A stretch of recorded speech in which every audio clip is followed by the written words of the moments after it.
Check 1, 2.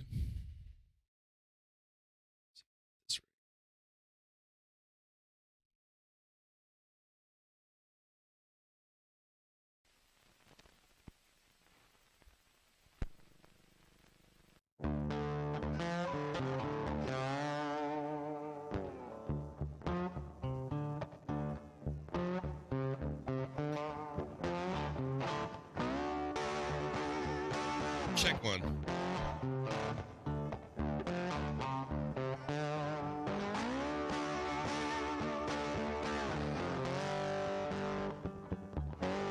Check, check.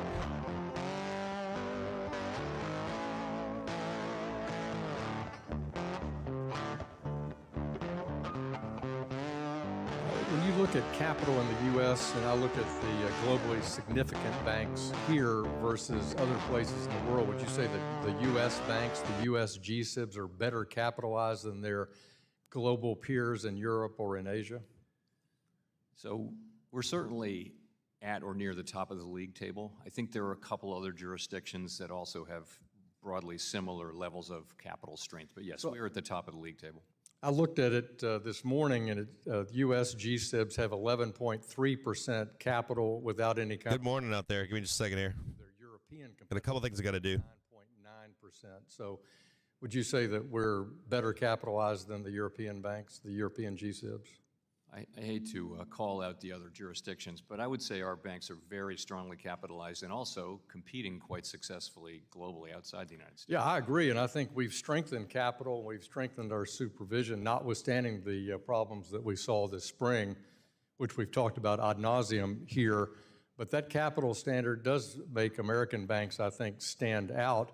And wouldn't Basel, the so-called Basel III holistic reforms, wouldn't it be better if the European banks did a holistic review and actually got their capital up to American standard? Morning, everybody. How's everybody doing this morning? I think they are bound by the same. No one's bound by these, but they were, have agreed to follow the same standards, and I think they're going through the same process we're going through. Same topic. Are the FDIC supervisory process and the OCC supervisors, are they involved and engaged with Vice Chair Barr in looking at this, quote, holistic review of capital adequacy? I think, in other words, are they providing their input to the Vice Chair for supervision in their own views on this topic? On the regulatory proposals that are relevant to them, yes. I think on the capital proposals, yes, I believe so. Give me just one moment here. If you're just showing up, I have a couple things I got to do in the background here. I'd like to see rules and supervisory rules consistent over time, and I think that's frustrating here. We see change in administration. Sometimes we see change in rules, which is, I think, frustrating to the private sector and to market participants. I note that the Biden administration says that the Financial Stability Oversight Board should now base their decisions on size as opposed to activities. All right, good morning. How's everybody doing out there? Activities designation. Some selling this morning. Do you think the activities designation gives supervisors more discretion at FSOC to select? We've got let me take a look here. Under their supervision? So I actually think that in other words, is size alone, should we be looking only at size, or should we look at... So we've got good down movement inside the market right now. We didn't quite get up into the close yesterday. They tried to sell this down, a big slap down into the close. We did open this morning quite nicely, and then, boom, started selling down automatically into the open. We still have the hedge on the market for Jerome Powell this morning. I'm going to look for another bounce here this morning and then a continuation to the downside. Hopefully we can get down to that daily trigger. That daily trigger has moved up now to 427 and some change. Take a look at it really quick. Make sure I got this right. OMC's willingness to trigger a recession in order to get inflation to 2%. Yeah, 437 and change. This is a fair and accurate interpretation. Right up here is your DT. Price stability and maximum employment, and we are dedicated to using our tools to achieving those. In the case of, so you can see it here. Still have historically low unemployment rates and high employment rates. This is your daily trigger right here. This would be, the hope would be we'd get down here at least. Our inflation target. Here's my price target down here, 430. This is where the DT is. Maybe we can even get down even farther down here to this daily trigger. the impact of rising interest rates on LMI communities and small businesses when determining monetary policies? So we only have one interest rate to raise or lower. It's not true, but mainly one main interest rate to raise or lower, and it applies to everyone. But I would say that inflation hits LMI communities and people generally at the low. We are trading below the hourly trigger, the 1 and the 5 minute. We should, as long as we stay underneath this 5 minute trigger here this morning, we should be able to continue to sell down off of this 435.70. We can also trade back up here to this 436.70 for more downside. We are flattening out slightly right now. Put this box up here. 2% over time. Well, and they are the same people that are having a hard time accessing loans, the same with small businesses. Chair Powell, Vice Chair Barr's report Target for today, this S2 down here at least, states that 433.40. tailoring conducted in response to S2155, there was also, and this is the part that really concerns me, Morning, Binky. How are you? Yeah, no surprises so far. I've been listening in this morning. Couple programming notes. First off, if you are in the Discord, Randy Curls. my name has changed. This morning I was offered a regular name or a name without numbers. I tried to get Captain Jim James. It's unavailable. So I did change my name to the real Captain Jim James. And that's a permanent name change. So the real Captain Jim James is my permanent name in Discord. So if you get any DMs or anything like that, and you're going to check not the username, or the username will be the real Captain Jim James. My display name stays the same. Supervision and also regulation for banks of that size. Someone in Discord says they grabbed the name for me. Is that for real? From this exercise and It's possible, I guess. Let me check. Let me sign in right now. I was signed in earlier. Hold on. Do you know who said that in Discord? So I can't really characterize it that way. Certainly, You're in the general chat right now? trying to avoid excessive. Yeah, I tried to use the, I'll go to general chat right now and ask. In that respect.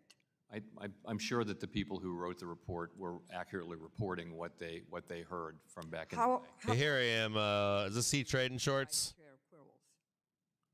I reasonably frequently, we sat quite near each other. Fed's Powell says the And, SVB never shows that discuss more oversight of culture mid-sized share. lenders is needed.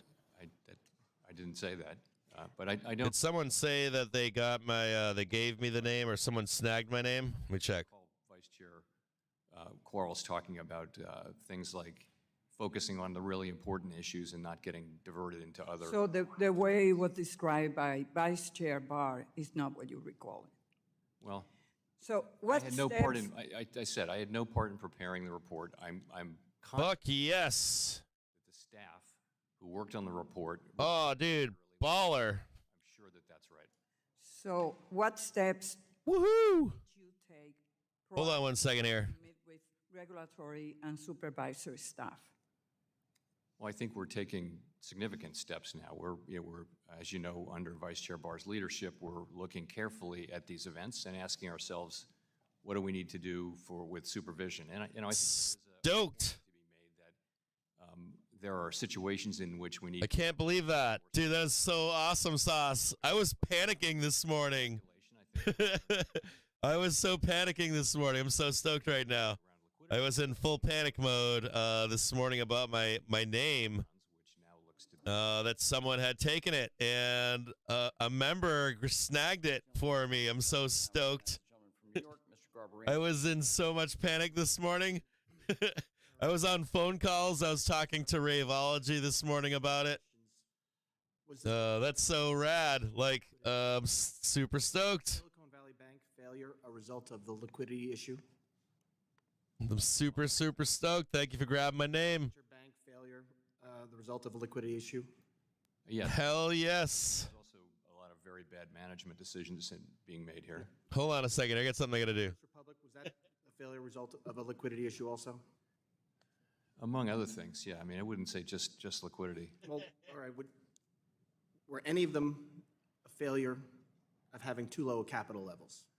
So let's go to Silicon Valley Bank. You know, the issue that triggered the run initially was the presence of significant losses in their securities portfolio. Yes. And that is that is a capital issue. So they had too low a capital, the requirements, so what? They weren't required to, as you know, they weren't required to take that into account. Yeah, so But I think this user inside of Discord said that he says, "Yo, dude, Discord prompted me to grab my unique username this morning. They're doing away with the numbers at the end. Saw on another couple servers some assholes taking usernames of the mods and owners before they got them. So I done it to you, LOL, but trying to help you so you can get it when you're promoted to change yours. My attempt at contributing around here. Oh, bro, you're getting. I got something for you. I got a special. I gotta have something special for you. You're gonna get a gift from CaptainJimJames for doing that. I was really paranoid this morning. I was kind of scared and running around going, "Oh shit, what am I gonna do?" So I'm very grateful here. Absolutely. And I'd seen that my name was gone. It wasn't available this morning, so I was like, "What the fuck am I gonna do here?" So I'm kind of stoked. Right on. Do you still stand by those statements? I mean, just said it today. Yes. Can't believe it. Dude, right on. Woo! And he agreed with you. He said overall banks have a strong capital. I was having some issues this morning Said similar things. with Discord. And we also have some other cool information for you. We have the beta tool, or one of the tools. We got a bunch of tools. We've got a beta test for a tool this morning or this afternoon at some point. And we're going to be ready to launch that in the next coming days, like day 2, something like that. We'll beta test it with all of you that are interested in beta testing it. So look forward to that. Any increase above these levels? It's complete, supposedly, but from what I've been told. So And you later this afternoon, this proposal, you'll I may have to leave the stream. I'll leave the stream up for you, but think that an increase is necessary. at some point today, it's possible that I'll be pulled away to work on that tool with one of the developers. So we've got that coming soon, like next week, this week, next week, something like that. You should have access to it. I have the white paper done for it, for what we found from it. We'll let you guys will be able to use it for free for at least a week or so before we launch it publicly to the rest of the general public. And you guys can tell me what your thoughts on it are. Does it work? Does it not work? What would you like to see? Back tested, that kind of stuff. Agreed among the agencies and then voted on, and then it'll take some years to come into full effect. So I would think, whereas interest rates, for example, have immediate effects on financial conditions and then reasonably quick effects on economic. Got a price target down below. Here's S2 right here for you. A much more sort of medium-term, longer-term thing. We have a pivot point at 433.59, and then another pivot down here at 433.13. So maybe not just the tag of VR. You notice how we had a nice sell right off this 5-minute. We should come back down here and tag this down here. That higher capital requirements come at a cost and could have significant impact on the U.S. economy. I discussed this with Vice Chair Barr last month, and he expressed my concerns about what the impact of increased capital on the real economy, but he didn't answer the question directly. We just need to, we're hearing from all sorts of industry that these increased capital requirements at any level would have a further tightening on lending.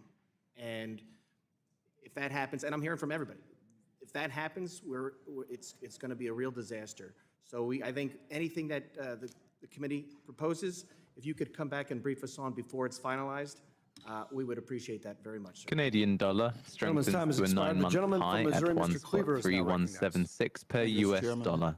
Welcome, Mr. Chairman. Thank you very much. This is probably Economics 101, but a lot of people in my district are misunderstanding 101 along with me. Yeah, I can't wait for the paper. I've been working on it with Winky, looking at behaviors 16th. It's almost done. I keep adding to it. I have a few more additions I have to do to it. And what we'll do with the paper is, 3.7%. I don't know if we make it. Unemployment. I got to figure out a way to release the paper so that you guys can add your own notes to it, maybe, The longest stretch in or submit notes to it. Let me see if I can figure out a way for. in the U.S. Maybe I release the white paper in a Discord channel, and then you add your own notes to that Discord channel, and then we'll update it and edit it crept slightly lower. to match what we're finding and what you're finding. In other words, the job openings declined. Yeah, you're saying submit notes via Google form. And I'm wondering if there was any expectation that this would happen, this would occur. There is an expectation that the level of, the ratio of job openings to unemployed people has been in historic territory, all-time highs for a while. And I'm going to make videos that coincide with the tool so that you can say, hey, what the, like, like, what is an example of this happening? Will come down. So there'll be a video series.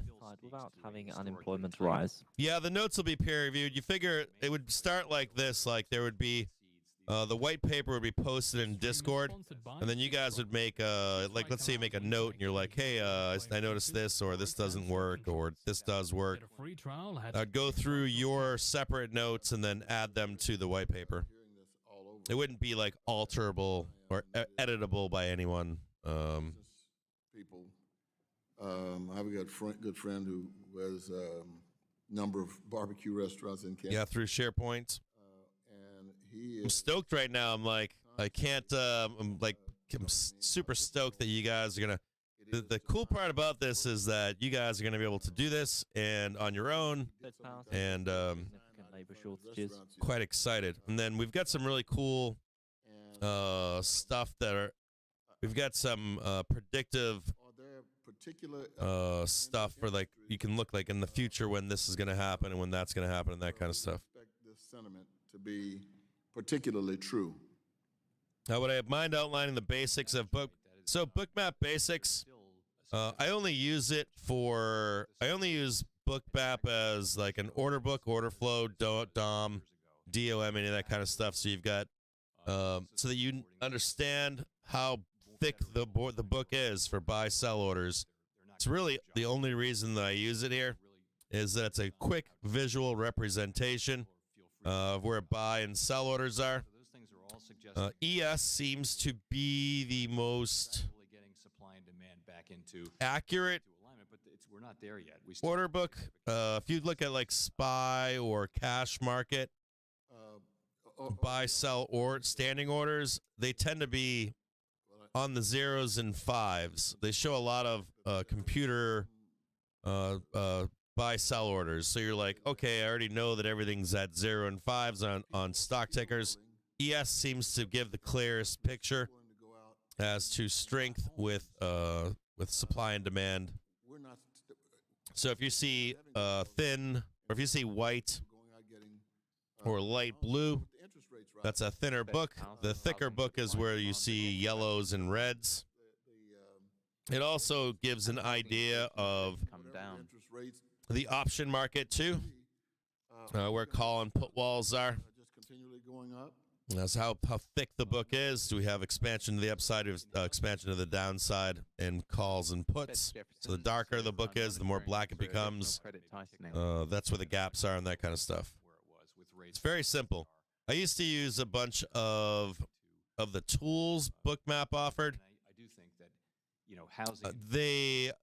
They didn't work enough for, in my own experience, for the amount of money that I paid. They didn't work to. I was relying upon them, and I would get nailed in a trade, like nailed. Levels of increase. So we They may have come farther along in time. Know that I was an early adopter of Bookmap, so The gentleman from California, Ms. Kim, is recognized. the key or the best thing that I've found from using Bookmap is the visual representation for you to know, hey, is this a decent bottom? Is this a place where you can expect it to hold or grind through or stop or whatever? Americans. Thank you for that. The 10,000 small businesses survey of 2,000 small businesses. But I can. I mean, I've been asked, Bookmap wanted to do something with me. So with I that, could run a series with as a like a sponsored set of videos with Bookmap, because I do have experience using a full suite on Bookmap. specific analysis has So we could do that. It's possible, and we've talked about it. I spoke with the owner at some point about doing something in the future. So it's, with capital standards, it's always a trade-off. The more capital means a more stable, more sound, more resilient banking system. The numbers, no, these aren't dumb questions. The numbers are at 4,400 because you have different products. You've got the S&P 500 complex, you have SPX, you have ES, you have the mini, you have DS mini, which is and then you got even you got micro contracts, and you've got SPX. And so I think the clearest Bookmap is ES. Gives the clearest the bulk of commercial real support estate and loans are resistance. smaller and regional banks. So is the Fed thinking? Yeah, there's no stupid questions. You can ask any question you like. Loans to be refinanced. Some I won't answer, but you can ask anything you like. In capital requirements reduce liquidity in the commercial real estate loan market. Fed's Cook says CMD prices and supply disruptions are inflation risks. That a good portion of the commercial real estate loans are held in smaller banks, and UPST. We'll take a look at it. with those banks, and it's particularly banks that have a high concentration. That's what we look for among the smaller banks, and there are some of those. I fucking love UPST or UPST. Isn't that the one? Isn't Upstart the one where like the guy was like on CNBC? Fed's Cook And they says were like, why are you buying, or what does UPST and they do? And the guy goes, well, what the fuck do I care? It's just going up. The next question has to do with the I don't give a flying fuck what it's doing. procedures. What are those procedures that govern consideration and potential adoption of matters like I thought that was a great answer. Or I think that's how he answered, right? Or did he seem like he was caught off guard maybe? He was like, I just don't know what they do. So on regulation, as opposed to supervision, on regulation, the Board of Governors votes on regulatory proposals. Yeah, that's what it was, right? Why are you buying it? Because it's going up. It will be. I thought that was great. Yeah, I'm bullish on UPST here. So I'm looking for a buy on it right now at 28.86 and a DCA at 23.34. But still overall bullish on it. It's got a nice cross on it. Not only that, when you have a cross like this, I made a post on FinTwit the governors must vote about Rocket Lab, and I was trying to show something called a KISS play the California on Rocket Lab. So let's look at we'll look at the tool right now as an example. He had been in touch with the highest levels of leadership at the White House and the Treasury. The governor also on March 12 Bring this over for you. So UPST is a good example. issued his own statement praising So UPST, right? There's a few things I want you to know. Number one, with respect to their business and perhaps like a rubber band. This orange right here is the weekly. so when the reserve This orange right here is the weekly trend, right? And price is attracted to it. 2 weekly trend. Listen close to that, right? Price is attracted to weekly trend. Weekly trend here, trending down. the Fed or any others Weekly trend here, trending up, right? due diligence. Fairly simple. No. I mean, Not hard to understand. situation on Monday morning. Now, another characteristic of momentum and specifically weekly trend is that if we get a price cross above on the hourly, the daily, the 1 and the 5 minute, which you can see happened here, right? I have nothing. I have Price crossed above. There's another characteristic that you're looking for on a stock ticker. Gentlelady yields back to. The major thing would be that after the initial rip face above, Thank you, Chairman. you want to see a check. The June on at least the daily, sometimes even the weekly, but mostly the daily is what you're looking for. A successful one in of that. And when you look at tickers that do have a successful defense of their daily trigger, it leads usually to a huge continuation to the upside. And that is due to the confirmation here that, yes, in fact, we are going higher. So we want to see what the behavior is down here on UPST. We want to see how it behaves against this daily trigger. So what we'll do here is we're going to set up with that in mind, a buy down here. As a matter of fact, I wouldn't be shocked if it gets bought immediately right now, that it doesn't even check 29.14. It is entirely possible that it just gets bought here. Monetary policy to affect real We want to see what happens here. So I'm going to show you a few things. I think most people. We know that we have a high, a double top. People say, oh, it's a double top. It's all over for UPST. But you want to see what happens here, what the stewardship of the dollar as a currency. We don't. See if we can come down here and slam into this, right? And do we start to consolidate for an eventual move higher? A stronger dollar means certain things in a We don't want to see this break down here, this $29. continues to be a concern here. If there is a moment where we can buy it lower, we will. The Federal Reserve's core mission is to keep employment up and inflation down. Although I understand the calls for climate-related financial risk What management. I do want you to know is that if we begin to reject below $23, that's no bueno. So if you see anything like Global pressure recently, and say anything like a break below and like one and two, and we begin to sell, that's a no-go. This is really bad for UPST. Other than that, it's buy the dip with stops underneath. You do not want to see anything like this. UPST, to me, though, is extremely bullish. And this move here is not only bullish, but whenever it comes back and actually tests that daily, it should make a substantial move higher. Some price targets on UPST. Capital and financial institutions would have a grave impact on local, state, federal, and even global economies. Oh, yeah, look at that up there. strong agreement around the fact that we have a And quite a narrow. these sellers here are to be expected, right? You've got some trapped sellers, and they've probably been in this stock since, a significant amount of time here, right? May of 22. And you've even got bigger sellers up here. You've got people that are still to this day either stuck in it or just want out. And until they get their price to be like, that's it, just get me out of this shit, they don't care. They just want out, right? Got another one right there. Huge. Now, does UPST actually go that high? I don't know that it does. My target personally, probably the $78 up here, $80. Barrels per day, reversing the 2 years of declines. You've had a couple questions already on capital. You can see it right there. Look, some of the current views are that raising bank Obviously, it's a monthly, probably less than that. Let's call it 70 by the time you get there. anywhere from $50 to $200 billion.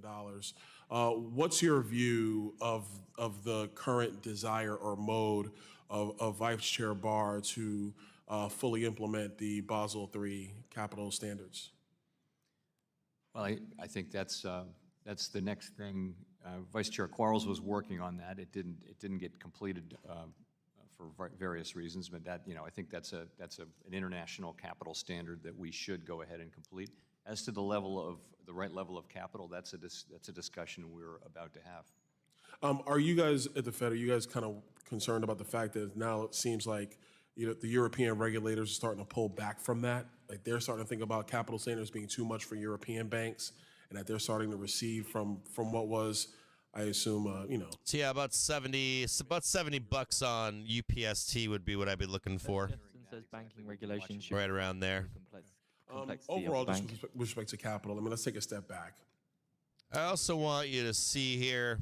2009, we have, in my view, aggressively gone through this process of increasing capital standards and I capital. also want you to see here that now you're going to get access to this tool, right? Do you think that's Let me show you some. the overall banking environment, Or do Yeah, if price comes down here, right, tags the daily trigger here, I still wouldn't enter it. Once you get access to this tool, you wouldn't enter it either.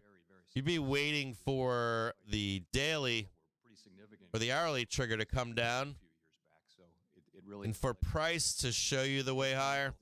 So you'd be looking for a bounce. You still wouldn't enter the trade. You would be looking for a break above the hourly. Stream is sponsored by To The Tick. And then for the hourly to carry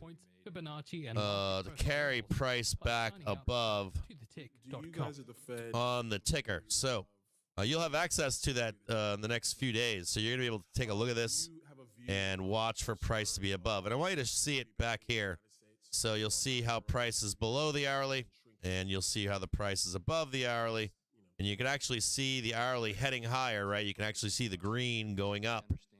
And now you see the green going down. And if you see the green going sideways, price begins to get above it. You'll see price continue to go higher with the hourly trigger. So for right now, not a buy, but if we watch price tag this daily, trade above the green, be looking for more upside on UPST. Move that along. We think that the world's not a better place with fewer community banks, and we try to keep that in mind in all of the regulatory and supervisory things that we do. you think that federal regulatory policy, in part from Congress, has led to a supercharging effect of diminished community banking in the United States? It's probably been a factor, but I do think there have been important demographic factors as well.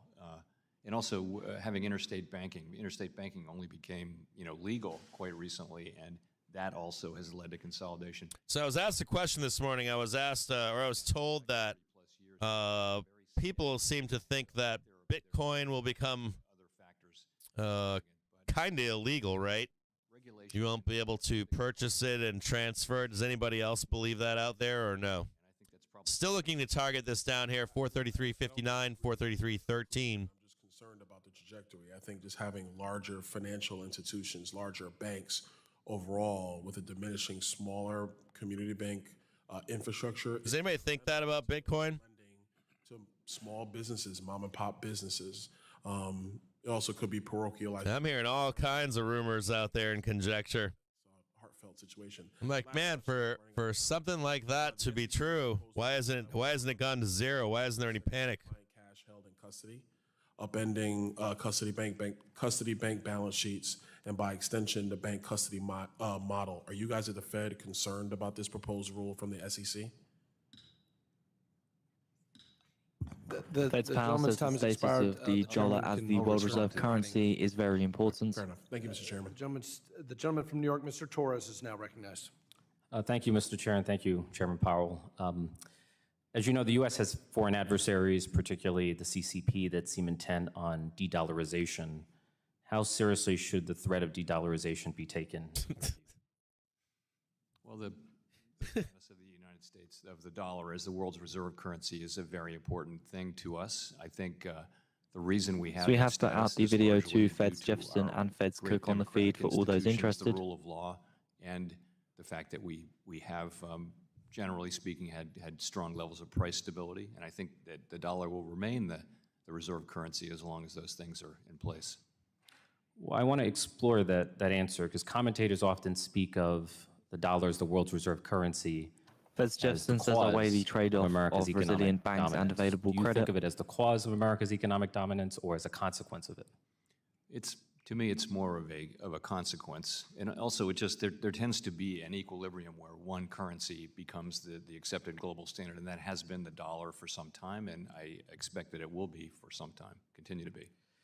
It's often said that the Fed has a dual mandate of maximum employment and price stability. Do you view these mandates as equally binding upon the Fed, or does one supersede the other? They are perfectly equal under the law. And I'm curious to know what it means in practice to have a 2% inflation target. The latest pause notwithstanding, does it mean the Federal Reserve will continue raising interest rates until the 2% target is reached? Oh, here we go. So comes at the expense of maximum employment as well as financial stability? No, it doesn't mean that. It does not. So the way we think about it is most of the time the two goals are aligned in the sense that if you're achieving one, you're achieving the other, and if you're a little bit off, the other one, they move in the same direction. Today's situation is unusual in that we are overachieving, in effect, the maximum employment goal, but we are far from achieving the inflation goal. So in our system, we have a constitutional document, and what it says is that when that's the case, you look at how far you are from the goal, and you look at the speed with which you would move back to the goal. And so that would tell you today that we should focus heavily on inflation, but as it becomes closer, as the two things become more aligned, then they go back into perfect equality under the law. So the Fed engages in a delicate balancing act between employment and inflation. Yes. To what extent do you factor in financial stability, safety, and soundness when raising interest rates? So you're right, we do have a financial stability mandate, but we try to. Well, you have a financial stability mandate with respect to your role as a bank regulator. But when it comes to also just generally, we're the lender of last resort. Central banks were originally created to support the financial system. Yeah, you're the auction buyer of last resort too. So I would say that, sorry, what was your question before that? It was to what extent do you factor in safety and soundness when setting interest rates? Sorry, so we really try hard to use our financial stability tools for financial stability purposes and our monetary policy tools for monetary purposes. The reality on the ground is much messier than that. They're very much entangled, and one affects the other. So the separation is not at all perfect. But we do think of these as separate things with separate tools. Do you think that the Silicon Valley bank failure revealed a deeper tension between the safety and soundness mandate of the Fed as a bank regulator and the mandate of the Fed as a administrator of monetary policy? I would say no, and I'll tell you why. Interest rate risk is one of the most basic banking risks. We supervise for it. Overwhelmingly, U.S. banks did manage their interest rate risk. Silicon Valley Bank didn't, and even though we were, the supervisors were pointing that out to them, they just didn't take, the bank didn't take action quickly enough. So I would have thought that you can say that it was interest rate hikes that caused portfolio losses, but it was management that failed to hedge against those losses and failed to hold appropriate liquidity. In the pre-COVID world, we had the best of both worlds: low unemployment, low inflation for decades. Do you believe that I'm in puts right now? Best of both worlds, or high interest rates a new normal in the American economy?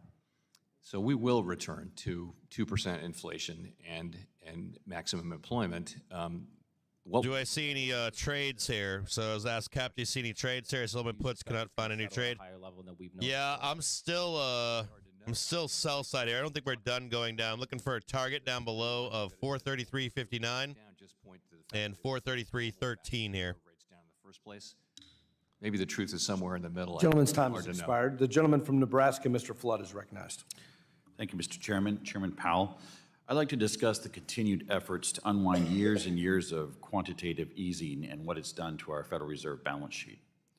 If you take a look at the size of the Federal Reserve's balance sheet since the 2008 financial crisis, we've seen an alarming increase from around $800 million to today's $8.3 trillion in assets. Back in 2018, you did start the work of winding down the balance sheet. You managed to offload roughly $700 billion assets between the beginning of your time as Federal Reserve Chair and August of 2019. The problem was, shortly after your Yeah, you just wait until Powell is done. As soon as he's done, you should see a squeeze at some point. The Fed to once again return. Hourly trigger is, well, the 5-minute is right now at 436.50. Balance sheet had increased. The HT is coming down. In size. That's how we made it to the balance sheet level that we are at today. I understand you have started working to shed some of the Federal Reserve's balance sheet, and I appreciate the work. That being said, the scale involved here, to me, is startling. My concern, Chairman Powell, is that efforts to shed assets from the Fed's balance sheet have never been anywhere as quick as efforts to build it back up. Our economic cycle does go through recessions from time to time. It's not always boom, but some bust too. If we continue a pattern of rapidly building up the Federal Reserve's balance sheet, there is HYG is coming into good times, we're going to see the balance sheet grow significantly over time. Chairman Powell. Could see a bounce here in just a minute. Hold on here. Long term, how can we avoid Keep an eye on HYG down at is undone anytime there's an economic shock? 74.40, another 6 cents or so. We're getting close.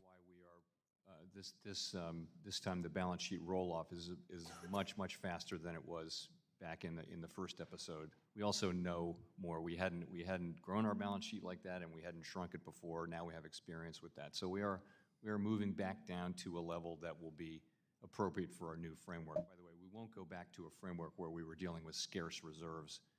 We like the administrative rate framework that we're in now. But it is important that the balance sheet not just grow with every cycle, and I think I'm very conscious of that. Chairman Powell, do you have an optimal Fed target for the size of what the balance sheet should look like? A number? I'll give you the idea, and that is, you find the number, but the idea is that it's smaller than now. We might get a squeeze there coming up next few minutes. Have a little bit of a buffer on top of that so that we don't accidentally run into reserve scarcity. Demand for reserves can be volatile, and you don't want to find yourself, as we did a few years back, suddenly finding that reserves were scarce, even though we didn't see it coming, and we then had to put more reserves into the system at a time when we didn't want to be doing that. So I think you want to have a level where we have ample reserves plus a buffer, and that'll be a % of GDP that we get down to, and we're moving in that direction pretty smartly. Chairman Powell, realistically, how quickly can the Federal Reserve unwind its balance sheet? What's the threshold beyond which an asset sell-off by the Federal Reserve would disrupt our markets? So we don't sell assets. What we do is we allow them to mature and passively roll off. That's what we're doing, to the tune of about $1 trillion a year. And we're in the process. Now we will, it's an empirical question. You're going to find a level that is still ample, plus a bit of a buffer, and that's how we're thinking about it. Thank you, Mr. Chairman. I would just reiterate my concern on this issue. I fear that having the Federal Reserve backstop so much of our economy through the holding of treasuries and mortgage-backed securities is not sustainable long-term. Thank you, Chairman. I yield back. Gentleman yields. The gentleman from New York, Nevada, Mr. Horsford is recognized. I thank the chair and the ranking member for holding this important hearing, and thank you, Chair Powell, for appearing before the committee today. Tesla with a high this morning of 279.56 in pre-market. It looks like someone was asking about Tesla. Take a look at that right now. Titled Economy Infrastructure Thrive When Dems Have the Reins, dated June 16, 2023.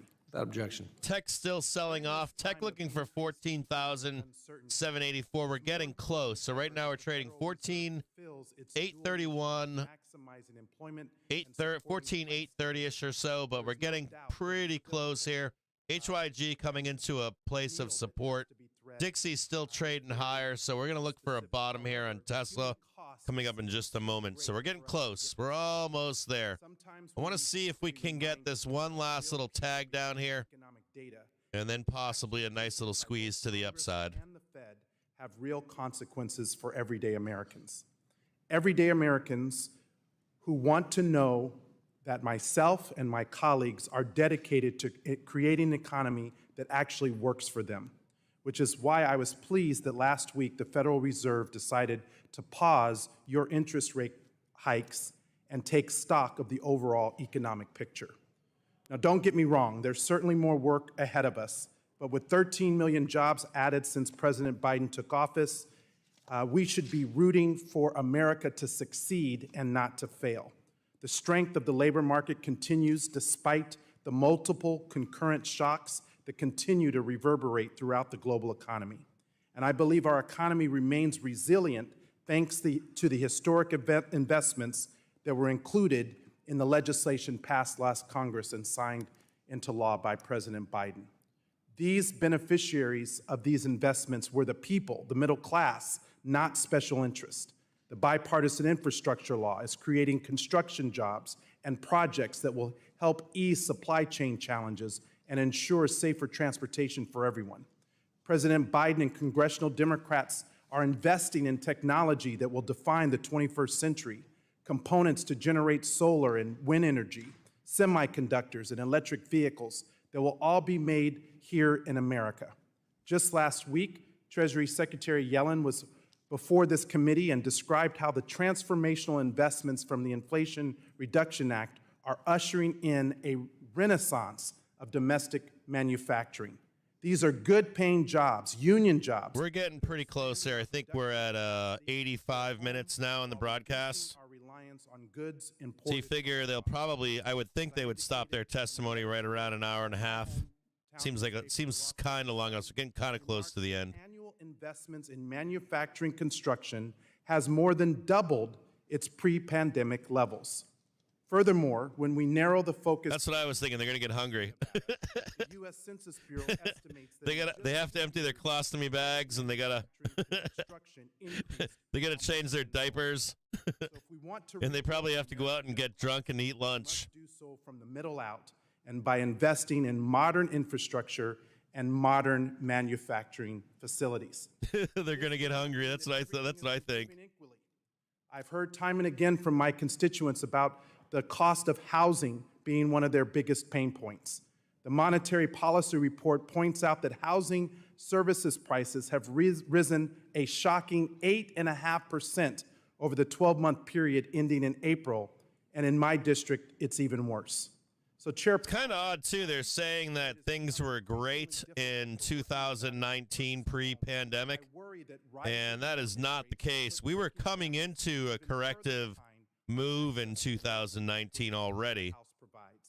So I thought that was kind of odd that he said that. Some housing markets across the country, what do you see as the biggest remaining upward pressure on housing services, and what can we do in Congress to incentivize new home starts to hopefully moderate the imbalance between supply and demand in the housing market?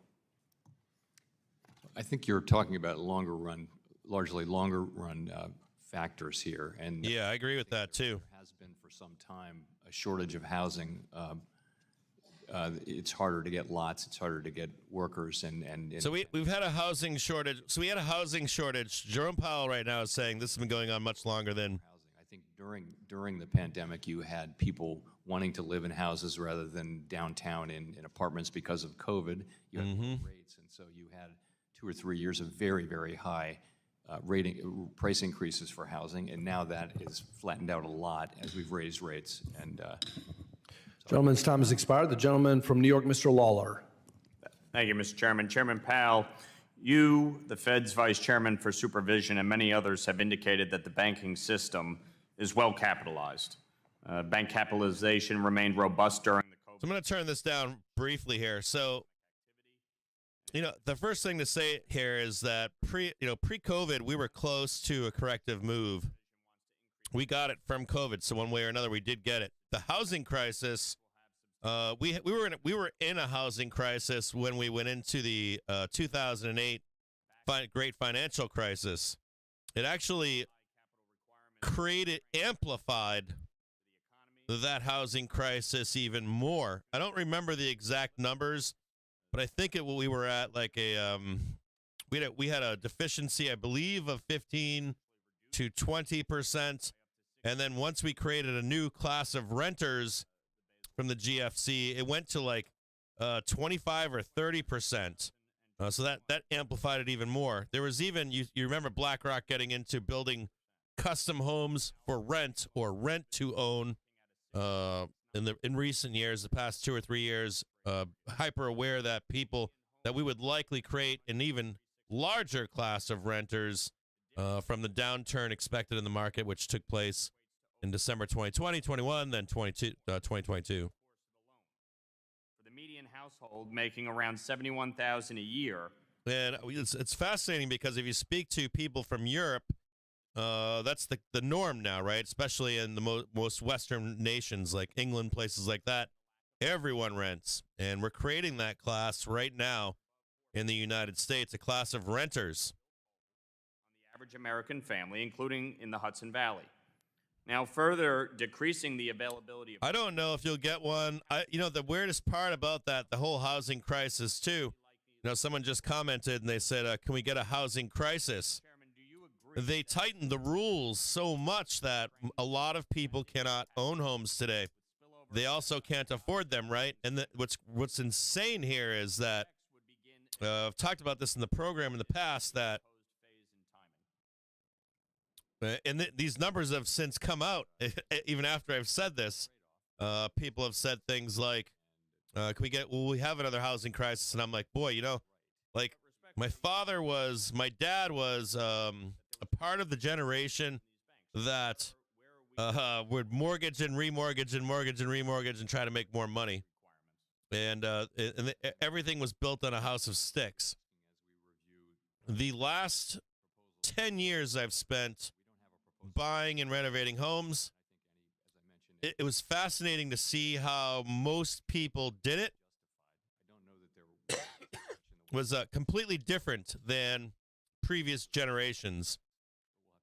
Hard money loans that where you have, let's say, 6 months to renovate, and then you have, 3 months to sell it. With big points on that money, right? To borrow that money. And most of the guys that I knew doing it, when they were making money off of flips, they continued to then flip that money, that cash, into buying homes with cash. Now, a lot of these people I have seen remortgage their properties, but they have renters in these homes. They have permanent money coming in on these homes as rental units. None of the people that I know are overextended. If the market were to crash tomorrow, none of these people would be hurt with having renters inside these homes. The housing market, to me, is resilient. And here's the worst part. The thing that really hurts right now is sometimes I'll see articles and they'll say, "Oh, we had a huge downturn in the housing market," and I'm like, "Yeah, but most guys I know have been buying homes for."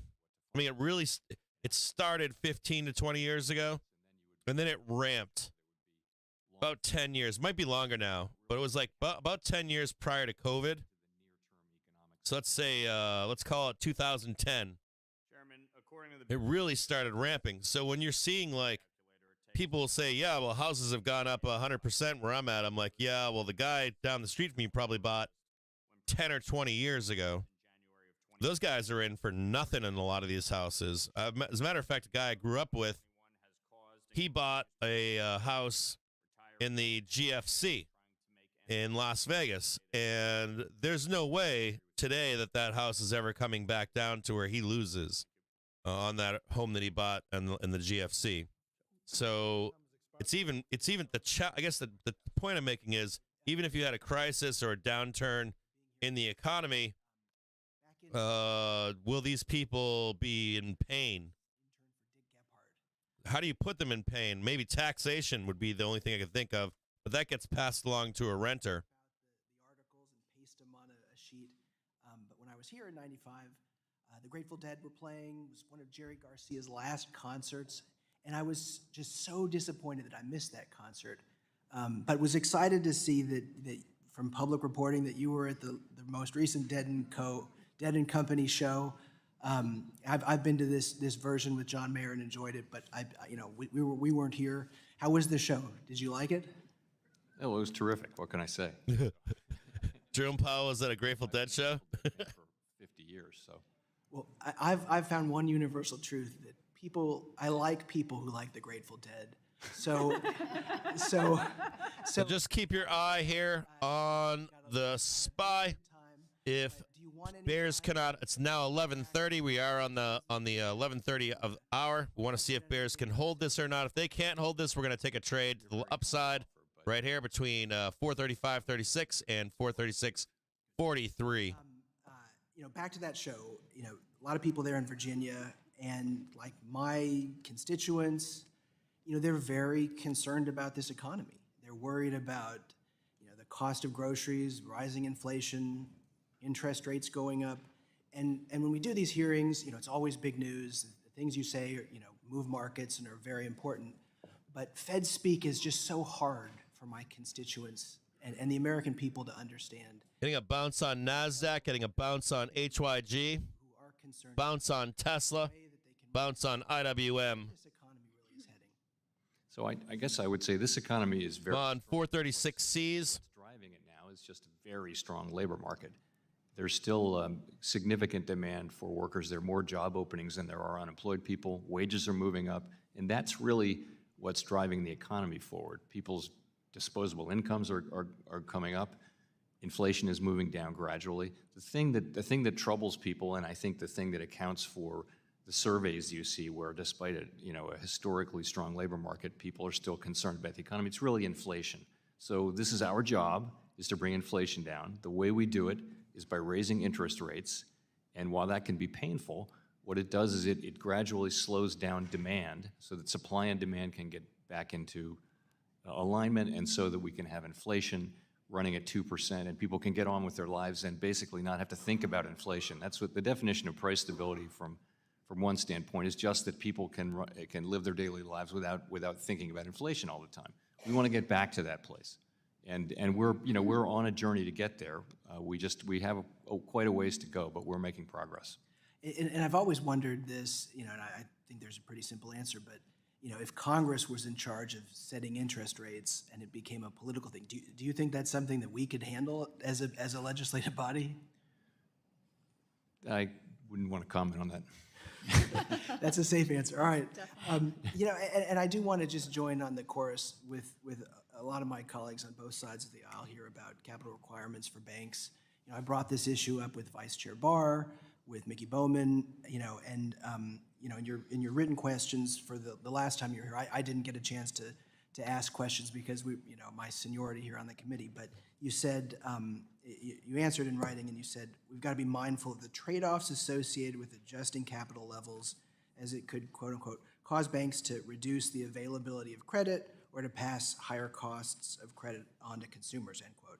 And you also said that, quote, capital and liquidity levels at our largest, most systemically important banks are at multi-decade highs, end quote. My constituents sent me here to lower costs for working families, so increasing borrowing costs really hits them hard. As the Fed considers new capital requirements, how do you intend to strike that balance between the trade-off that you talked about in your written response? So that is the balance. You said it very well. So stronger capital requirements mean we have a stronger banking system, means it's more resilient to downturns and crises and things like that, so banks can continue to lend during even stressful times. And so that's very important, and we put a high value on that.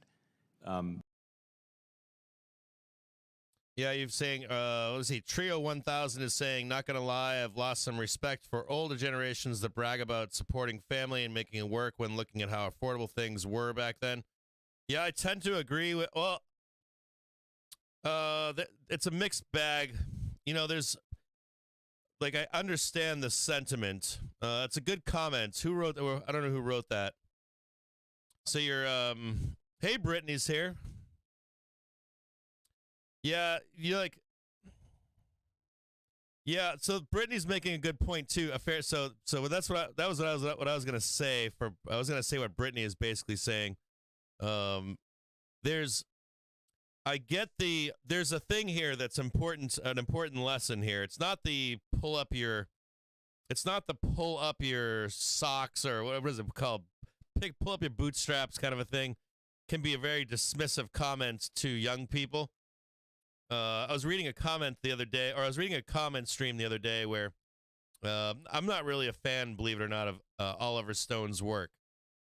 Some of it I like, but I'm really a fan of it. But it was fascinating because he had made a comment about John Wick, the movie sucks. He was like, it's like a video game. It's not like a movie, and it's not even a good action movie. Now, you can agree and disagree with that. You can get pissed. But it was fascinating to see the comments were littered with, that's an old guy, fuck that guy, fuck the old guy. And I was like, squeezing right now. 436 is trading 58 cents. So it's really neat because, at one time I was young, and at one time, or you might be young out there, and you might be getting older. And you can sit there and say, they had it different than I have it. But there are some other factors that you have to consider.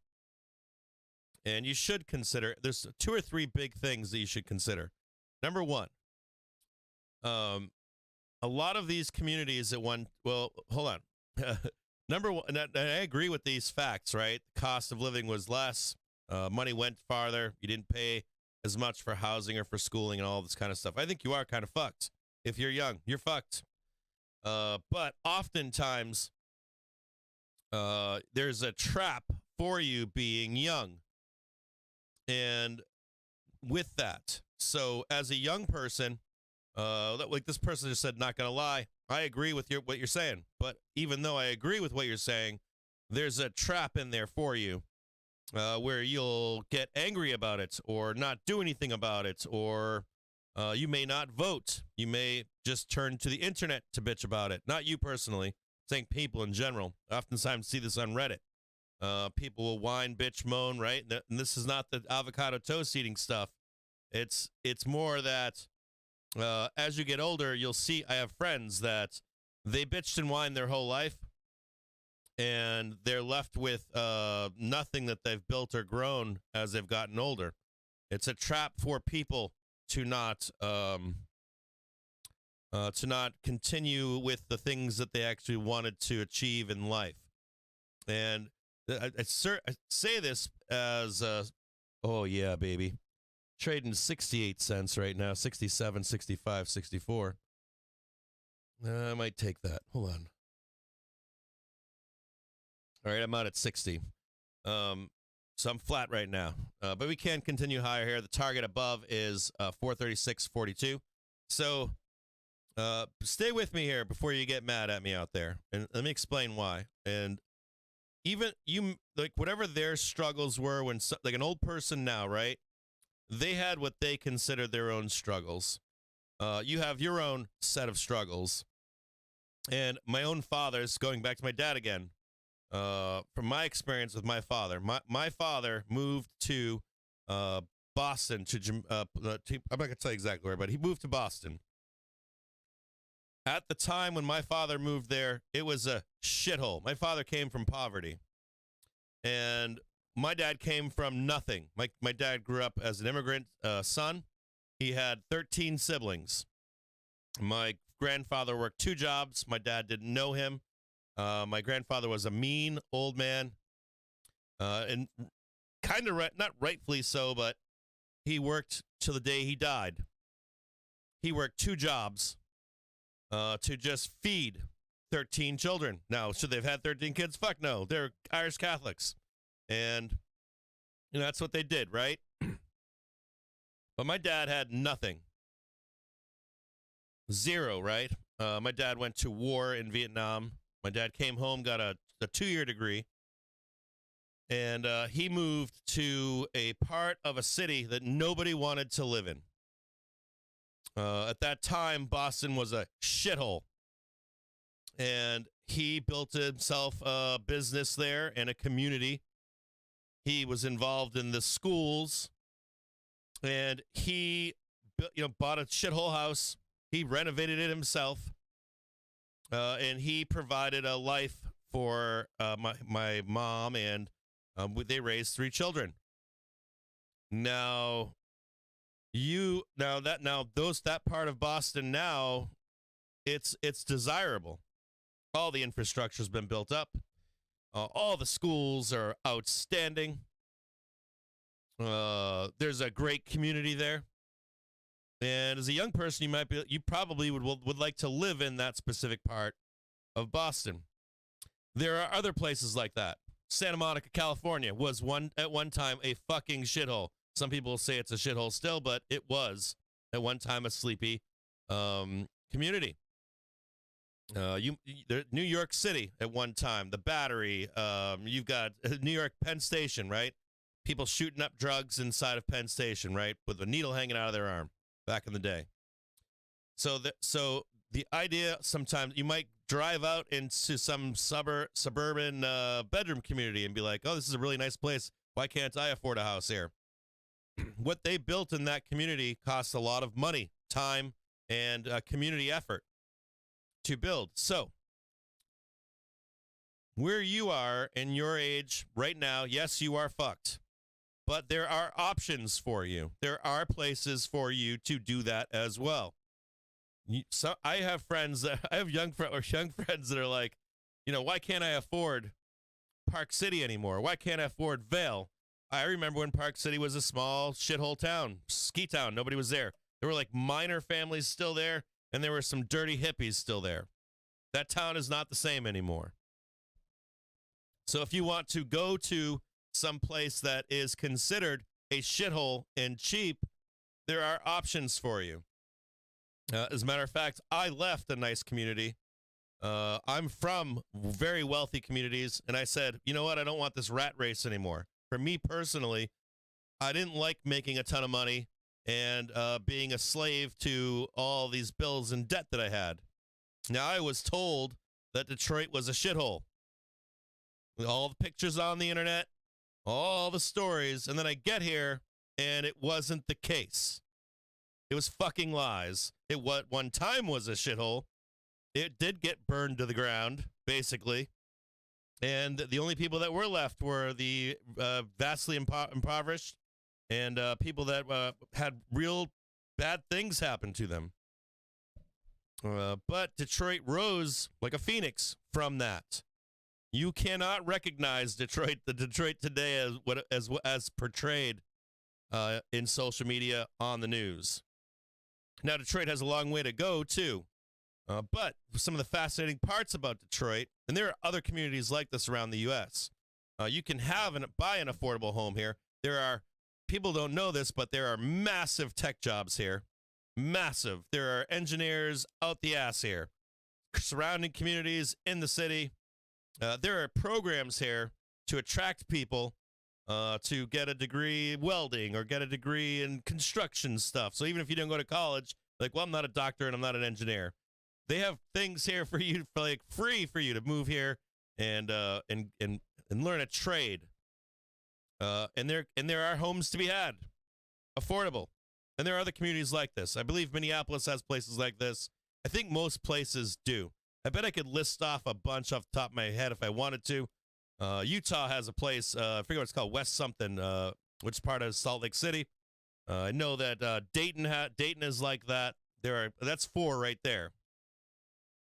I remember at one time California, where I was just talking to a buddy last night about Sacramento. Rough place, but there were some affordable housing there. There were homes, there a few years ago, they were like $150,000.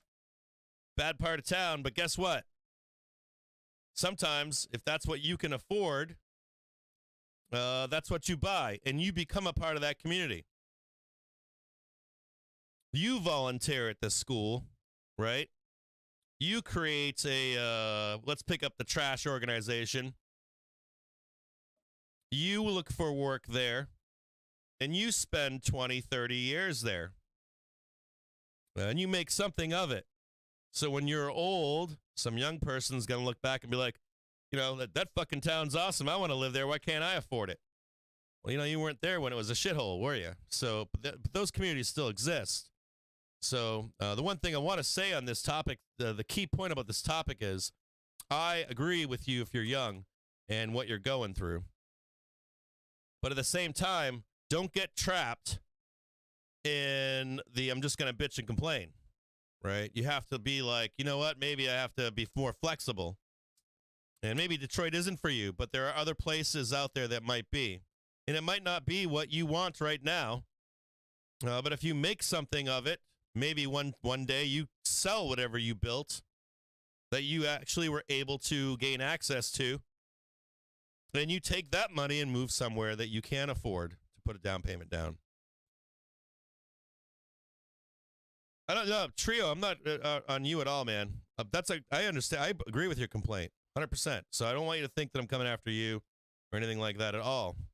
I just want to make that statement that I know I agree that things are. I've got 2 daughters, right? This is some crazy shit. So I've got 2 daughters, and I look at my 2 daughters, and I basically am like, what are they gonna do? How do they buy a house one day? What kind of degree do they get? My oldest right now, we're discussing college right now, and we're on the fence. I'm like, you can get this one degree, But you must then go to graduate school and medical school to make lots of money, and you're going to have to pay a lot of money to be that profession, right? If you're going to be a doctor or something, research scientists don't make shit. You could get there's way easier degrees to get to make $90,000 a year, $100,000 a year. So even that minefield. How do my kids come up with a down payment with where they want to live? I don't know what the answer to that is. I have to give them money. I assume that it has to be a familial thing, right? It seems like it's coming to that, where they likely won't be able to pay for university, then get out of university, and then get paid enough. They'll be under the yoke of I make too much. I know that they're not gonna get a free ride unless their grades are outstanding and they do all this other extracurricular stuff. It's like I realize that yoke is there for young people. So I don't know what the answer is, but I know what isn't the answer. That, if my daughters are like, well, I'm just going to live at home and I'm going to bitch and whine or whatever, that kind of stuff. I shouldn't say bitch and whine because it's not bitching and whining. They have a legitimate complaint.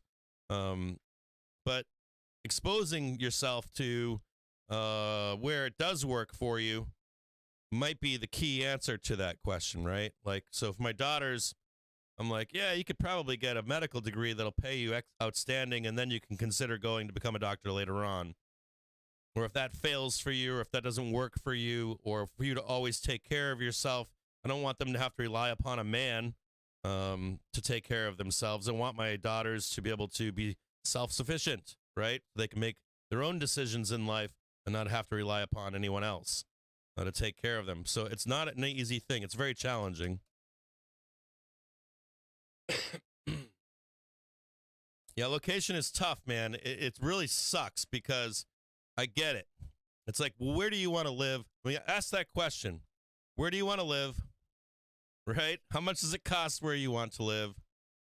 And I realize that it's unaffordable, and I don't mind you. You can actually have so for me where I live, one of the reasons I live here is because I can pay off all my debt. All of my money goes into assets that go up. And then when I want to go somewhere, I can go anywhere I want. Anywhere. I have trips planned this whole summer, every weekend. I have 2 big week vacations this summer. We've got one coming up for 4th of July. I have another one coming up at the end of July and August. In the winter, I go skiing anywhere I want. When I go to New York City, I'm gone. I go. When I want to go to LA, I'm gone. When I want to go to San Francisco, I'm gone. Take off on a Friday, I'm back by Sunday. I can go anywhere I want, spend any money that I want, and I live on a level that people can't living in those places. They just can't do it. They can't afford to live the lifestyle that I live for the cost, or for what it costs me to live my lifestyle. So I can fly anywhere I want. I can go anywhere I want. I live within my means. And the best part for me is that my money that I put into stuff, it grows, right? So for my daughters, it's not for me, to be honest with you, but it's for my daughters. When they're older, they'll have something.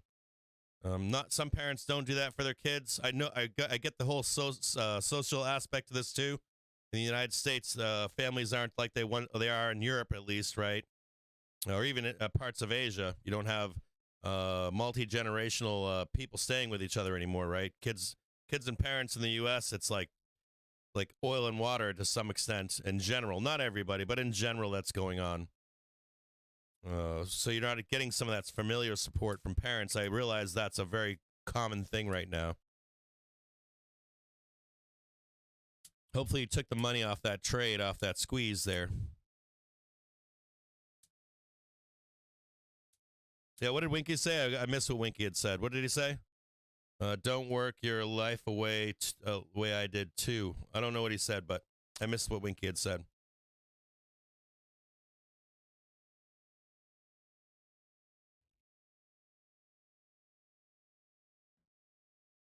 Yeah, but not everybody does that. The U.S. is a weird place. Seems like in my view, like old people get, they go inside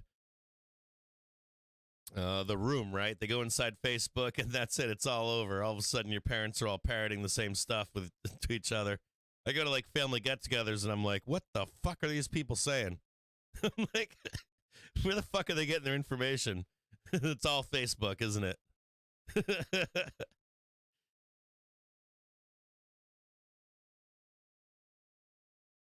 Yeah, so for me, I realized that I was in my mid to late 30s, and I was like our society is built, our whole system is built for me to go to school, get out of school, get a job, work, take on debt, and then get hurt, get sick, and be left with nothing, and put my kids in debt at some point too. Here you go to college, get some debt.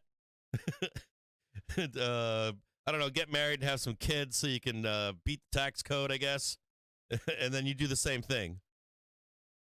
For the vast majority of people, that's what your track is, or that's what you're taught to be your track in life.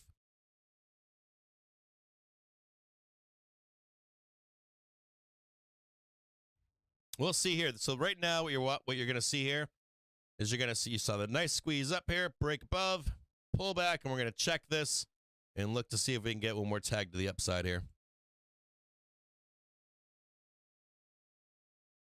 That's a hard thing to say to people too, like, because I'm not the guy that's like, you can't have your avocado toast, all that bullshit that old people say to young people. It's like really not the answer. But you know what old people don't do is they don't really guide young people as to what they can do. That's the one thing that bugs the shit out of me is like, you're like an old person, you're like, you can't have your avocado toast and this at the same time. I'm like, why don't you at least tell them how the fuck they can get up in life? Why don't you like tell them how you did it? Because somehow that message doesn't get said, that part of the equation.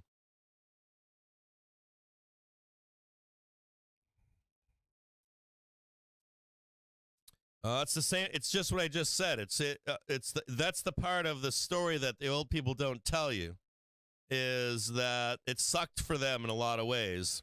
For whatever it was for them, it sucked for them. And now that they have what they have, they don't want to give it up to you. And that you should probably take that similar track, or else you'll get left behind. So. Though your mommy or your daddy might want you to stay at that nice place that you live, you should probably explore at least the idea of maybe moving somewhere else. That's how we had mass migration in the United States. And that's not all of the reason of mass migration in the United States, but people, as they came to this country, they moved around. And they expanded west, right? So keeping an open eye to that, especially if you don't want to be in debt. I mean, you can be in debt. You can live. My family lives in San Francisco, right? They pay for the grind. They make a lot of money, but they pay for that grind. That's where they want to be. I've got other friends. They decide to live in New York City, but I have family lives in Boston, so that's what they choose to do, right? But that's the only advice I can give you. The other side of that story that people aren't telling you is that you likely have to find some place that is affordable, some place that wants you, some place that's like, hey, you're intelligent, you're not a criminal, you cared about your schooling, you had parents that cared about your schooling, you had some support. Can't make it out there? Move here. We need you so that you can help somebody else that didn't have those opportunities. We want you to help that person that didn't get a great education or their parents weren't there, right?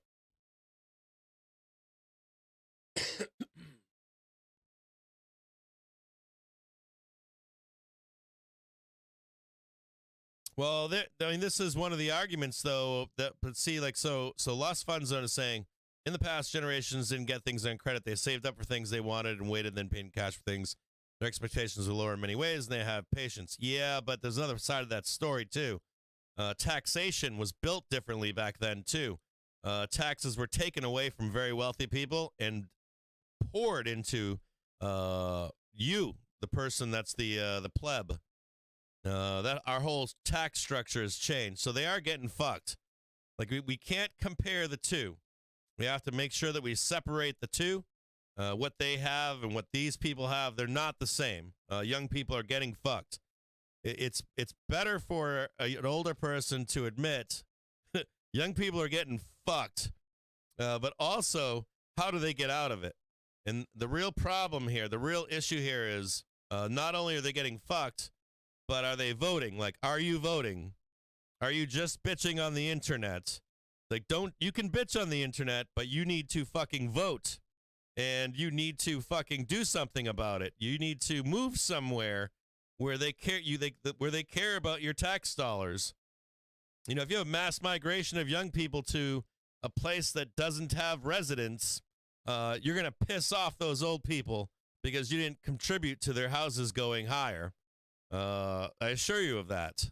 So if you want to do something for yourself and for your future, you leave those places. You know, if you were to leave these highly desired places, trust me, those old people get pissed because they want you to buy their house that's overpriced. Yeah, you can say that all you want. Like, you know, I'm warning you. I'm warning you. Like, you will wake up one day and you'll wake up one morning and go, fuck, I never voted. Fuck, I never did something for myself. If that's what you want. Like, if you're like, hey, I want to have a house, I want to raise kids, whatever that is. I want to be able to travel anywhere in the world. I want to be able to go mountain biking anywhere. I want to be able to go surfing anywhere. I want to live a great life and enjoy my life. I assure you that you can say all those things all you want all day long. You can say voting doesn't matter. You can say it doesn't matter where I move. You can say I can't get a free education because that's all bullshit. You can argue about that all day long. You can whine about it for 10, 15, 20, 30 years. I assure you that there's a high probability, not guaranteed, that you'll still be saying those things and you'll still be stuck where you started. You got to do something for yourself. And I don't know what the best answer is, but I know that the answer I provided a few moments ago is definitely a solution for you. It's a solution. Might not be the only solution, but it's one of them. And that you got to do that stuff. It's one of the scariest things that I see from my own kids is like I don't think social media is necessarily bad, but there can be holes. There are traps in social media for young people where they can go down a hole and they never climb out of that hole, and it's very dangerous. It's very, very dangerous. You know, like all the mantras that I see, it's like mantra over here, mantra over here. And it's like two different mantras fighting with each other, and there's no solutions. And it's like, you got to give these people a solution. You know, you got to find a solution or be able to give an answer for how they solve that, rather than just saying, you know, it's right now all I see is like, here's a microphone, you can bitch into this. And so you bitch inside the microphone, right? you bitch, you tap away on Reddit, tap away. You make a video on TikTok or something, you know, whatever it is, and it still doesn't change your situation. And it's very dangerous because you'll wake up 10 years down the road, 20 years down the road, and you'll be left behind. You don't want to do that. You can still bitch, right? It's okay to still bitch, but it's okay to still bitch. It's good to vote. Like, get out there and vote. The fact that we're giving up, we're literally turning to oligarchs to vote. We're like, okay, I'm not going to vote. I don't think it works and matters. So I'm going to go vote on Twitter. Like, what the fuck is that? To an oligarch? Are you fucking crazy? Fucking crazy. I'm going to go to Reddit instead. I'm going to go into like a room and just scream where nobody's there. Nobody cares. Nobody makes a difference. You know, it's real. We volunteer. We volunteer. We clean up our neighborhood. We're in this big neighborhood organization. No one shows up. People say they will, but they don't. You know? So people say a lot of things, but don't do a lot of things. And I'm telling you, don't get in that trap. It sucks. I was just talking to my kids yesterday. I was like, We were doing some work yesterday, my daughters and I, last night, actually, because it's too hot. We're like, it's too hot to be doing work outside. Let's go do it at nighttime. It's summertime, right? And my daughters were upset. That was earlier in the day. My daughters were upset. And I said, you know what? I said, I got to tell you something. I agree with you. I was like, you know what? I was telling my kids, I was like, it's always the journey and never the end result that matters. And I was like, so we'll do the work later at night when it's cool and we can enjoy it. And it was a very poignant moment with my daughters because if you're young and you're like looking at Beverly Hills or San Francisco or New York, whatever it is that you're looking at, and you're like, I want that. I want this. I want that. Why can't I have that now?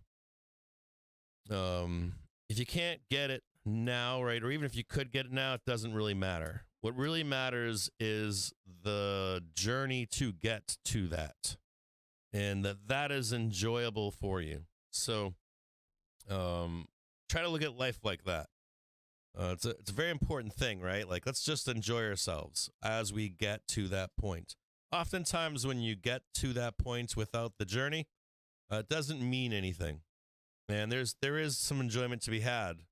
Most of it's fear, insecurities, doubts, those kind of things about the journey, or not having the right frame of mind until you get to where you want to be or what you envision yourself being at. So don't forget to enjoy the trip as you go.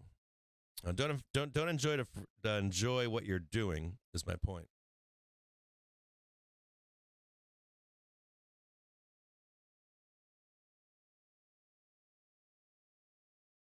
Yeah, it does matter. You got to vote. I got to tell you guys, man, you got to fucking vote, dude. You got to do those things. You got to volunteer. You got to become a part of your community. You have to do those things. And they're not bad things. They're good things. They feel good too. Trust me, when you get it done, you're like, ooh, I did it. It feels really good. And it's the journey. Like, get on the journey. Like, you got to get on the journey. That's like a quote. Like, get on the journey of your life. Like, you got to get on the journey of your life. You got to get that mindset. If you got to like write it on a piece of paper and tack it to the wall next to your bed or something, like the hang in there poster with the kitty or whatever, you only got one life. Get one time. One fucking time. Don't sit there and don't point fingers at other people. Just be like, fuck that, I'm out of here. I'm going to do my thing. I'm going to do my jam. Trust me, when you get old, you look back at the journeys that you had and where you are, and you're going to be so happy when you get older. You'll make mistakes. I remember when I was younger, I used to beat myself up over all the mistakes that I made. And now that I'm older, I'm like, yeah, you know what? It's part of life. I shouldn't have beaten myself up as much as I did. I mean, I probably deserve to beat myself up, but not like you do when you're younger. Enjoy the trip that you have in front of you.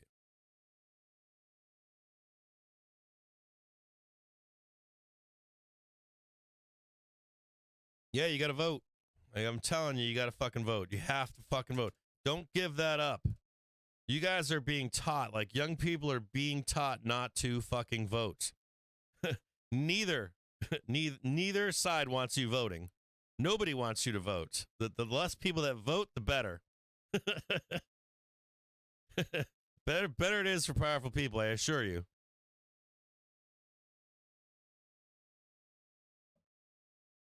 All right, so right now we have consolidation on this yellow bar.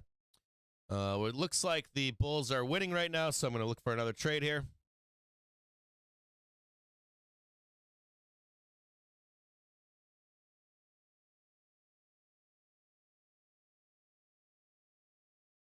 I'm on 436C one more time. Let's see if we can make another trip higher.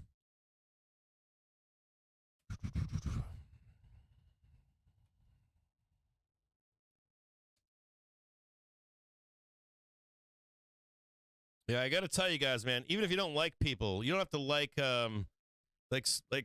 don't care what other people are doing. Like, don't like, you'll see you like, I don't agree with this one. I don't agree with that one. Fuck all those people. Just go live your life. Like, seriously. It's an important thing for you as a young person. Get out there, enjoy your life. Do something for yourself, man. Like 100%.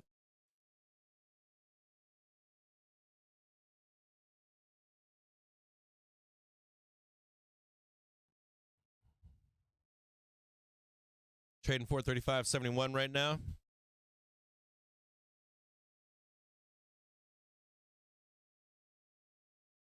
Come on, I got VIX is looking like shit. IWM squeezing though. NASDAQ looks good. Dixie's all over the place. HYG's all over the place. 59 cents now, 60 cents.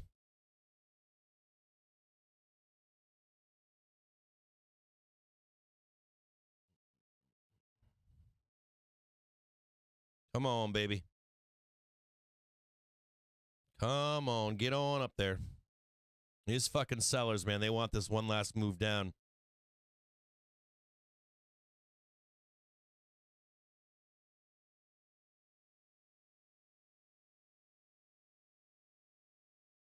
$0.59. I'm thinking about closing this position here. Come on, NASDAQ.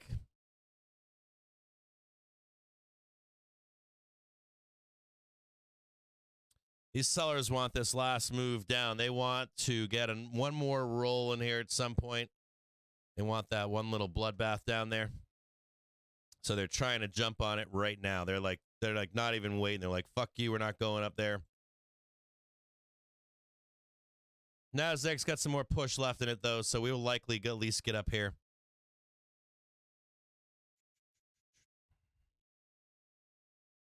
I'm down 2 pennies, down 1 penny.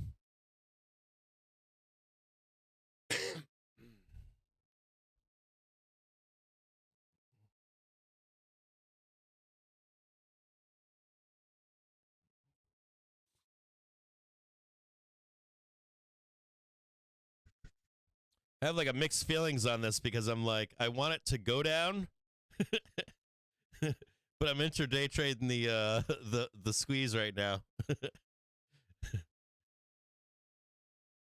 I want to go down to the daily trigger so I can buy a fucking dip with some size.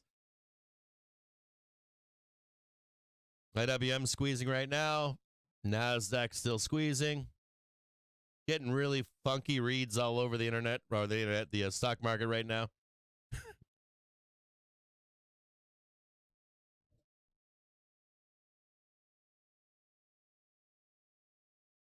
Yeah, that's what I want. I mean, ultimately, I want to come back down and slap the daily trigger.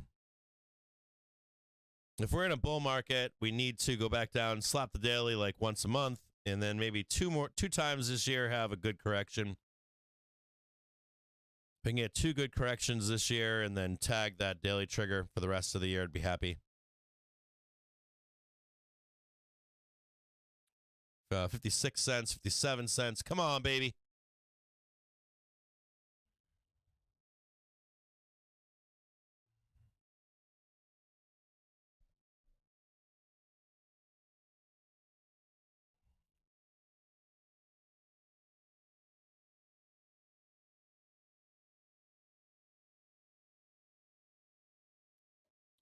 I don't want to get trapped in this either, like bouncing back and forth to get up there. We'll get one more tick. I'm going to check this yellow line here and see if we get a bounce higher. 12:10, 5 more minutes for the bulls to get another new high.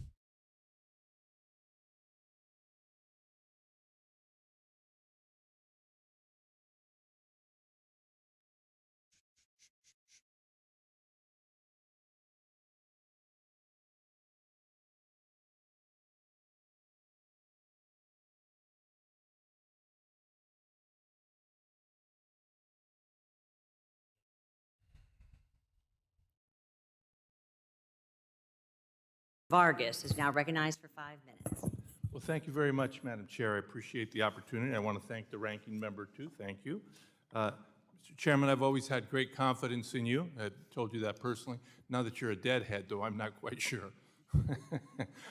I can't believe this is still going on. It's 2 hours in right now. But anyway, again, thank you very much for being here. I appreciate the service you've done for our nation. Just want to hear that gavel swing down so we'd go whip and start ripping right up. Inflation rates in the United States and Europe, on both sides, actually. one of my colleagues on our side talked about that. And I was wondering if you saw the headline today in the New York Times about the UK inflation rate. And you saw that they're running, I think, at 8-something%. Yes, I did see that. And you were asked a question by a gentleman on the other side of the aisle that when the Biden administration took over, what you could buy for $1 now cost $1.16, and that was hurting consumers. And you said, and I want to quote you, I strongly agree. But the question obviously inferred that inflation was the fault of the Biden administration. I mean, that's the whole point of the question. That wasn't the question I answered, by the way. That's right. Down 4 pennies right now in 436C. I'll give you an opportunity to answer that, because you later said that the pandemic was the issue all around the world. So is the Biden administration the cause of all this inflation? So just to be clear, the question I answered was, is inflation hurting people? It was nothing to do with the cause of the inflation. And but it's inferred, Mr. Chairman, when you say that this has happened during the time of the Biden administration. I think the question clearly infers that. I think you understand the question I was really answering. So I guess I would say again, people are going to be unpacking the causes of this inflation. Many academic careers will be built on new ways to look at this. Former Chairman Bernanke delivered a paper with a colleague just a couple of weeks ago at Brookings on this. And I just think you see inflation everywhere in the world. There's a common factor here, which has to do with the pandemic. There's also a room for fiscal policy. There's a room for monetary policy in the explanation. And I just think it's very hard to unpack that. And it's not up to us to make a judgment about, we don't render judgment on fiscal policy. We don't support it. We don't criticize it. Give me one moment. I'm going to go potty really quick. Yesterday I got caught not going to the bathroom. So hold on one second. I'll be right back. It's not something we play a role in commenting on or criticizing or praising. I wanted to give you an opportunity. I appreciate the answer. I wanted to give you an opportunity just to make sure if there was any confusion about that, the confusion was cleared up, and I think you've cleared it up. Now, I want to answer a question that you didn't answer, that you passed on. The question was if Congress should be in charge of setting the federal rates fund. I can't think of a worse idea. The only worse idea, I think, might be another idea that was set forward earlier, that maybe we should be involved in supervising the banks, Congress. We can't even figure out appliances here, for God's sakes. We closed down the government over appliances. We can't even figure that out.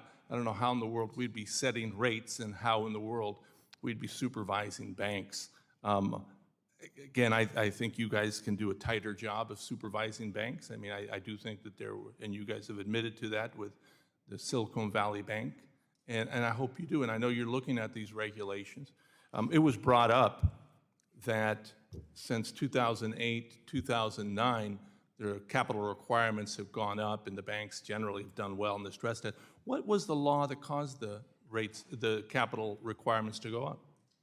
It was a combination of Dodd-Frank and also the Basel Committee. Of course. Agreements. And those are the two things that I've heard from colleagues on the other side. They just keep beating up. Now they don't do it as much, but when I first got here, now that's the CFPB.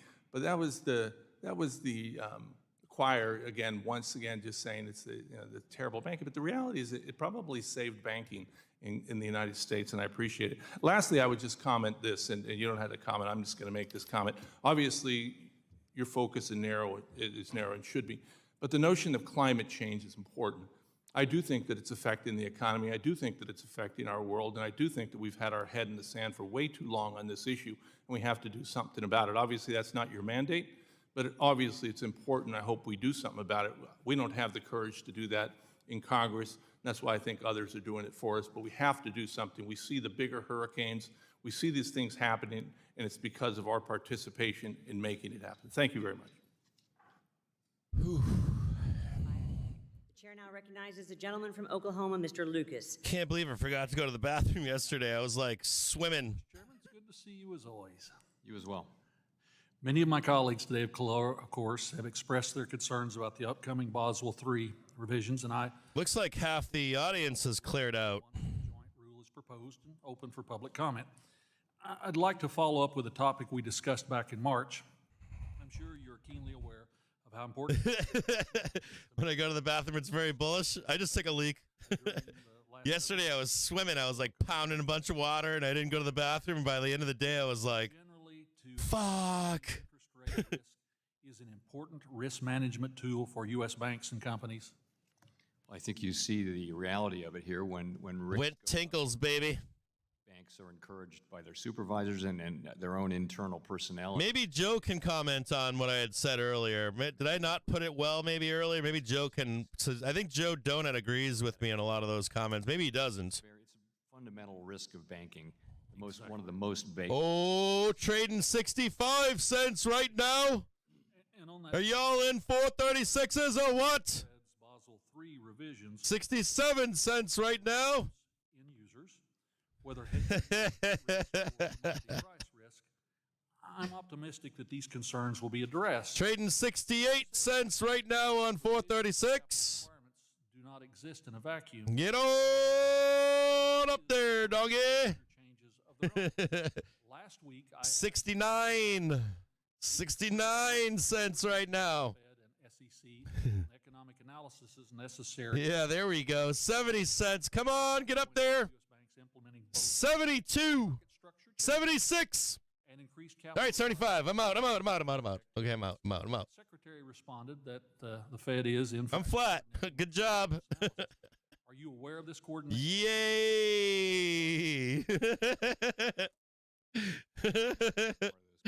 Woohoo! That's correct.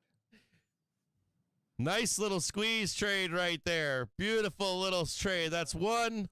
I'd like to follow up. That's two. On your conversation with Congressman Gonzalez from earlier today. You have assured this committee that the Fed is not a climate policymaker, and I appreciate your commitment. Very nice. Very nice. The Fed's regulatory toolkit Now, in a way that would, in effect, what do the Bulls have to do now? I don't think the Bulls do this, but we've seen other we will see. regulators embark on significant climate rulemaking. So Right there. We'll find out where the hourly trigger is. you keep in mind when ensuring that the Now, there's a few things to be looking at here, okay? say political pressure.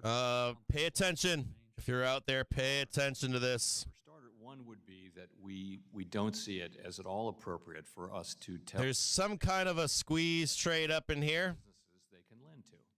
That's not our role. We don't allocate credit. Now, the problem here is we've got another Jerome day, right? The sellers are going to want to roll any of this over. The sellers are going to want to step in here. They're going to want to step in here. They're going to want to step in here.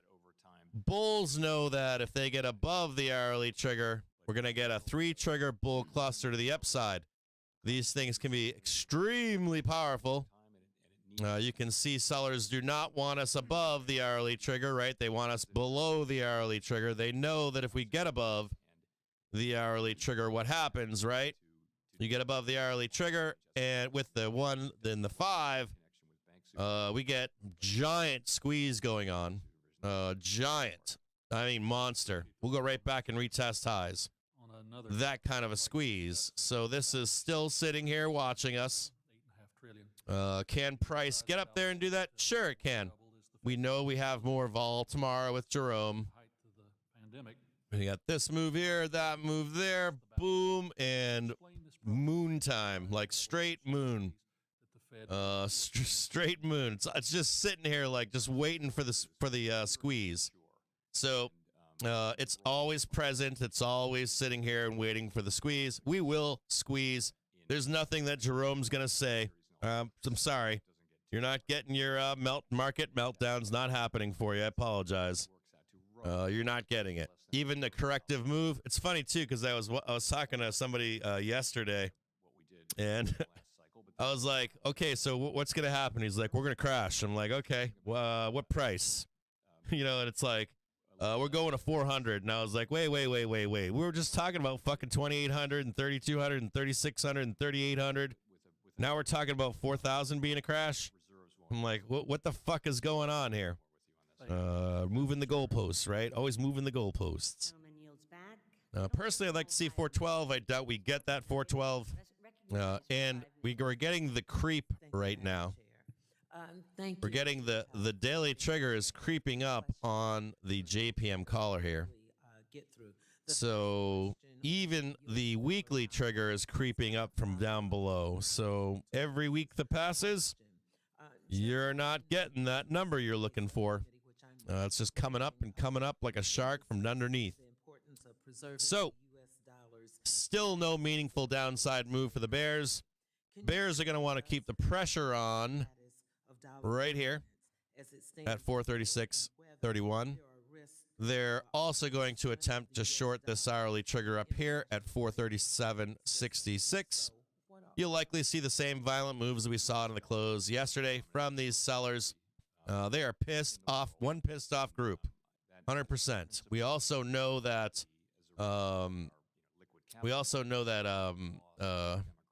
not hedge funds. Price stability over the years, critically open. That we hold on a second here. We also know that fund managers are entering the market. We also know that size is beginning to enter the market. So no matter what happens here, we're getting squeezed at some point. So be ready for it. We are not going down to the crash. If we are going down the crash, we'll see it coming a mile away. So until that happens, we're just getting ready to squeeze. It's either going to be today or it's going to be tomorrow. We'll get that fucking squeeze. So we'll watch this as it develops. If you're looking for the bull trade, if you're like, hey, Cap, when do we get bullish again? You would need to see first. You would need to see this movement here. You would need to see this movement here, and you would need to see price Of diversity and inclusion. come all the way up here, come all the way up here, and then check right there. Chair Powell was That right there is your hey, we're bullish again. So until that happens, there's nice trades in here for you.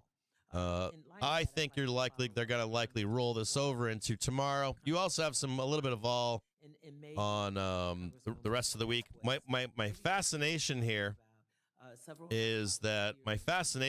is do we get the rest of the vol this week? And then we head into retail heaven. I'm wondering if retailers are like, in my mind, because I read something yesterday that said, well, end of the month we can crash. And I'm like, okay. Then yesterday I looked at the calendar for the 4th of July and I'm like, wait a minute here. I'm like, I know that if on Monday the market's only open from 9:30 to 1, I'm like, you got everybody going on vacation for the 4th, going up to the Hamptons, gonna drink a bunch of liquor with Billy Joel, getting a DWI crash, have to get rid of all the cocaine and stuff, and have the wife and kids meet you after you've been up there partying for a few days, that kind of stuff. So I guess my question is, usually like retail comes and has a fucking party while everybody else is gone.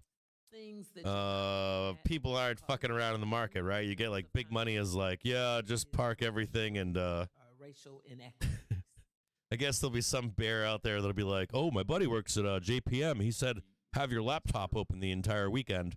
Something like that. But truthfully, these people are likely going to party all weekend.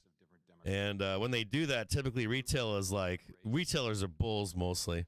So retailers will come out and they'll just they'll just make the market go to the moon. So I'm fascinated with the shortened market hours and where 4th of July is this year. You kind of have like that Friday. What do you got? Let's look at it right now. Yeah, let's take a look. We got Friday the 30th. We've got the 3rd on Monday. And all I can think of in my head is that, the next couple days, if they can get the market down to the daily trigger or some shit like that, daily, weekly, I don't give a fuck. 426, 412, I don't care. Either one of those places, and they just let retail just run this thing up like to the moon. Those strong labor market conditions are the single biggest contribution we can make on. Oh, here we go.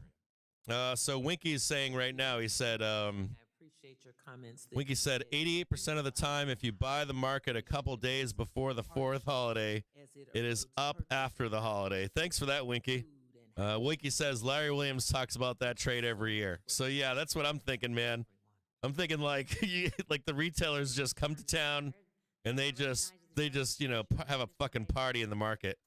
That's what I think's gonna happen too, brother. So that's what I'm looking for. I'm like, yeah, you know, let's get down there. Let's get down to like 412, 425, 426, and then let's have a fucking party. Then I'm not going to be here. I'm going on vacation. I'll be gone Friday. So I'll be gone, just so you guys know, heads up here. For 4th of July weekend. I will be gone. By these asset managers to ensure the same result. However, it's no secret that this June 30th until July 5th. I will be gone. I have to go to Mackinac Island to the Grand Hotel. So I will be gone for that holiday. And I think I'll place a trade. Maybe I'll let you know in Discord or something or on Twitter what that trade is. On that Friday, I'll place a trade for when I get back on the 5th. Or maybe I'll place it for the whole month or something. There's another down period in July, right, Winky? Should have another down week or two in July. And then, so maybe like one nice fat bull trade for the beginning of the month. Yeah, you'll be gone too. So Joey Donut's going away for the same time period. I don't think I can put the stream up. I might be able to. Let me see if I can. Maybe I'll ask. Maybe is Binky in the stream right now? Maybe he can run a stream for us that day on Friday and on Tuesday. We'll have to ask Binky and see if he can. outlining very specific things that could or could not happen. And back in March when I brought this up, and now again today, I'm looking to find out who's actually minding the store on that. And I'm not selling. So it's a little concerning. Hold on a second, I'm watching this. That we don't have an answer on that. I guess we'll continue this conversation, and maybe you can answer this. What division at the Fed is responsible for reviewing and monitoring an asset manager's compliance with these opinion letters issued by the board's legal division? So I won't be here. I don't know if Winky's around or if Binky's around. If they want to run a stream, we'll check. Maybe those guys will offer to. I'd like to. And I don't think that I can run them remotely from there. I might be able to, but I know that the island is like it's not no internet. I think that's like minimal. I think we offered your staff a briefing on this, by the way. Yes, and there was a briefing, and let me be clear. Appreciate the cooperation that has. Yeah, Mackinac is nice. I like Mackinac. Some other briefings. There's been a number of. It's like, what is it, Mackinac City and Mackinac, right? And frankly, I think that's where we get we're taking a ferry over there. More helpful than others, shall we say. So I'm going to quickly pivot to a committee's investigation of the SVB, the Silicon Valley Bank failure. Your staff has been working to get us some answers on our outstanding questions. You did your own report. Now it's our turn. And can you appreciate that our committee is conducting it? Oh, yeah, baby. Bitcoin. Woohoo! Will you commit to producing the Yeehaw, Daddy. and access to the staff who participated in the interviews conducted for the Fed's own internal review of the bank supervision report? I'm not in the middle of that discussion. I don't know where that stands, so I don't want to make commitments that I can't back up. So I'll be happy to. Yeah, SPY's bullish here. It's more like, here, I'll just draw it out for you. We'll see where the failure is. Ready? I'll leave it on the chart right now. I'll show you where they're going to try to sell it. So this is where they're going to try to sell it right here. We're going to try to sell that. After the review of SVB. In other words, or maybe I'll put that on after so you can see it better. The thing is, I didn't play any role by design in the preparation of the report, and I'm reluctant. I think I know the answer, but I don't want to guess. So we can give you a 100% clear answer on that, but I'd rather not speculate. All right. Well, along with the FDIC and Department of Treasury, you invoked the systemic risk exemption, the SRE, for both Silicon Valley and Signature Bank, guaranteeing all depositors would be made whole. For example, regulators could have used orderly liquidation authority, the very tool Dodd-Frank was intended to resolve the, quote, too big to fail institutions while protecting taxpayers. Why was the decision to use SRE made, and do you think that is that we've now lowered the bar to use SRE in future bank failures? I hope we don't have to face that question again. We all do. As long as I live. But has a new bar been set? I would No say pun this, intended. though this happened with no warning on in the middle of the night, Thursday night, and less than 12 hours later, we're on the phone with the FDIC, and they're deciding to close the institution and to haircut uninsured depositors. So it was an emergency situation over that weekend. We could see that there was an election. Sellers are going to try to step in here. Had to do to address that Here. Gentlemen, time is expired. And here. Chair now recognizes the gentleman from Illinois, Mr. Foster, for 5 minutes. Thank you, Madam Chair, and to Mr. Powell for appearing.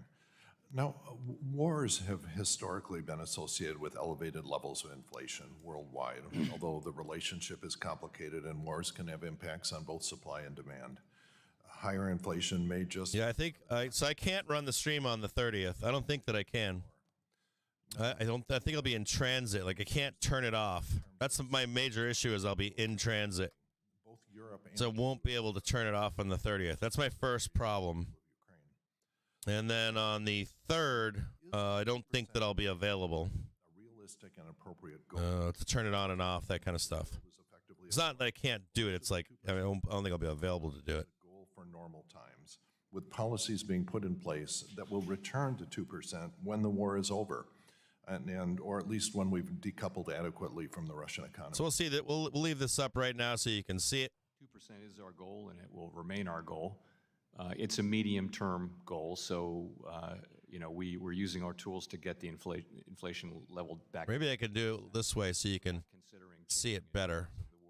Hold on. I don't know that that's playing a particularly important role in inflation today, although when energy prices and commodity prices went up at the beginning of the war, it certainly was.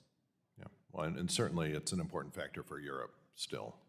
Yes. The disruption particularly. Well, just more generally, you have been trying to deal with this question of how you balance your dual mandate.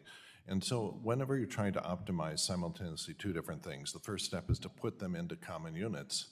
So just to be specific here, let's say that you're missing your unemployment goal by 1% and you're missing your inflation goal by 1% in the opposite direction.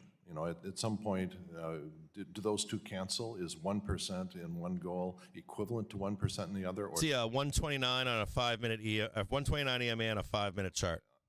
27 or a 30 EMA. I switch them around like 116 to 130. And 27 to 30, somewhere in there. Try to predict your behavior, but what? Yeah, when they bang the gavel, it should fucking rip some faces off. Well, not rip. Tomorrow's should be better. Versus a 1% of inflation. Taylor rule is a pretty good place to start there. Same coefficient on both variables. Now, is that really true? I don't know. I'd have to go look at it. In the original Taylor rule. Okay. But because it's not an. It's a. I wish I could do arrows here. Because you could choose a quarterly inflation target or an annual or a decadal. They're going to try to sell. And get very different numbers. So it's also there's significant right there. The relative social costs of inflation and unemployment, and you wouldn't want to ignore that research either. So I think they're going to. Did I make a copy of that? Current moment, it's not a question because we're obviously the labor market is extraordinarily strong and very far from our inflation target. So we don't have you're getting complaints from business that the labor market may be too tight.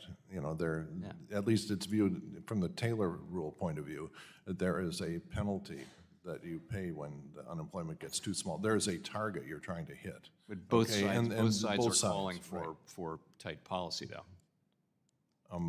Yes, that is correct at present, but you can certainly foresee times when they will be in tension, and they historically have been.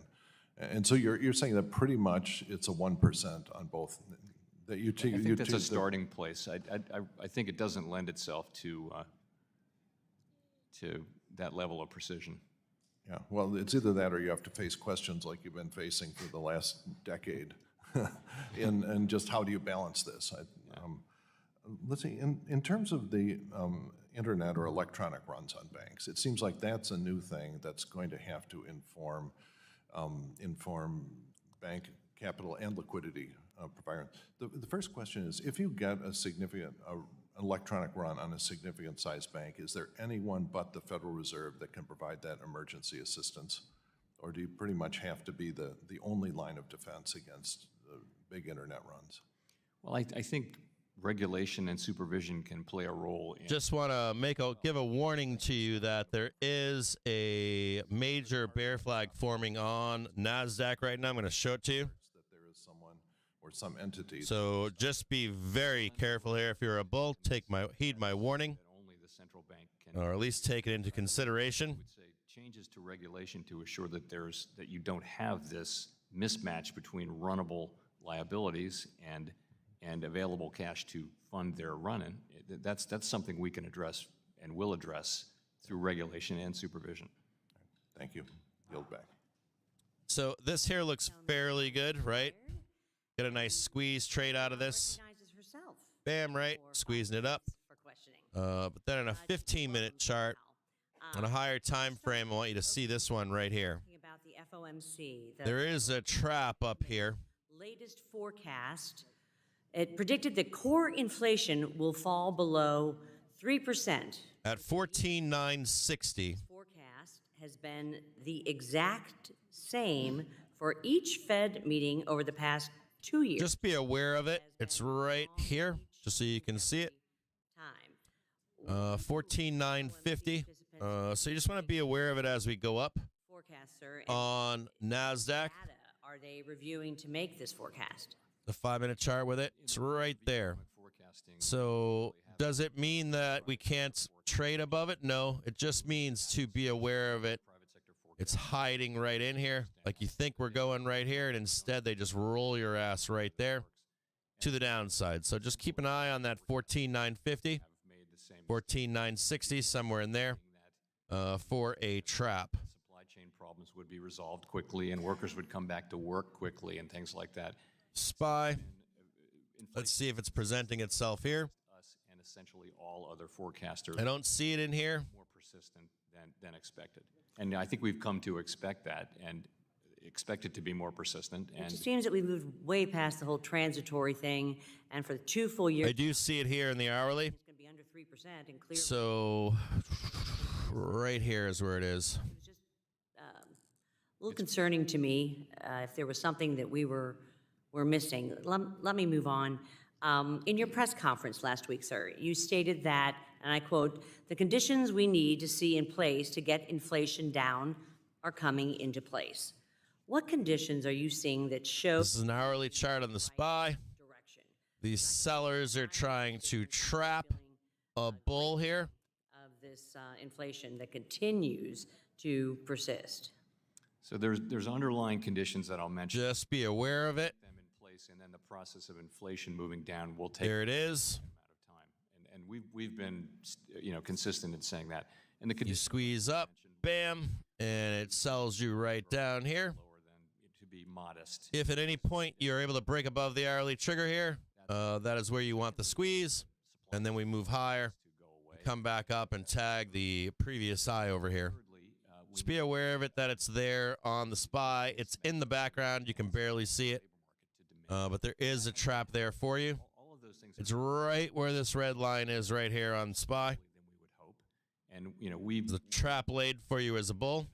do believe I'm going to make this one yellow because inflation down is going to be a relatively lengthy one. your trap is likely right here. It's clear that the spending on consumer services, for example, a car oil change, a haircut, or a concert ticket, remain almost unresponsive to rate hikes.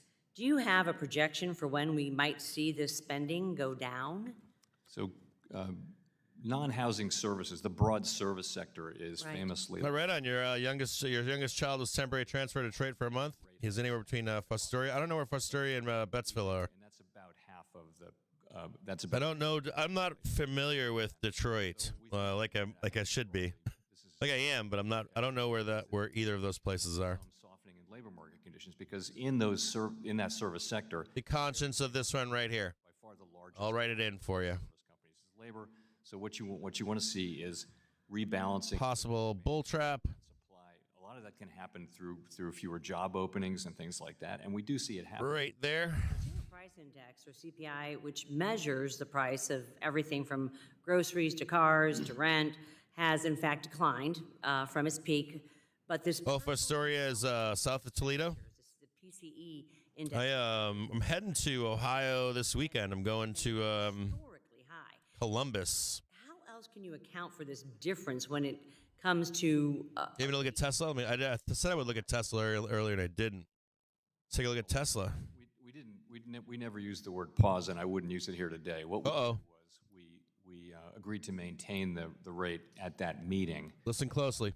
Almost every single of the 16 of the 18 participants on the FOMC wrote down that they do believe it'll be appropriate to raise rates, and a big Yes. majority believes raise rates twice this year. And I think that's a pretty good guess of what will happen if the economy performs about as expected. Yeah, I think you're right. More rate hikes likely are needed to bring inflation back down to the 2%. And, we're concerned about a hard landing, about recession. So anyway, my time has expired.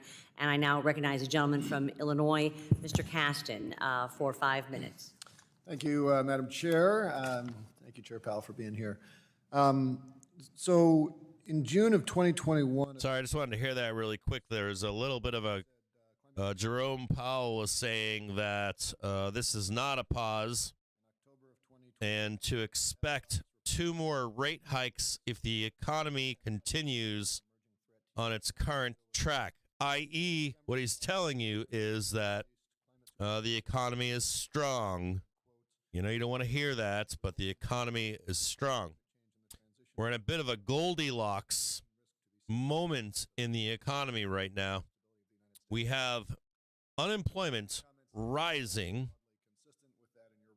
but job openings rising as well. So the demand for workers is still high, even though the unemployment rate is creeping up.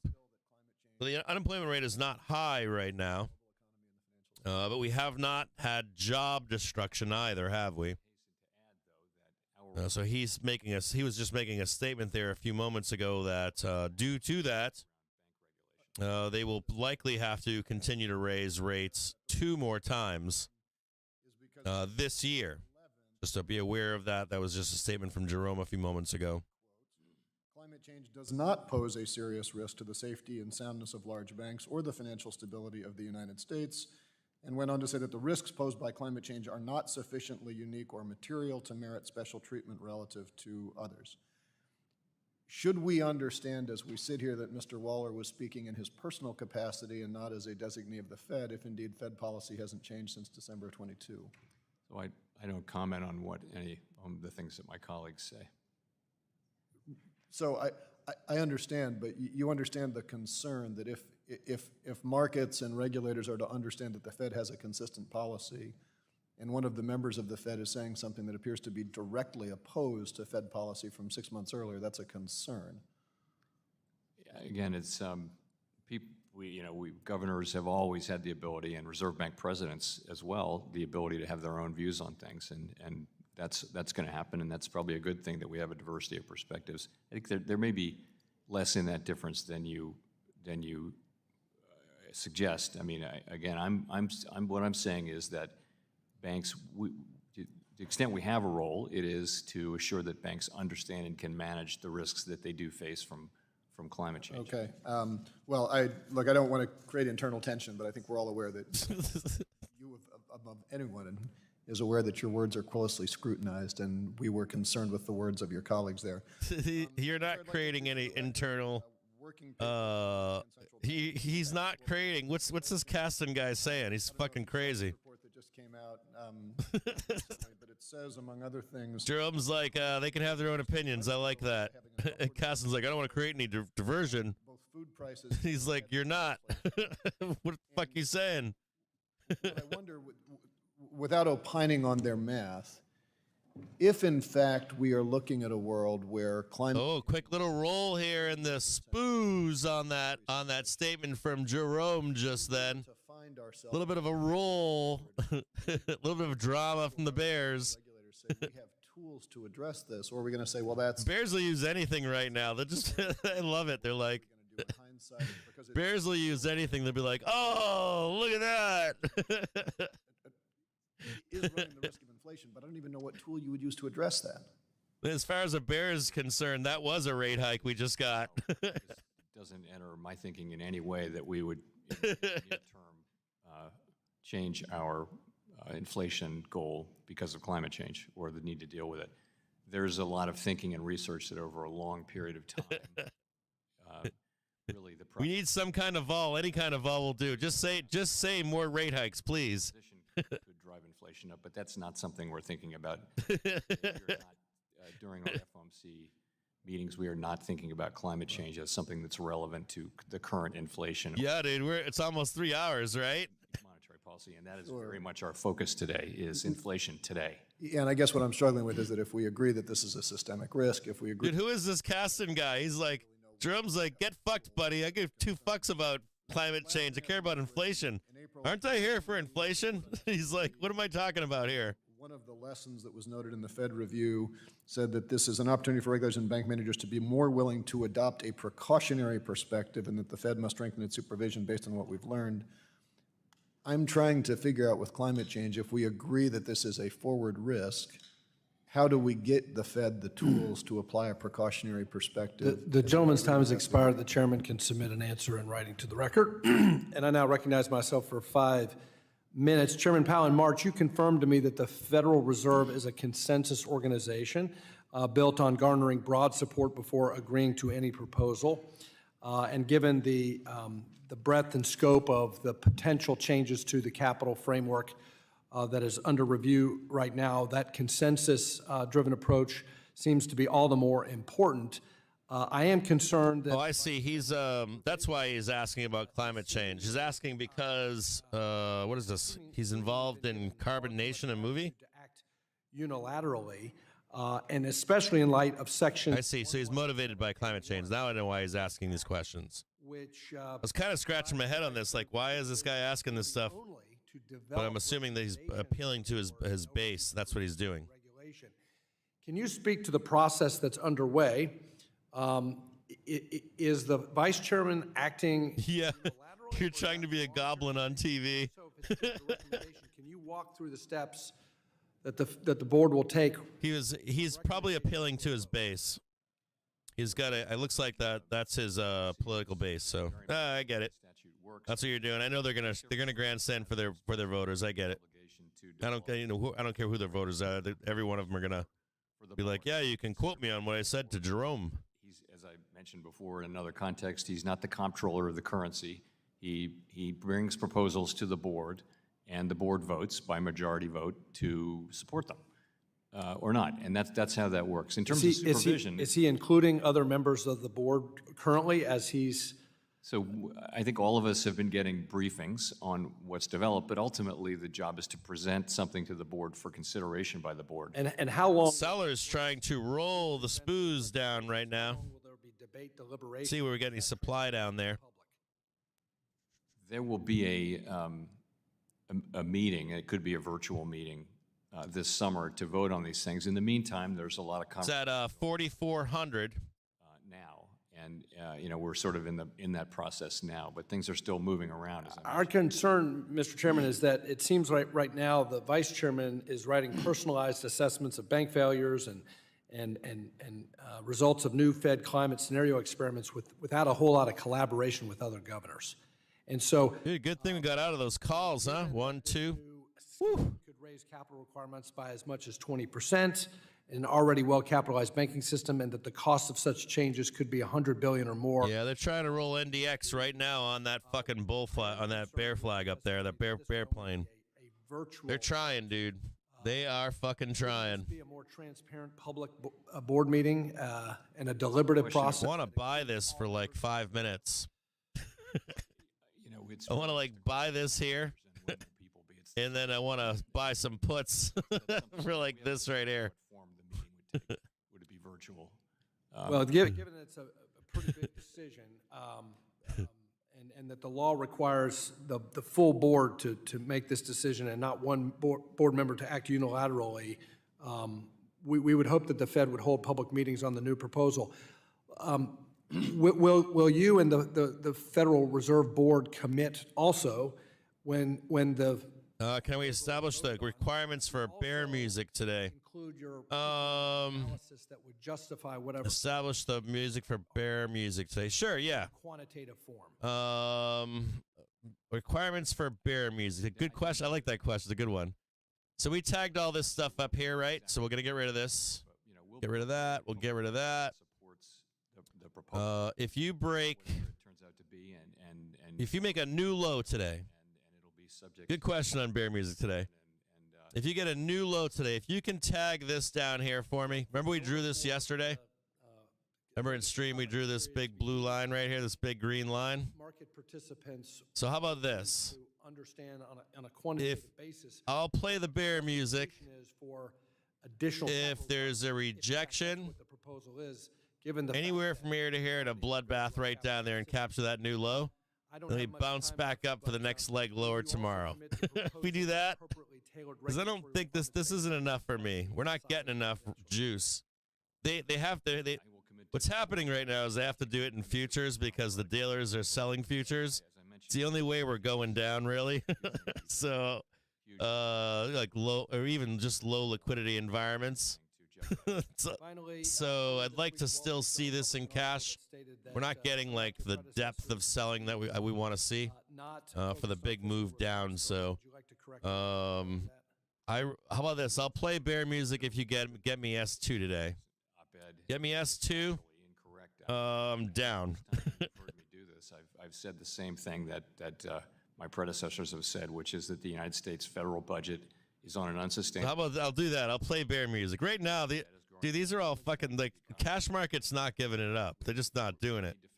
So we're like taking the slow eye bleed down until I don't know, someone has their way and they're like price is where it needs to be for us to keep going up. I'm particularly concerned that the current regulatory environment disadvantages. So I'll write it down here. How about that? If you get this in cash market today, concerned that the largest banks were given preference in the bidding process, just enabling the larger banks to play bear music.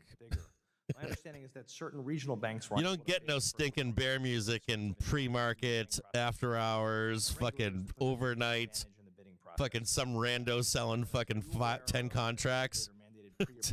Him and his buddy selling them back and forth between each other. That ain't working for me. It's like classic bull market bullshit. So play bear music. Now, if you're selling cash market like that, you get your bear music. We play an important role here, but when it comes down to selling a closed institution, that's just something the FDIC does according to our own procedures. To my knowledge, there were a bunch of... Get down here to S2. We're playing bear music. Do you know, if, to your knowledge, if any were that they could not participate, or your understanding was that anybody Honestly, could I'm participate? not aware of any, but I wouldn't be. That really is a question for, that's the heart. That's really what I want to see. I want to see some cash market selling. Thank you. Small and medium banks hold a large portion, as you know, of our country's commercial real estate loans. I want to see some real selling, real money selling in the market. That's what I want to fucking see.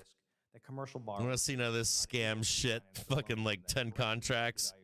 All this shit's coming back. We're all going. You're not selling this market in the after hours and thinking we're not going back up there. Smoking crack if you think that's happening. How's the Fed looking at this and helping small, medium, and regional banks manage their portfolios or think about the risks of commercial real estate? You need real money selling inside cash market.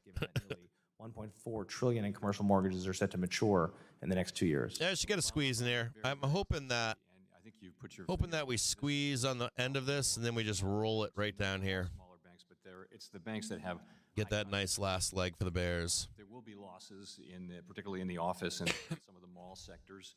And what we can do, there's a supervisory playbook, and so the supervisors are in there. You ain't selling cash market. They're fucking buying the fuck out of it in cash market. And do the right things. Fucking dealers into the day are like, God damn it, I got to counter this trade now. Thank you so much. Fucking bulls don't care. Today Fucking savages. tightening their lending process and processes and tightening the what's available. Are you concerned that higher rates and the recent instability in the system, banking system will lead to a credit crunch that can make it harder You ain't selling shit in cash market. and potentially lead to rolling blackout of loan defaults across? I want to see it selling cash. I do. Bank credit conditions have been tightening for a year, and that's partly as a result of our rate increases. Right there. Play the bear music, baby. To the possibility that sort of Come on down for daddy. Give me a new low. How about this? You just give me a new fucking low down here, and I'll play the bear music. I'll meet you halfway. Just get me a new low. How about that? I'll even write that in there. Play bear music if new low in cash market. Capital and that kind of thing, and some of in RTH, regular trading hours for the big boys in the room. So it's something we're watching. How do you think we as Congress? There you go. I'll turn J. Powell off. Where there is same activity, there really ought to be same regulation. You shouldn't be able to conduct the same activity. We regulate. Come on down, baby. If we're not regulating appropriately, then that should be changed. But if you can just go across the street and start a business that does the same thing without the regulation, give me actual sellers. Effective or fair. not fucking 10 contracts at nighttime. Up and running, and obviously driving towards some conclusions, it appears, or recommendations.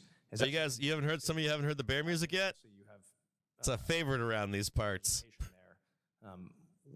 What are your largest concerns in terms of requirements and how you're thinking through that right now? Yeah, it's no danger, baby.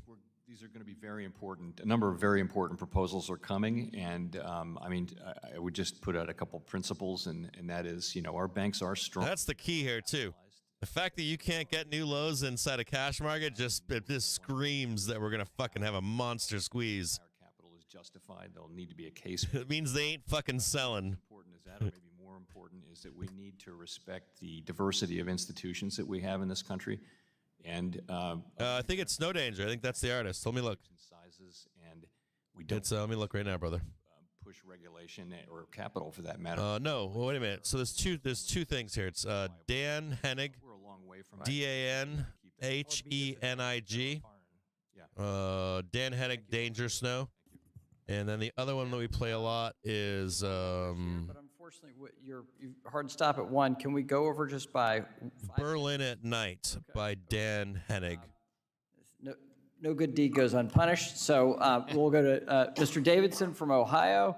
Berlin at Night. And Ms. Garcia from Texas for 5 minutes, and then we'll playing it now. Thank you, Chairman. Chairman Powell, thank you. You guys are fucking hilarious. Get all these questions in. And just picking up where my colleague, Mr. Gottheimer, left off, talking about non-bank. Well, they've got the, so what I was doing was I was paying for music. So I was like, okay, I'm going to pay for music. So then I played some music on stream, and they took away my 13 cents I make in perpetuity. They were like, fuck you, we're keeping your money. So I was like, all right. So I was like, I'll pay for a different service. So I paid for a different service. Someone was like, you won't get nailed on this one. I'm like, okay. So I pay for that one. And sure enough, I got another fucking copyright complaint.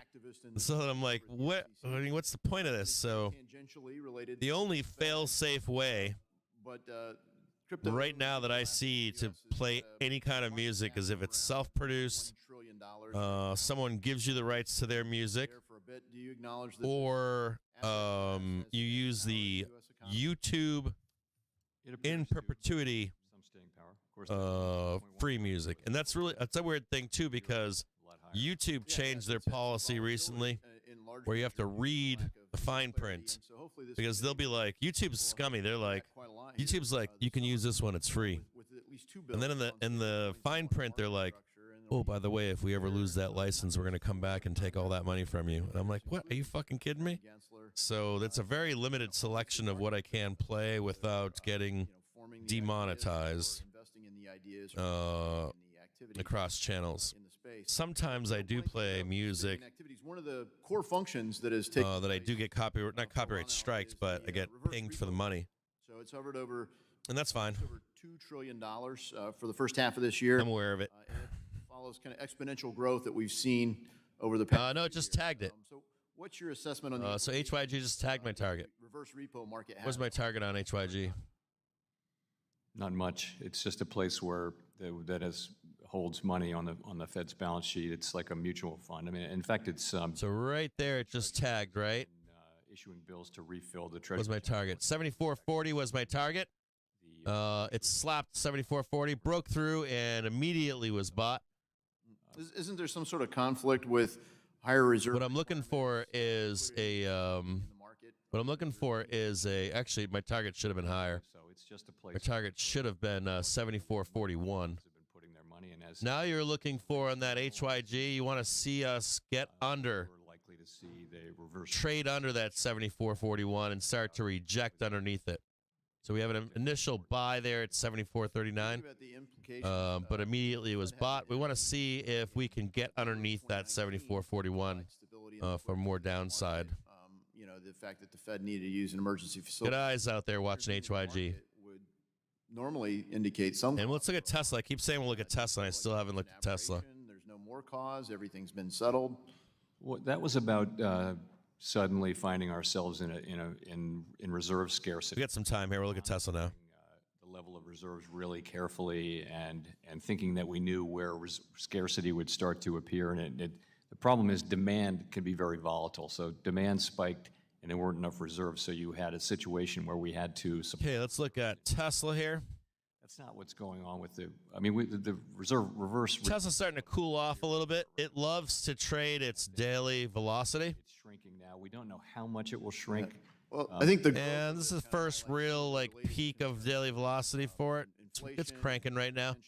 I'm gonna expect it to cool down here. You know, the requirements. Still in this range of consolidation. Alternative returns. There's concern. Well, all that capital can't Squeezed up here, right? Just change the color here. For it to be deployed, then it certainly has implications.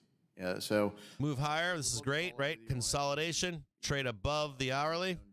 Bam. Pushed higher. Broke through the hourly, right? We don't like trading Tesla on the hourly. We like to trade it on the daily.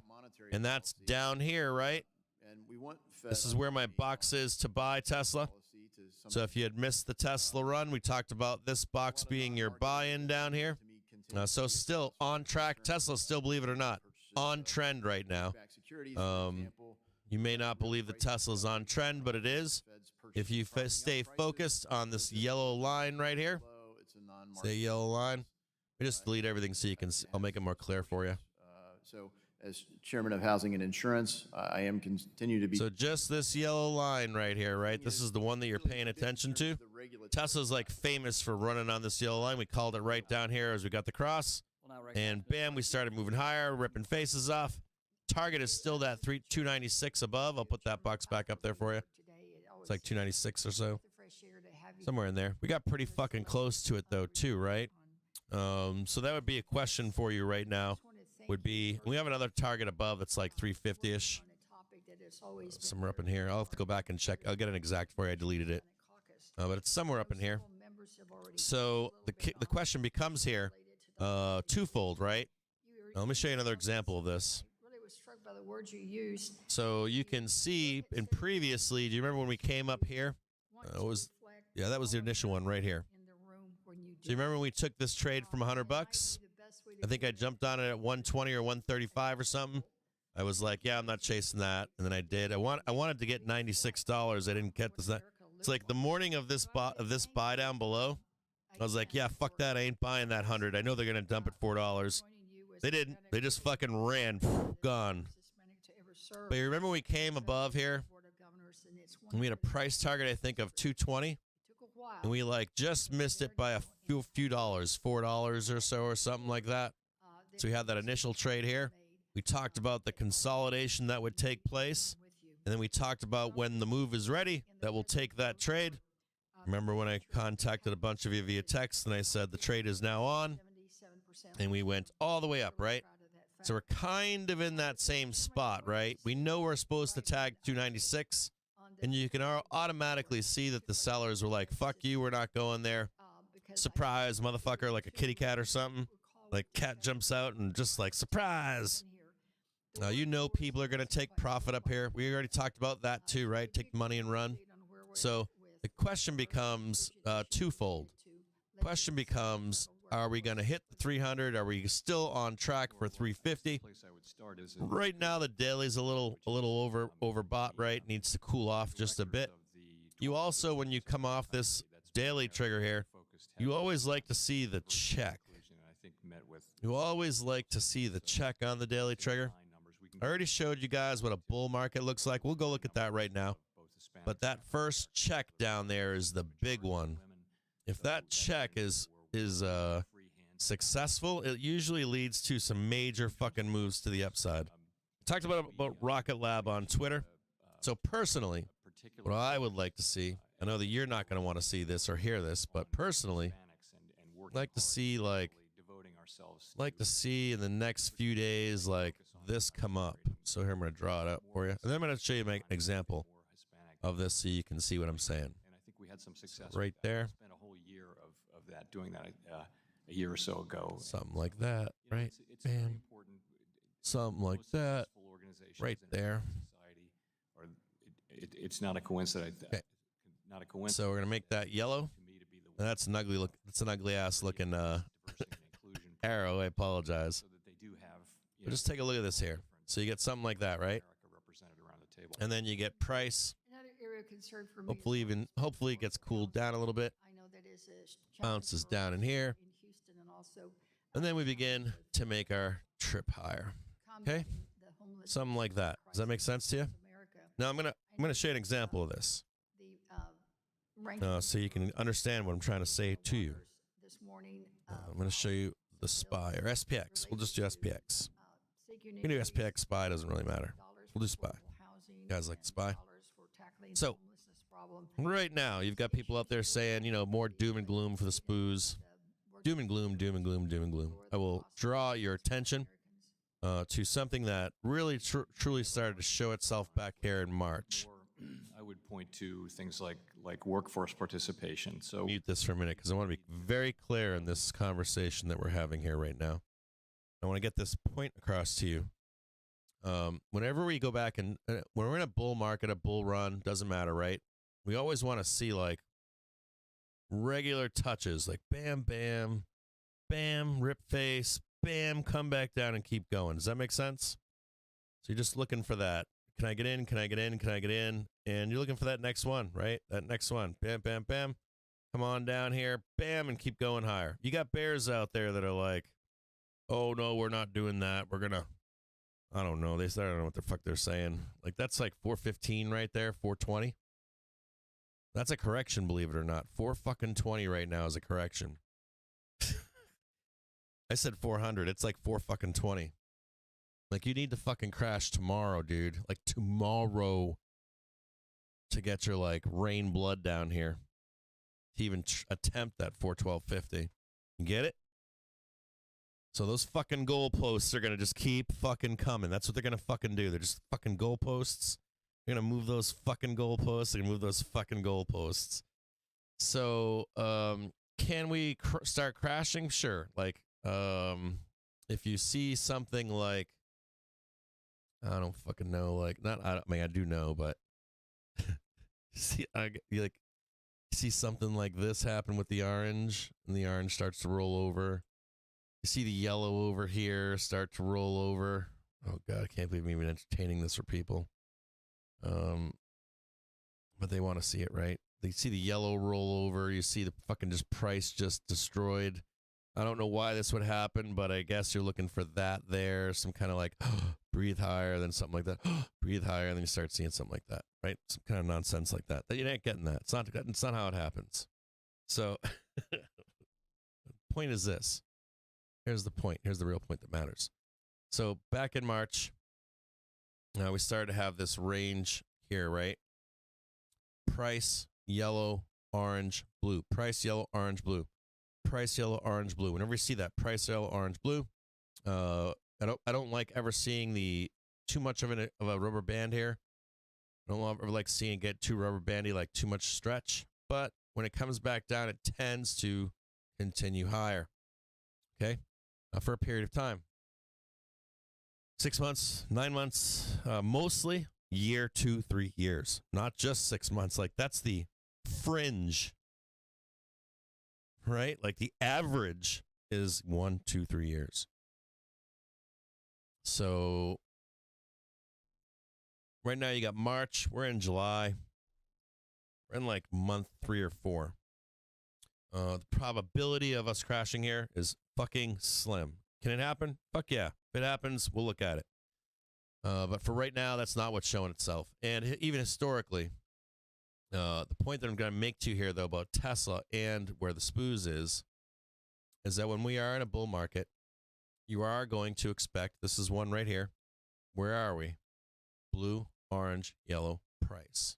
And you see some really nice tags of that yellow, right? 1, 2, 3, 4, 5, 6, 7, 8. Great fucking places to buy the dip. So Tesla would be the same kind of a thing. Every once in a while, you'll see a bloodbath down here. The orange to the orange. But even then, we're still in a bull market. We're still in a fucking bull market. So even if we break under, what are you looking for here? You see that, right? The break under the daily, and that brings up the orange. Even when we're doing that, you did not see the yellow go crossing down below. You did not see the orange start to cross below the blue, did you? You don't see that. It continues higher still. So you'll see yellow going higher as the price goes lower, right? So we'll show you an example when we actually do roll. You can see it right here, right? We break below the orange. The yellow starts to come down and starts to cross, and then we start to see the actual crash, right? So and we're not even talking about velocity going down before that happens. We'll talk about that when the tool is released. So for right now, we're not fucking seeing that, are we? So all a bull wants is for a test down here. We just want to come on down here and do our next jobby over there. If somehow price breaks below the yellow line like this, and it starts to signal a down move, we'll take that short. We'll ride that fucking thing all the way down to the weekly. And then we'll look for another dip to buy right there. So, for right now, if you're a bull, you're more than likely waiting for a touch of the yellow line. I don't know when you're going to get it. I don't know if it's today. I don't know if it's tomorrow. I don't know if it's the end of the month. I don't know when it is. But that's what I want, right? I don't care if price is up here. I care about coming down here and touching it. So far today, it's 426.56. Tomorrow it'll be 428, and then the day after that it'll be 430, right? 430, 432. Let's keep rising as time goes on. You can get that nice little roll over here for the bulls. It'll come nice and down. Hourly will be down, dipping. It's almost ready to buy a dip. So just Tesla. Going back to Tesla really quick. Sorry, my bad. I spelled it wrong. Just Tesla. Can Tesla recover here? Yes, it can. Right? So where do I want price? I want to fucking buy a Tesla down here. That's where I want to buy it. Right down there for the next move higher. Now, if you're like, nah, Cap, I'm way more bullish than you, bro. I'm going to be like, okay, cool. Where are we going? You're like, we're going to 296. We're going to 300, Cap. All right, fuck it. You want to go up there to fucking 300? We can. Here you go. You've got your previous high there. You've got the hourly trigger right here. You need price to get above 267.73. I'm going to actually draw the bars out for you, or the path that you're looking for. You're looking for price to come up, fail here, come back down, and check the hourly, and begin to make its way higher. Kind of like that. Kind of like that. And you're going to be looking for the hourly trigger, come swooping underneath, just like that. The 1 and the 5 minute to come from underneath here and start to ram us up into that 296. There is a small trade for you here, but I think it's too risky. If you're above the 1 and the 5, you can probably take this to 267 or so, but it's not worth it. This is the money trade right here. That's where the money is. This is the bullshit danger trade. This is the trade where you take it and it rolls on you and you lose all your money. Goes right down. There is some like you could possibly take this one, possibly take that one, but you're still, in my view, fighting over peanuts. In my view, that's what you're doing. You're fighting over peanuts. I like trading Tesla on the daily velocity, and for me at least, I want to see it come close to this. It doesn't have to be exact, but somewhere in there. I would love to buy that fucking 240, 250. And I'll tell you what, last time we were here, one last thing I'm going to say to you. Last time we were here, right, in this just general vicinity, we did something similar. We rolled, we like back and forth, and then you got your move. Is it guaranteed? No. If you trade above this 296, 300 and hold above it, we will then go up and attack that 350 to the upside. But structure is intact. I'm still bullish here. So like in a longer time frame, we haven't broken anything to say we're bearish. Even with the down day today, which we're kind of expecting, right? We know that there's volatility coming with Jerome Powell. We know there is. We know there's vol from him today. We know there's vol from him tomorrow. We know that we're getting claims. I think we're getting claims this week. And then we're getting, I believe, one more thing on Friday. So you've got some volatility here. And you also know that we've got the 4th of July coming, right? You also know that you've got end-of-month flows coming out, right? You also know that you've got the collar coming out. All eyes will be on that, right, for end of the month. People are going to want to know, is the collar lower strikes lower? Are they the same? Are they higher? That makes a difference, right? You might say that it doesn't, but I know for a lot of fucking people out there it does. So, there might be a little bit of that at the end of the month, right? Here's the 30th right here. Right? There's the 30th right there. So would it be shocking to me to see us like trade in here, find out what the collar is, and then boom to the upside, right? If you get a higher strike on the collar, you're good to go. We're rock and roll. We're off and running. You get a lower strike in the collar, and you know what that means, right? There's going to be not panic in the market. Every fucking bear and their sister is going to be out in town saying that we're going to the depths of hell. Doom. Just be aware of this in here. And then be aware of the zone above 300 to 350. We can trade that too. That would be a good trade if we can get up there and hold it. So there you go, Tesla. Did that help? I hope it helped. Meeting is now adjourned. Thanks for saying something to me. Can I have a look at Bitcoin? Yeah, sure. Let's look at Bitcoin. We can look at Bitcoin. I always like that question because here, let's bring Bitcoin up.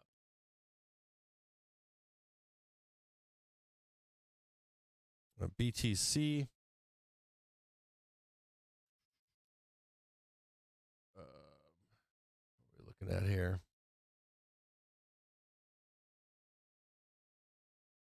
BTC. What was the one that I charted out for you guys? Because I think it has a kick-ass arrow on it. Does this have the kick-ass arrow on it? Nope. One of these did. And then I charted for you guys. Was it, when was it? Anyways, I don't know which chart had the big giant fucking... I had a great Bitcoin chart here. I can't find it right now. I had a great one that I charted. It just went to my target on Bitcoin. So we'll chart out Bitcoin for you anyways. So Bitcoin. Okay. I made a series of posts, not just one. Right now I'm in the process of deleting my entire Twitter presence. So I think it's deleted some of those posts, but I made a post on FinTwit where I told people, I said, I think we were right here. We were right here. And I made a post on FinTwit and I said, you think that there's a giant chasm down there And I said, you are wrong. That there's a shark down there that's going to fuck you up. That's what I said. And that's what happened. And so they came in and they squeezed this thing. But not only did they squeeze this thing, maybe I need to look at this in a higher, let me look at a higher time frame with you guys. You know what I'm going to show you? Give me 2 seconds here. Maybe a 30-minute chart might be better. There we go. Nope. Bitcoin, BTC.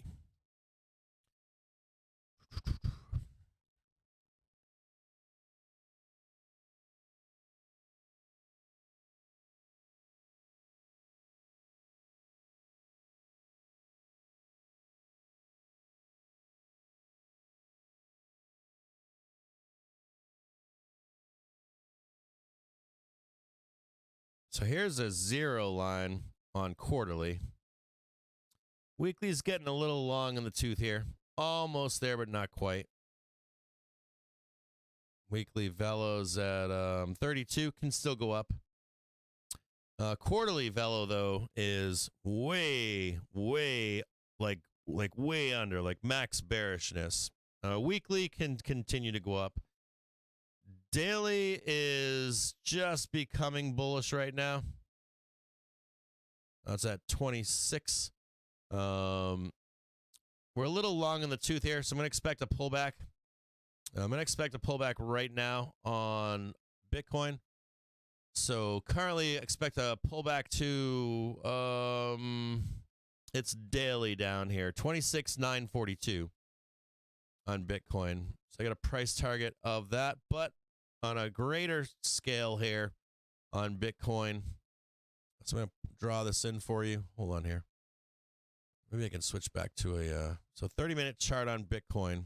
I'm going to expect a pullback to, well, I'd be a buyer down here at 28.70, and then I'd be a really big buyer down here though at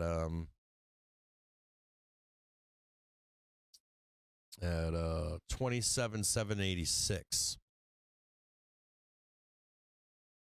And the reason I'm saying that to you is because there's a bigger play here. There's a giant fucking play here. So there's a giant move higher coming, and I'm going to expect something. I'm going to move that one here. And that's actually the bigger move right there. And this shit's going to moon, so we ain't even there yet. So we just rejected right here. We have one more move higher. One more failure right there. 30. Oh, we already tagged it. We already tagged 3087. Okay, so we already tagged that one. Good. Your next target for Bitcoin. You already got it. Yay. I bet that pissed off all kinds of people. What's crazy is the larger move for Bitcoin. Your next target is 38,000. Believe it or not, 38,000. Like moving to 38,000. And then you've got 46,000. And then you've got 50,000. I know you're gonna get 72. You're getting all this. You're likely getting all. Well, as long as you stay on track, you're getting it all back. You're gonna get every last fucking penny back. I know there are people out there. You might get a failure up here at 63,678. Now I know that out there you're like, there ain't no fucking way. But I assure you that this might take some time. I assure you that you're gonna. That's your move that's coming. Now I will say something. If you start to reject this orange line right here. I would be a net seller of Bitcoin, depths of hell, but not until that happened. Like you need a break. 1, 2, 3, boom to the downside. And that is off of a price currently of 25,937. 25,937. So unless you start to sell 25,937, in my view, you are at least going to 38.04841, and likely you're going to get some trouble up in here. This is going to be volatile city up in here. Like between 38 and 46 going to be a shit show. But once you break above that, and this is going to be a shit show too, between 46 and 287. But this one's easy. Between 50,000 and 56,000 is easy. And this is where your failure comes in up here in the 60s. But I am extremely bullish on Bitcoin. And I don't know why it is. And I've had everybody and their sister tell me right now that they are more bearish than they've ever been. I just read a story. I don't know why that's not. Why we're having that problem with this right here. But up here, this goes down there. Or this breaks. Wait a minute. Come on now. This breaks below. Gets underneath the daily. And this is actually kind of higher. This is like right here. You're going to get your break like right there. And you're going to get your big fat tag right there. And that's when you're going to start moving higher. Something more like that. It's more like that.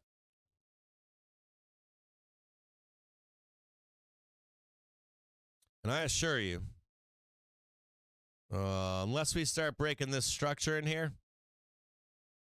you're looking for that. Like, when we get down to that 28,000, whatever that reaction is, like, if that reaction is up, fucking, we're going. We're going to start fucking mooning Bitcoin. Like, we ain't even done. Like, we're not done here in Bitcoin. We're just getting started on Bitcoin. Bitcoin. And I hate crypto. I got to be honest with you. If you're following me right now, it's a fucking scam. It's an exit scam. I mean, I understand there's uses for it. I am in agreement that it's great for buying drugs. It's great for passing money in countries where you can't. It's great for people that their currencies, their own countries are all fucked. But for me personally, as like replacing the U.S. currency and all that kind of stuff, never going to happen. Never, ever, ever going to happen. So, so I think it's a scam, but I think it has uses too. So I don't think that it doesn't have a use. I know that it's useful. I get that it's useful for certain things, but you'll never find me being your guy, being like, yeah, if you hear me say I'm bullish on Bitcoin, that's saying a lot. That's saying a lot. It's like, you've got like the biggest bear in the world telling you I'm bullish on fucking Bitcoin. Extremely bullish on it right now. I don't know what that is either. Why I am. Well, I know why I am, but normally news comes out. So like when Tesla, I'm like, yeah, we're gonna go to 300, right? I'm like, we're buying 100. Now we're gonna go to 220. Then we're gonna pull back down. Then we're gonna go to 300, right? People are like, what's gonna happen? I'm like, they'll make the fucking news up. Like they'll make some shit up. They already know that we're going there. There's likely like somebody in the C-suite of Tesla that's like, you should probably announce this when we hit $300 in the stock market. So, you know, the news seems to fit the narrative.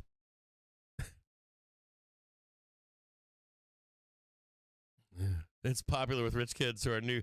I had no, so I have put my, so I'm going to be honest with you.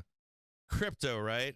I used to trade it a long time ago. I used to be on Silk Road and places like that a long time ago when I was a young guy. But other than that, I haven't traded it. And as it's grown in popularity, I've stayed away from it. One big reason is because I don't want to get involved in it because it's unregulated. There's a lot of pips and stuff, right? Trading options and shit on that. None of that shit's regulated. I know that I've been approached in the past to do like, you know, you create a coin and then you basically, you're selling it to people and then they're pushing it and then the people are pushing it. And then before you know it, you know, these people that do this are very old. They're like old traders that ran pump and dump scams way back in the day. And I want nothing to fucking do with it. So for me personally, I've stayed away from it. Now, Bitcoin, I don't mind getting involved in it. And I do own some coins. If something gets burnt to the absolute ground, I will buy that shit. And I just keep it sitting there and don't touch it. If it ever goes up to the moon, I'll cash it in for some cash if they ever let me. sell it because I know it's a big scam to even try to get your money out. I know you're going to tell me it's not, but it is. So, and I get that people trade it. What I didn't realize was how prolific the trading of options are on crypto. I was shocked. And I've gone down the rabbit holes recently to make sure that I'm up to date, and I am blown away at how many people actually trade fucking crypto, like options on crypto. It blows my mind. I knew it was there, but I intentionally stayed away from it. And now I'm just shocked at the number of fucking people that actually trade that shit. It's everywhere. Yeah, it's over the counter type stuff. It's pink sheets, man. Absolutely. Reminds me of pink sheets. And a lot of the people that I've heard of that are involved in it behind the scenes, I ain't talking about your Elons, and I ain't talking about all the fancy stuff on the outside, but I've had some conversations with some people that are long time market participants that are either have been in trouble with FINRA or SEC or are very close friends with those people. And a lot of those guys, these are like pump and dumpers from like the 90s and 2000s, early 2000s and shit. They're like old guys now. Those fucking guys are behind a lot of that shit. And I want nothing to do with it. So, yeah, there's like a whole like system of real bad people, man, in the background. I would love to trade these pink cryptos. Yeah, I want nothing to do with it. I can't have like a moral. I don't have a moral compass, but I kind of do in some things. I'm like, yeah, I draw the line right there. I'm not doing it. I guess each his own. You as a participant, not so bad. I don't want to be like, I don't want to be a part of or accused of ever being a part of it. So,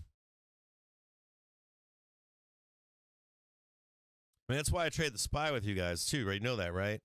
Like mostly I trade the SPY with you guys because I know that it's so liquid that it can never be accused of like, oh, he's pumping the SPY. Like we make jokes in there about the SPY pump room.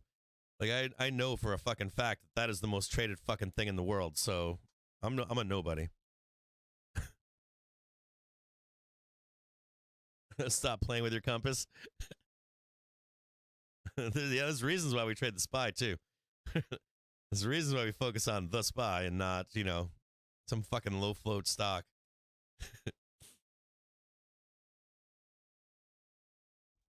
Yeah, there's a I didn't know how prevalent the old pump and dumpers were wrapped up in that community. They're like behind the fucking scenes. Like there's an old dirty fucking white guy that's like wrapped up in that shit. There's a bunch of them. And I didn't know it was that bad. None of the young people want to believe that what they're shown and what they're sold, the gloss of the outside of it, is not what's actually going on behind the scenes in many cases. So, want nothing to do with it. No. This is worse than Zach Morris ain't got nothing on these guys. These guys are pros. These guys are old school. These are old school pump and dumpers. They are prevalent in NFT crypto scams. They've always been there. You know what it's like? It's like it reminds me of like an old criminal, right? You get better as a criminal as you get older, and then you find out he's like robbing a bank when he's like 60 or something. You're like, that fucking guy is robbing banks at 50 years old. The fuck's he doing? You find out he's got a rap sheet a mile long. And it's just like the newest. Like it was like a candy store for these guys, right? It's like a straight candy store. It's a fucking candy store. Yeah, he's not. Mr. Morris is nothing on those guys. He's like in grade school. You know where else these guys hung out for a long time was they hung out when Stock Twits. Or else, I'm going to say allegedly because I don't want Stock Twits to come after me. Allegedly, I've heard That pump and dumpers were like, the moment they opened that shit, it was like swimming everywhere.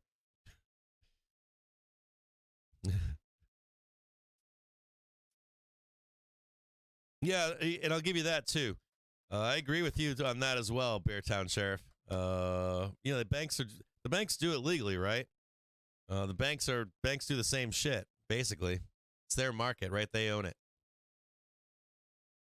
I agree with that. It's a good statement.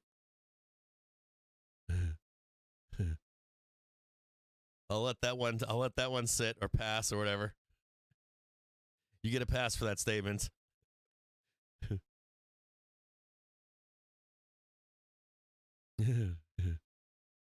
Quinn's not actually bullish right now. So what Quinn will do is, you guys know what Quinn does, right? He intentionally says the opposite thing so that he gets traction to grow an account. Now, give me 2 seconds. My dogs are just howling. I think I got a delivery. Give me 1 second. I'm going to go check on this delivery. I'll be right back with you guys.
All right, here we go. All right, series of... hold on, let me click on this. We have a series of higher lows. Sure, the Bulls are watching that. They want to get the kids on and take a ride, so you can see them right here. I'm just going to change this color here. Nice dip right there. Nice dip right here. And you know they want to go woof and rip some faces off. So we'll see if we can take that trade. HYG with a beautiful dip buy down there at 74.41. IWM crossing higher. Don't forget, we have the possible bull trap to the upside, so you might want to make this a fast trade. 436 is trading for 28, 29, 30 cents, 28 cents. So I'm going to take a look at this trade right here with you. Right there. We can grab a little bit of lightning in a bottle here. You see the nice little cross, bear cross right here, but then a reversal for the bulls. So we'll see if we can grab that. I'm still watching this possible bull trap to the downs or on the upside on NDX. Stay focused on that. It's sitting on 14,938.52. So if you're going to take this trade here, if you're going to take this trade right here to the upside, just be wary that it could be, like green bar, green bar, green bar, and then a swift reversal to the downside. Woof. Right there. Just be aware of it hiding up here. Now, I said it's up here, but I'm going to rely mostly upon NASDAQ for it. Now, the hourly chart has it higher here on SPY. We'll take a look at it one more time just to confirm that it's still there. See if it's flattening out or if it's yeah, see, it's coming down, man. Fucking thing is coming down. It's even lower now. It's right here now. Now it's right here. Now it's right there. So it's just steepening right now. So let's take a look at it here. Now it's right down here. Be really careful if you take this trade. They're right fucking there, man. They're like just begging. Telling you, they're begging. Like they are right in here trying to, they're like, yeah, you want to get bullish? Fuck yeah, I get bullish. And you're like, woohoo. And they're like, slam to the downside. Be really careful right in here, okay?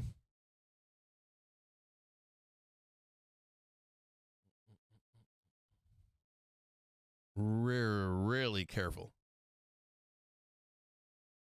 Yeah, there's a real trap right here. I'm telling you, it's like it's hiding right there.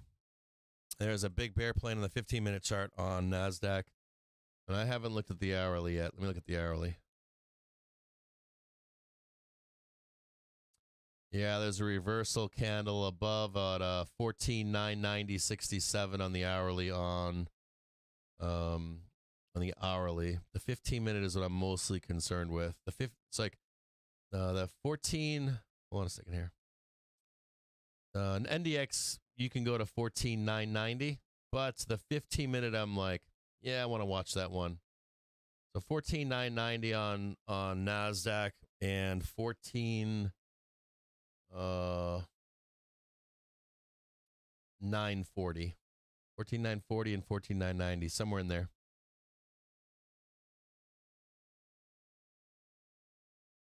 I want to see. You know what? I'm not even going to take fucking calls. I'm looking at NASDAQ right now, and I'm like, fuck no. Too dangerous. If you're in calls, let me know.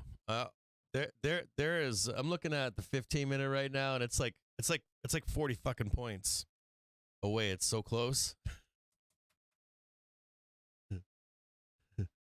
I think there's a giant fucking bear or bull trap here. I think there is. So let me know if you're long calls here. I think it's too risky.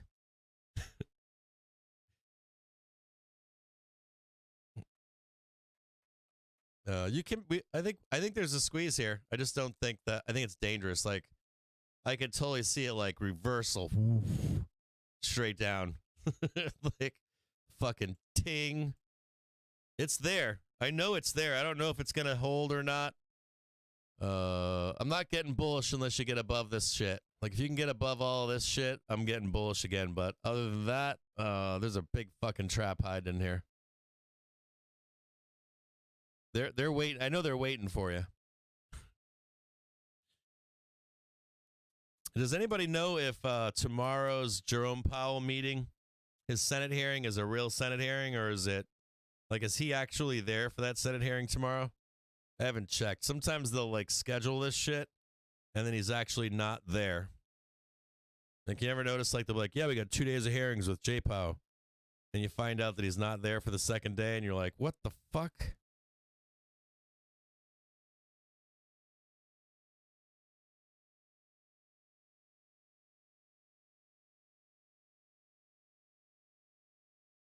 Here, let me read it right now. I'm going to read it right now. Okay, so he is doing it. It looks like he will be there. So far, what I'm reading. Yeah, it says he'll still be there tomorrow as a witness.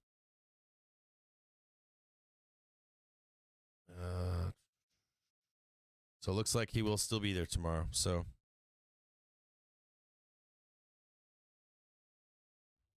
yeah, I am flat right now. I'm not fucking with this. I want nothing to do with it. I got no business trading this in here. So good luck to you. I wish you all the best. Hold on here. Put it right there for you.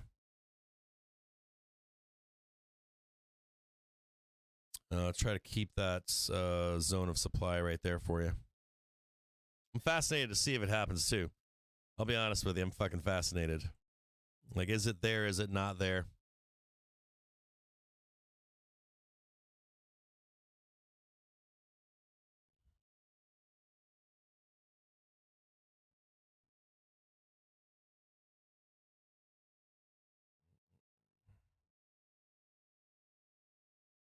Yeah, it looks like he's well, yesterday, so today that guy that was speaking, he was a senator from Illinois. So I don't know if he's with the House of Reps tomorrow.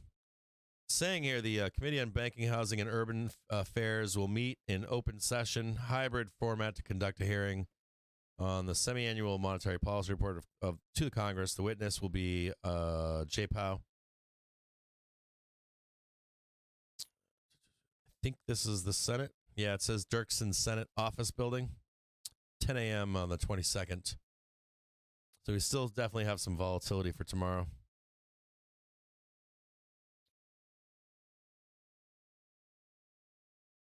Let's see. Oh, we got Elizabeth Warren, baby. Elizabeth Warren tomorrow. I think I don't know if this is just who's in the office. I'd like to know if she's going to be there tomorrow, though.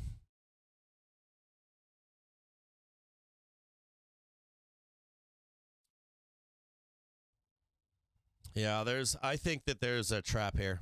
I'm on trap here. I think that there's a trap that you don't see. So, and as time passes, it comes down farther and farther. So, like those numbers that I gave to you, as time passes, they're just coming down from above. So this like possible bull trap was up here, then it was right here. Now it's moving down here. It's just creeping down. If you get above it, I'll be bullish with you. Congrats if you traded up there. Like if you traded up there, congratulations to you. If you break above the hourly trigger, congratulations to you. I'll join you on that trade. 436.98.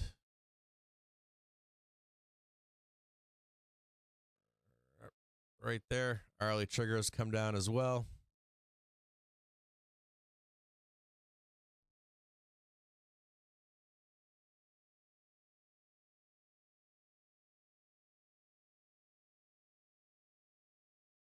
Yeah, congrats to you on that win.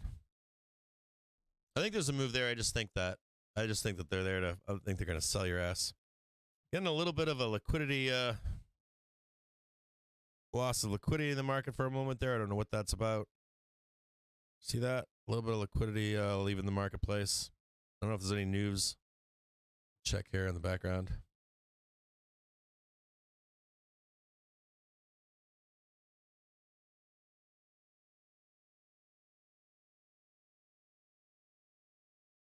Yeah, this is kind of funny. The Fed's Powell saying the reverse repo is not having an effect on the economy.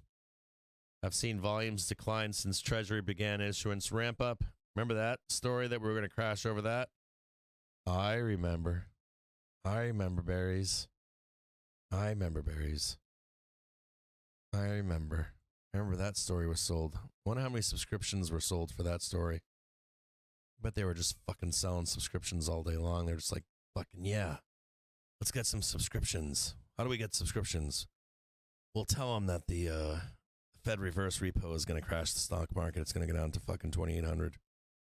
Sweet. Let's do it. Did you hear subs are up this month? Yeah.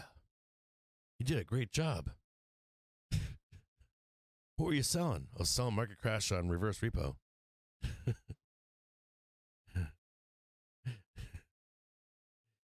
What's on deck for this month? Window of weakness. We're going to get it? Yeah. Promise some really big down moves.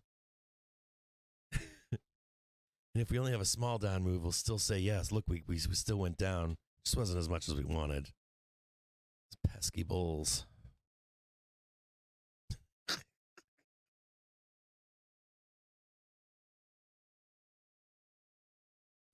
Yeah, so like, you guys don't have any trade here. Like, a bull doesn't have a trader. I'm not going to do it.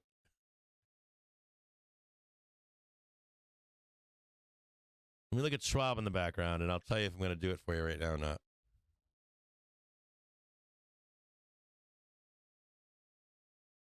Like starting a new long? Let me look. There's no real, like, hold on a second, let me look. I'll look for you. You think there's a long opportunity here?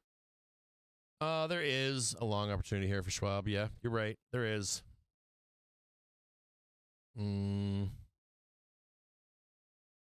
Yeah, there's a long here. You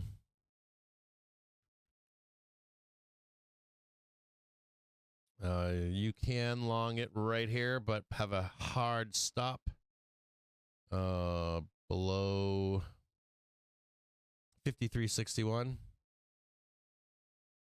Have a hard stop below 53.61. There could be a trap here for you. Next stop below that, if it does start rejecting lower. I have to look closer on this one. I'm expected to trade sideways. It might not trade with the market. It's a good one. You're right. Schwab, I like it. Price target to the upside on Schwab, 53.96. If you get a break above and return to 53.96, you're going to go back and start trading. Go back to the scene of the crime at $55 and 75 cents. I like it. I like Schwab. Good shout out. Who did that? Who said Schwab? Who the fuck said Schwab? Who shouted that one out? God damn it, Career Low. Good job. Good job, Career Low. I should have known it was you. Some of you guys are fucking smart. Some of you are really smart. That's it. Should have known it was Career Low. That's a good. I like that one. I like Schwab. Yeah, I like that one, Career Low. Good boy. I love you guys are getting good. You guys are fucking balling. I like that trade. You don't want to get trapped though. So like, we'll look at Schwab. Nice squeeze in the SPY here. I want to show you something on Schwab. Nice squeeze. So on Schwab, right? Gorgeous. Buy the dip zone on Schwab. It's fucking beautiful right there. You're a little long in the tooth on the daily. The one concern I have here, not quite concerned, but just take note of this. On Schwab, I like the trade a lot. I'm not so wary of this one here. I like how low this is. I think you're going to break above this, but I would still exercise caution. So I would personally, I think you squeeze above this. Maybe attempt to close this one right here. Right there.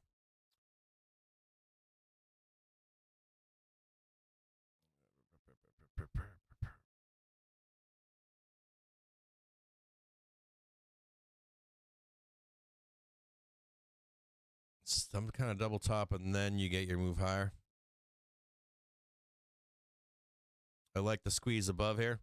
I still would probably take profit on 53.97 and jump back in for attacking this gap back here. But if you want to just keep the risk on, I understand. I wouldn't be surprised though to see it like bounce around. No, I shouldn't say that. I wouldn't be surprised to see it go up. But then like the daily kind of fails you for a little bit here. It's gonna be a lot of this kind of nonsense here.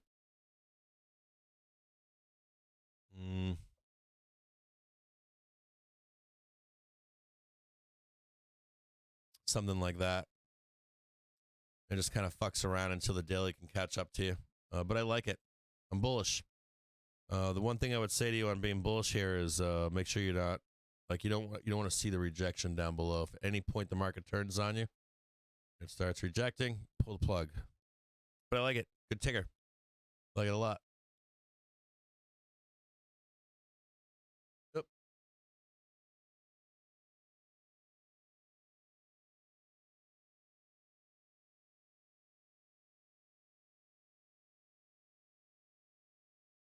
Nice squeeze on the spoos right now.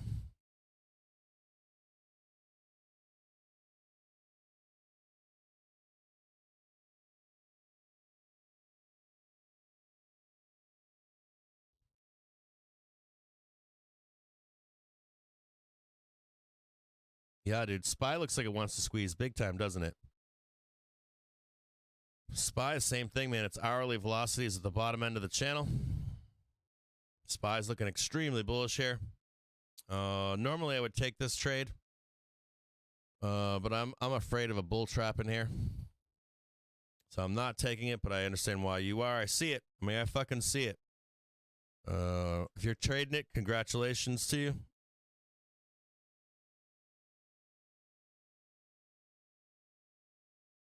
I can see it. Like I'm looking at it right here. Should I just take it with you? Say fuck it? All right, fuck it. I'll add some. I'll add a 10-pack. All right, I'm on 436s. I'll ride with you.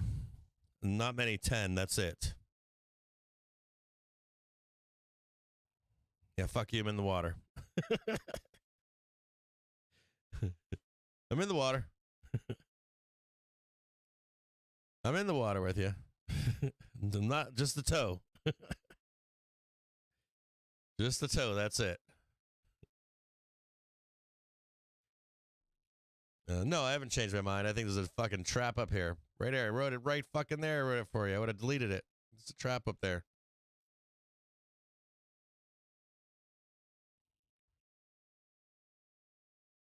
Sploosh. Joey, you're riding with us? Ride or die, baby.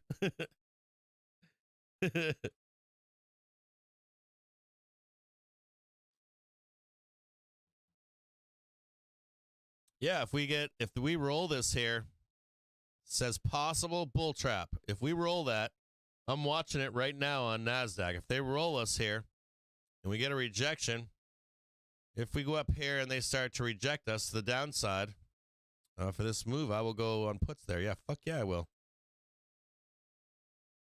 Still trading 40 right now. They're not giving me any money here.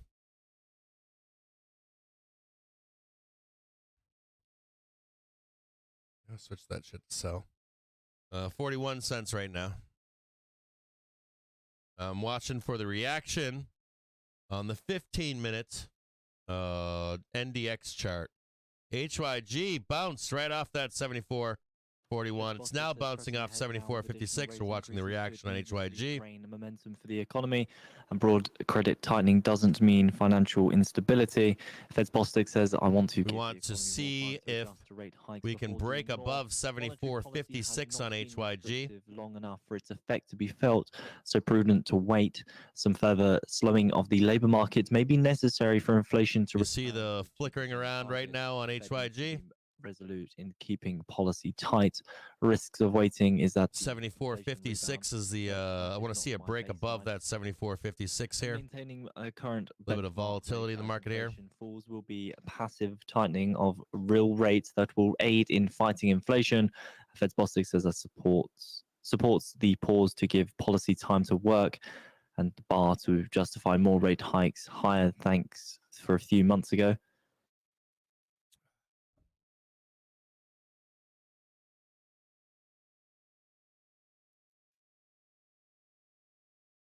HYG, the price I'm looking at is right we just tagged here, like 74.56. I want to see a push above that. There's a giant gap up there to close. See if we can get that gap closure on HYG. IWM green right now up 0.15 cents, 0.08%. NASDAQ trying to battle its way back right now up on that big bear plane above.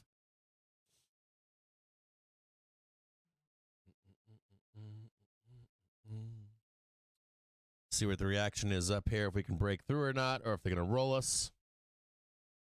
I'm down a penny right now in that trade.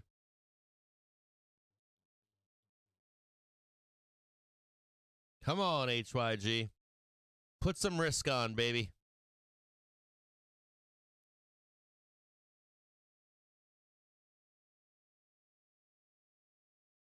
This stream is sponsored by TickStrike. TickStrike allows you to actually hear order flow in futures, forex, and stock instruments. Get a free trial at tickstrike.com. Fed's Bostic saying maintaining current benchmark rate of inflation falls. We passive tightening of real rate that will still aid in fighting inflation.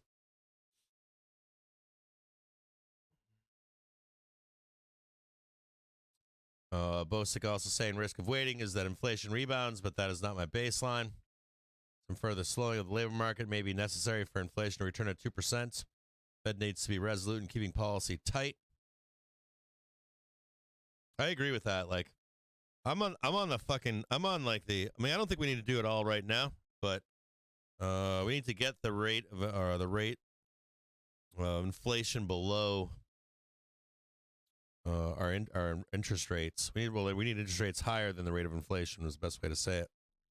And I don't care how long it takes them. If it takes them a year to get there, that's fine with me. 2 years, 3 years, whatever it takes.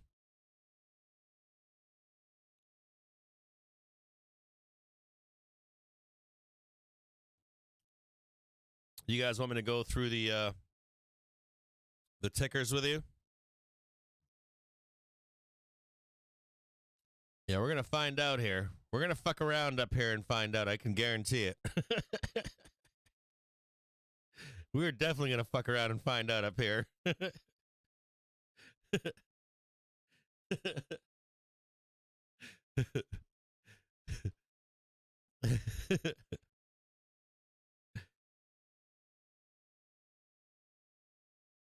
You guys, I'm going to go through our portfolio really quick. Fucking John Deere, baby. Doing awesome. It's doing great. I want to be all, like right now, the 3 places to buy a dip on John Deere. It's going to moon at some point here real soon. So John Deere, 409.93 is the next dip buy. But it's going to probably moon tomorrow or today. End of today or tomorrow, next day it should moon. So John Deere is excellent. If it does fail, I'd be looking to buy 391.93. If you're looking for some price targets up on high, your next target when it moons is 428.73, and it'll attack 439.17. You might not get a pullback on John Deere here. Might not get a pullback. Yeah, Bumbledine, it's a good trade. It's still very much alive. Price needs to stay above 409.77. If there's ever a chance to buy a dip at 391, jump on it.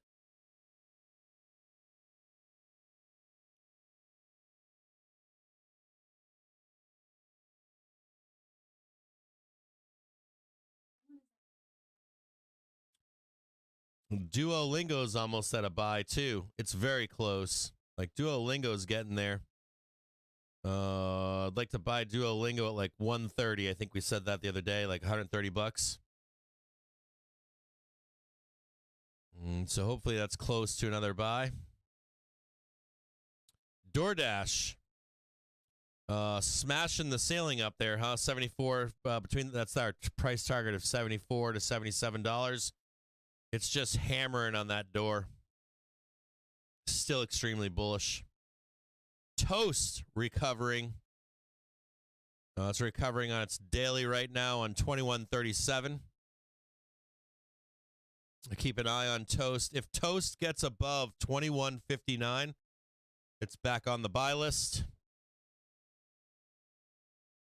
Oscar Health, dude, looking to squeeze. If Oscar Health can get above $8.92, look for a squeeze. Otherwise, the buy on that one is $8.17. Trading 43 cents right now. I'm green on my calls. Dude, ready? You want to see a fucking... You ready for one that's going to squeeze rip some faces off right now? Keep your eyes on IONQ. It's being rejected right now. But if it breaks above $9.34, expect a fucking face ripper. Like ripping faces off. So keep an eye on that one right there. Keep an eye right now on anything above 940 on IONQ. Trading 45 cents right now on 436C. 44 cents. It's bouncing around.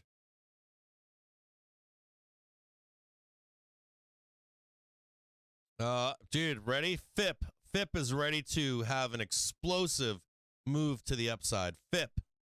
As long as it stays above $3.37, expect a giant squeeze. Nice bounce on PCOR. PCOR.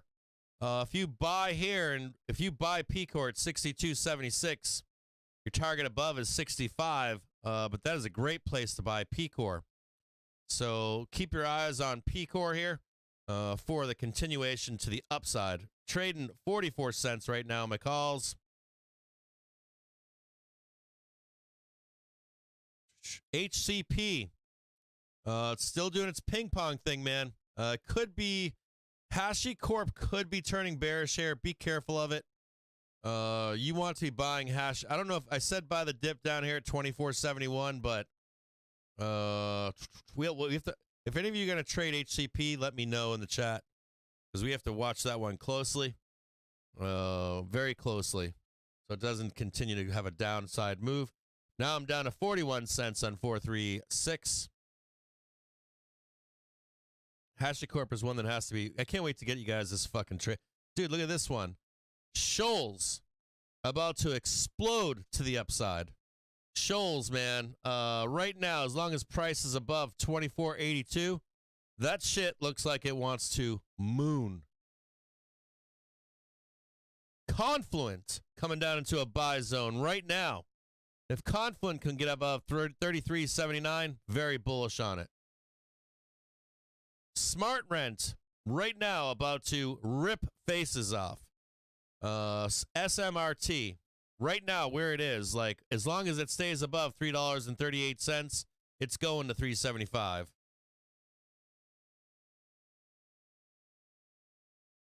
Man, there are some good fucking setups right here. Dude, Chord Energy Corporations, CHRD, ready to rip some fucking faces off.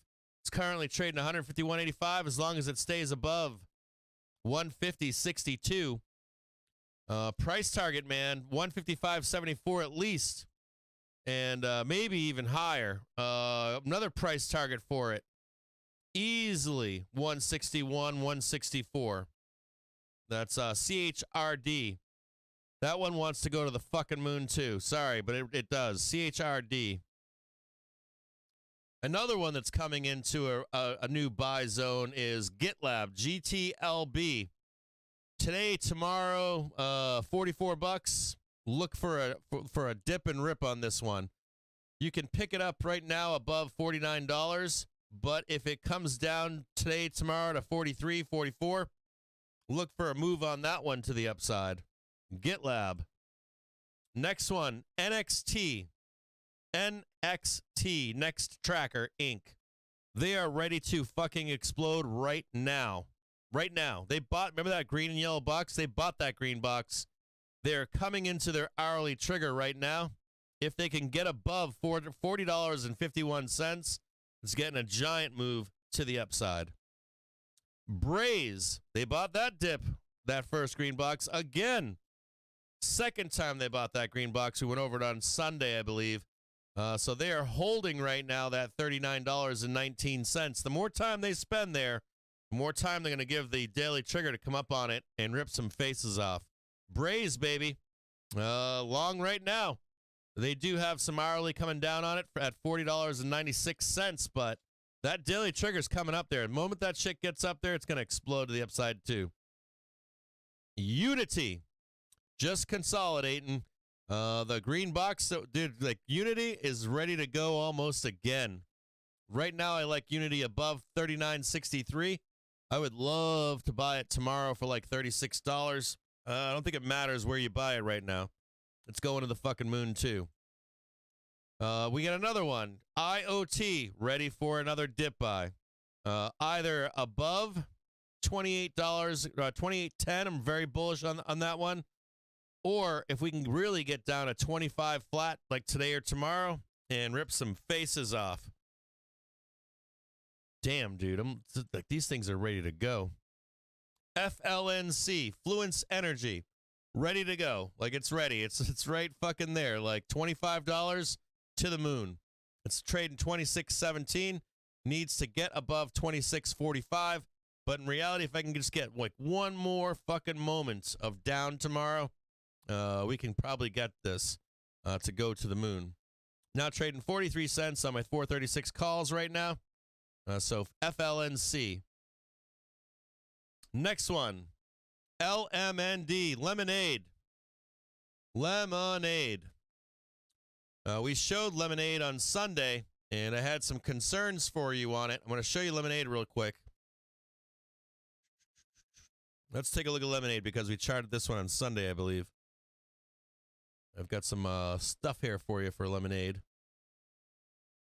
I'm gonna watch my shit over here. I'm gonna get torn up.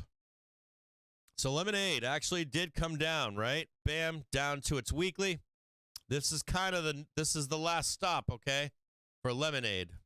This is where the JPM short is down here, right? It was like, hey, watch out for that JPM short. You have a trade here, like boom up here to this $18. I was afraid of this happening down here, and that's your actual move down there at $14. Now, if you do trade this up, Lemonade, and you get above $18, the down move will be over on it. So you're seeing the dip buy right now in the weekly. If it gets above $18, moon time again for you on Lemonade.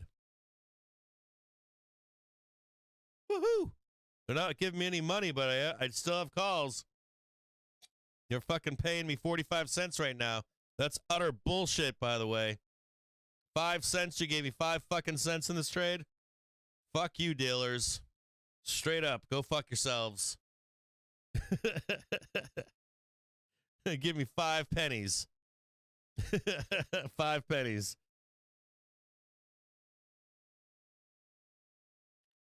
Now 47 cents, 45 cents, 46 cents, 47 cents.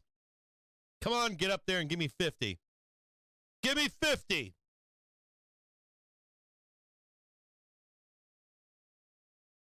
God damn it. 43, 44 cents. Give me 50 cents. 46 cents, 47 cents. Give me the money! Give me the fucking money!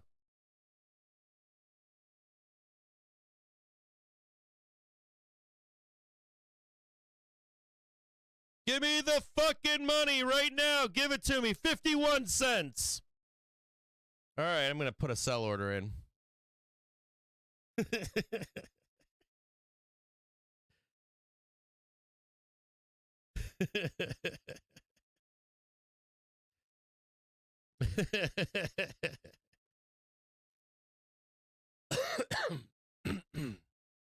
All right, I'm flat. All right, what was that on Lemonade? Let's get to the next one. I got to get back to what I was doing. Right there. What is that one? P-Core, we already did that one. GitLab already did that one. Unity already did that one. Lemonade did that one. Oh, right here. CRDO, Credo Technology Group.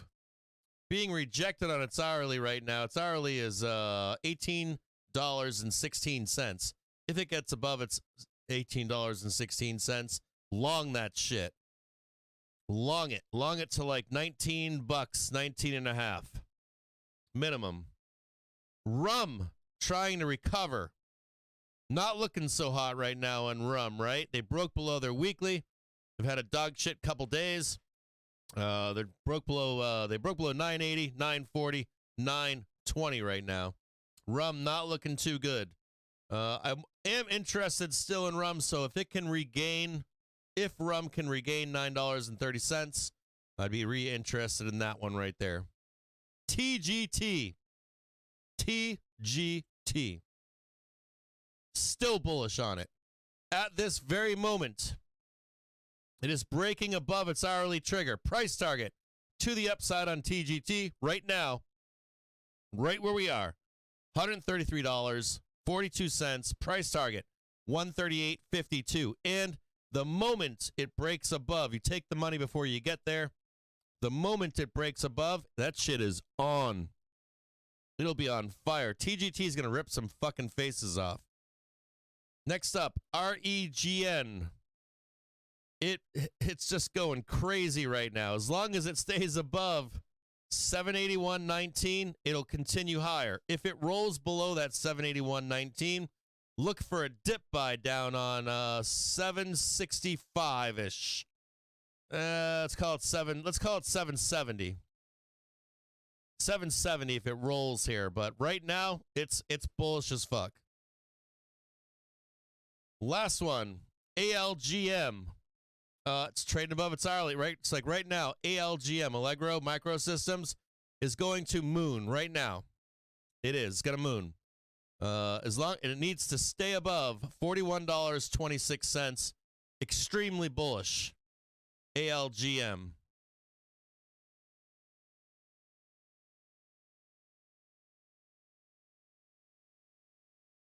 Yeah, you guys want to see it here?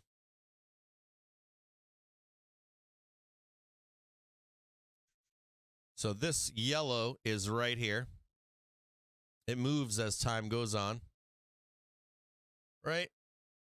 So here's your first one right here. And this is your hourly trigger sellers right there. Move this out of the way. Let me just delete it for you.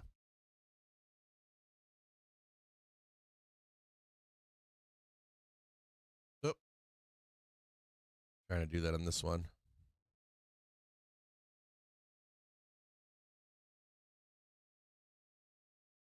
Spy, baby. This is what it's all about right here. I want to show you guys something here.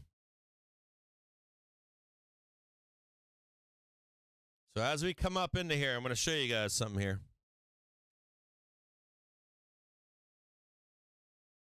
Take some profit up in here by this possible bull trap up in here. And I want to show you guys something.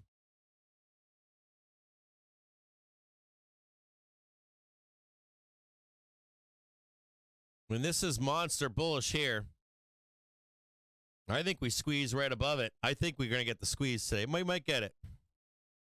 The danger, though, is you see these sellers are up here, right? Bam, bam, bam. They're looking for you once again right here. Now, Velocity is saying, nope, we're going to the moon here. So what they're telling you, what Velocity is telling you is, no, we're going to squeeze right up here. Right, 437, and then we're going to blast through and come up and try to squeeze this even higher. So 437, the target.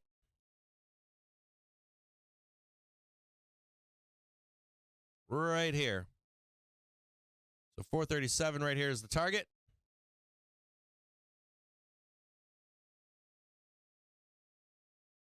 Now, if we get above this and stay above this, and the white and the red come up, that should be a multi-day squeeze. Like rip faces off. I'm going to show it to you right here.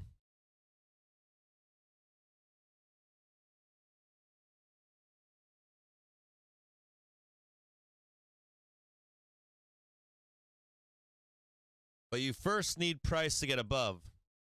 You got to get past this bull trap here. You got to get above it. And then test it. If you test it and it's good, there's going to be a giant play in here for big money. Like, we'll go back and test those highs kind of money.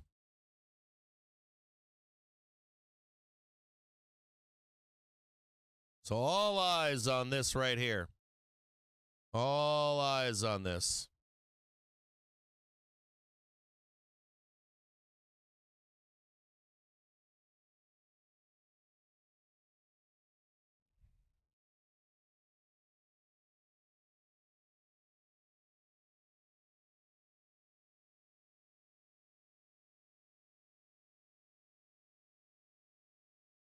Keep your eyes right here. We can break through this. Just keep your eyes on it. Where my cursor is right here.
I'm on 437 Cs.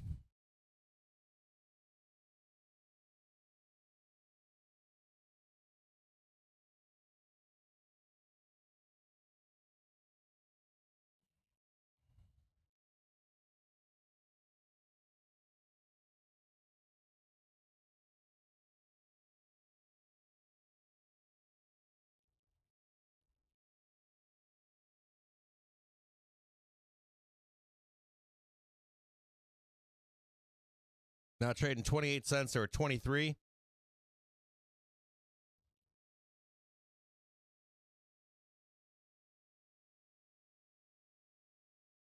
Come on, baby. 29 now.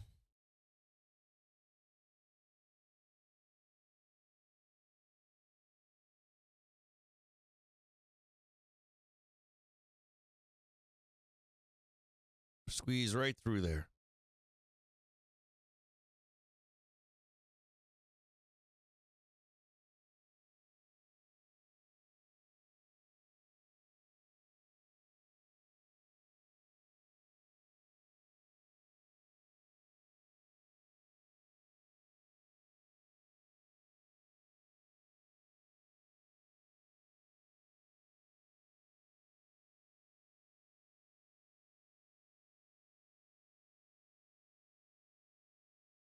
On the 1 minute chart now, I got to watch this closely. I don't get taken for a ride here.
Come on, baby. Come on, baby. 4 minutes. You can do it. Come on, baby. 4 fucking minutes. Give me those last 4 bars. Give me those last 4 fucking green bars. Get fucked, seller. 1, 2, 3, 4 green bars. Smash the fuck through.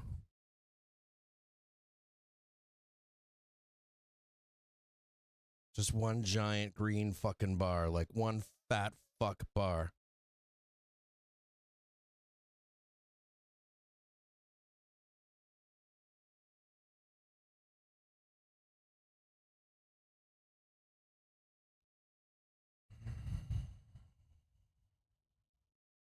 One fucking just giant green ding dong.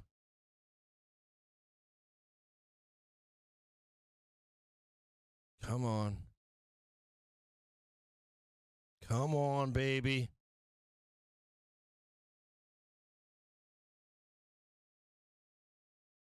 Just one big fat fucking green bar.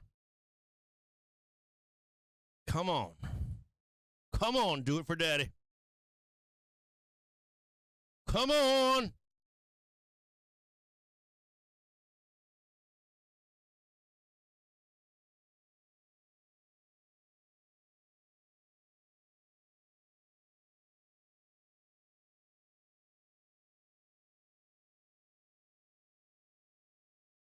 Get the fuck up there right now. Like, you got 2 minutes. Let's go.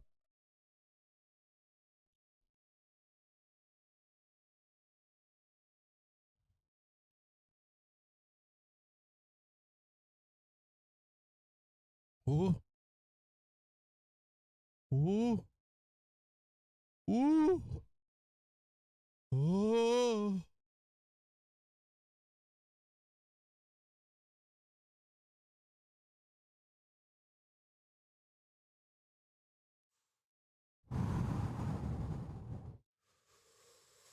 Whoa. Oh.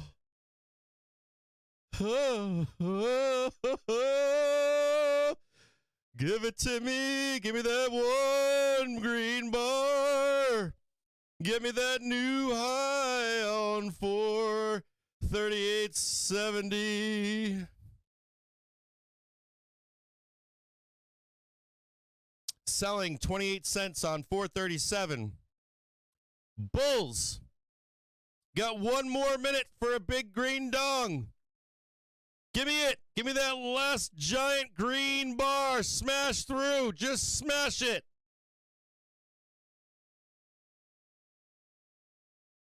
Whoa.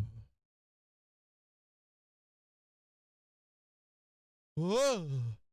One last green bar. Come on. Give me the 30-minute. 430. 683. 230. New high on that run.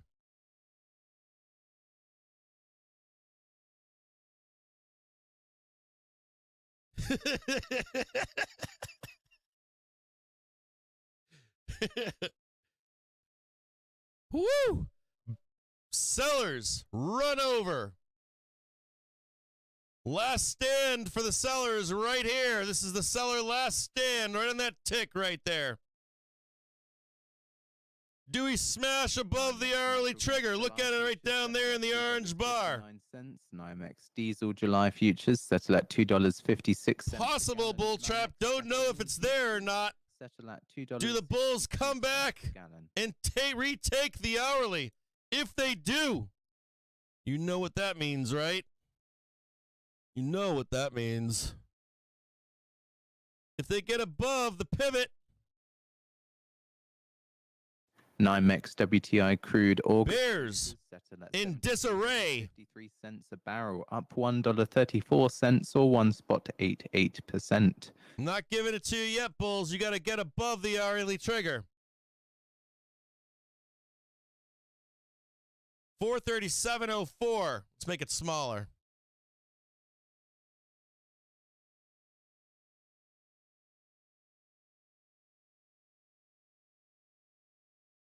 Right there, you bad, bad boys. You dirty bulls have to get above right there. You dirty boys. Look at that pin strike on the pivot, dude. Right to the pin.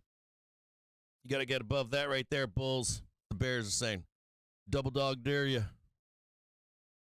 There's your HT right there. Keep on going. You got a little bit more left in you. Keep on going. 437.04.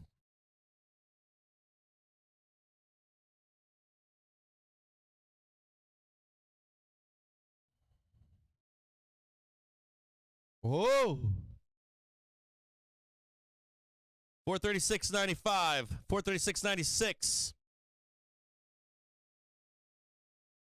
Go up there and take it. 436.99.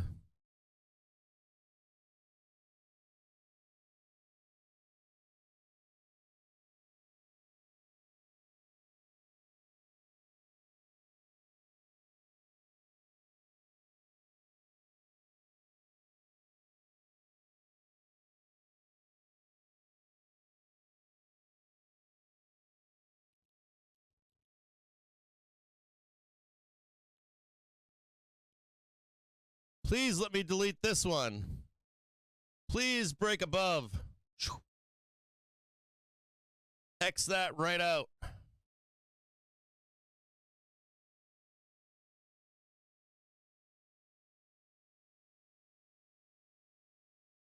This is where all the sellers are, right on that hourly trigger. I'm going to show it to you right here. Right there. And just begging for that squeeze. All these bullshit sells. You had a little bit of selling here in Friday. I think that was that Tuesday. Where's the Friday? Yeah, this one's real right here. That's a real sell. That was it. Well, that was during market hours, last few minutes. Still kind of a scam. It was like end of the day on Friday. But I'll tell you what, the moment we break above right here, the moment we break above, like boom, just like that, and the 1 and 5 come up, it's on, dude. We will close all that bullshit out. We'll close all that bullshit out. We'll say kiss our ass up there, and we'll be like, woohoo, let's go up top. Let's go see 444 again.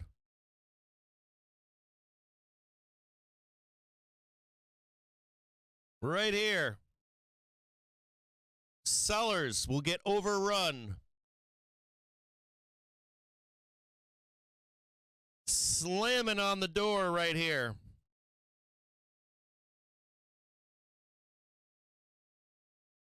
Fuck it. I'll join the bulls. The 438. Hold on. I'm with you. 437. They're expensive as fuck. 35 cents. God damn. Hold on. Hold on. Hold on. Wait for me.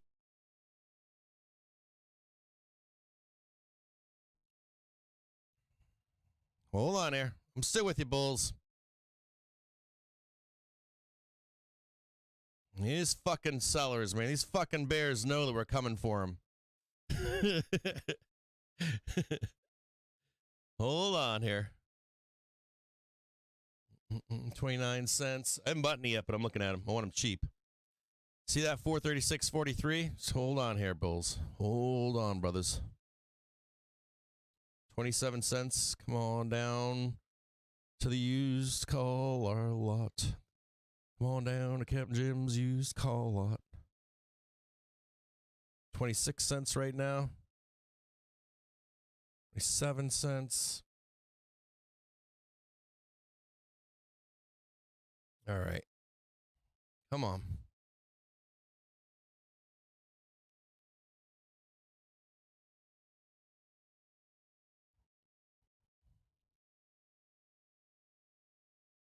$0.30.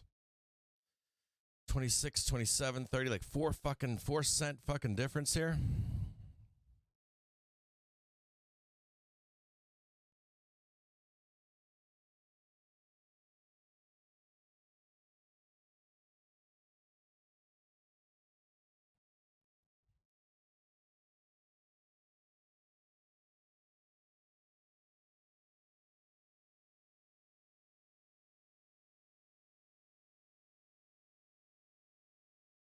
I'm still flat. I missed the trade.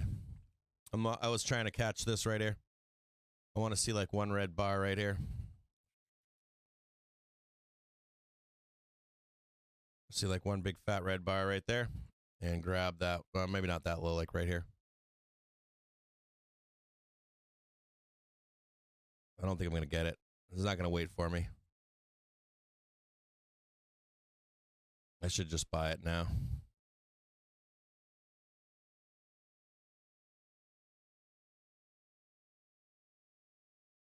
I'm on for I've got an order for 28. See if it fills.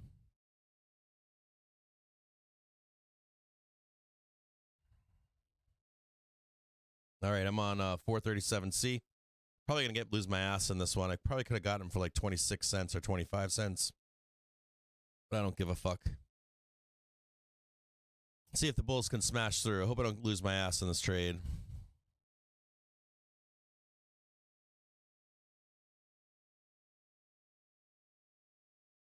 I might have to add another 10 contracts down here.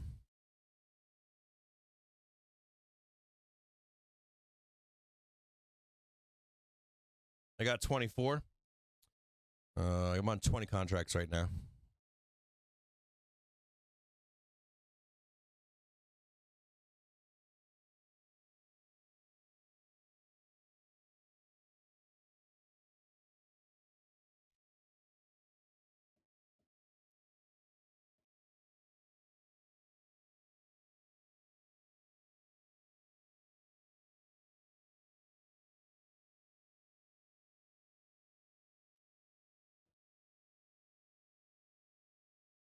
And they are fucking straight revenge selling this shit.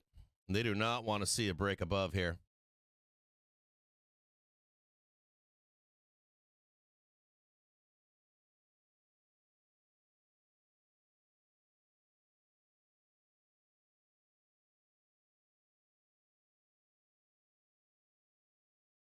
The gap above an IWM between 186.24 and 186.30. I got to keep my eyes on the fucking screen here. Tesla recovering right now, trading above its 262.45. Price target above 267.99 on Tesla.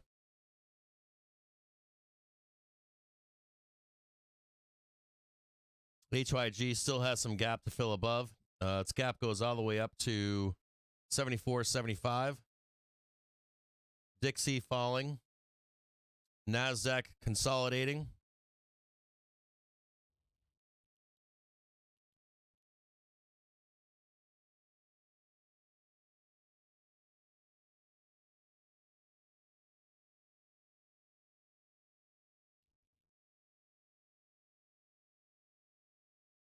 Oh, we got to deal with Elizabeth Warren tomorrow.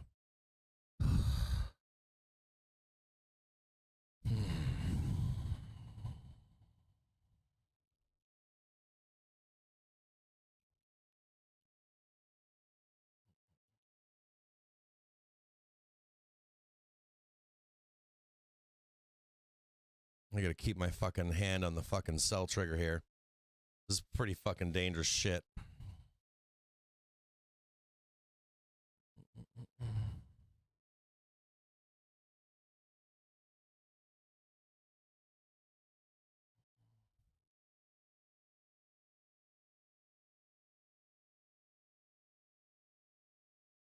Just let time pass, baby. Keep doing it.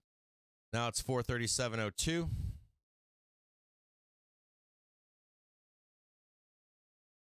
Time heals all.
they're trying me, aren't they?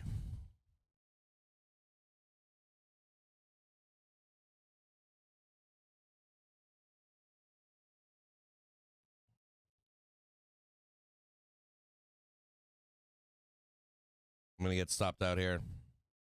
I might just let him ride.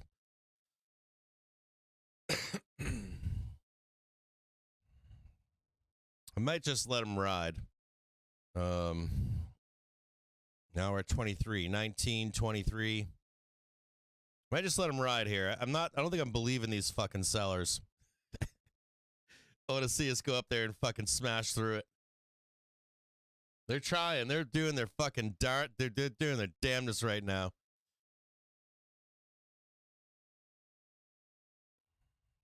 They don't want to give that fucking... Dude, I'm telling you what. They give this up. They give this hourly trigger up here, and it shit is over. It's over. Brent crude futures set fucking over. $7.12 a barrel, up $1.22 or 1.61%. I mean, if you're a seller, this is your place. Like, this is it. This is where you sell. If you're like, I'm bearish, right fucking here is where you sell. Or this one right here. This tick mark up here is where you're sell. That's your sell point. You start breaking above this fucking green box, and we're gonna go, we'll fucking moon. It'll fucking moon. I mean, it's got a couple things to do. It's got to break above it. Like, it's got to get up there, and then it's got to do doom, doom, and then we start mooning. Like, Moon Mission does take a couple more steps, but that's the trade I'm looking for, is the first break. Close that shit out right there.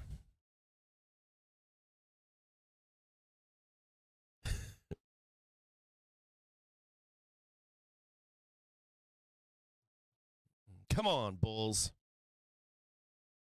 They can't sell this shit.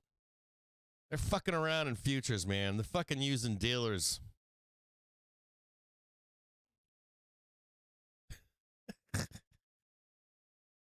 It's the only game they got, man. Futures, bruh. That's it's all these sellers got right now.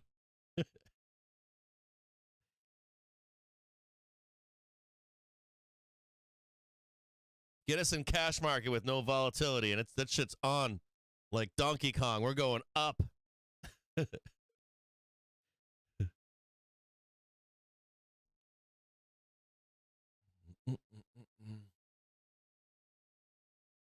Yeah, index is fighting inside of that. Index trying to reverse that fucking. Nasdaq's trying to reverse that fucking bear plane right now. It's trying. A little bit of a roll here in IWM. Failure to close above.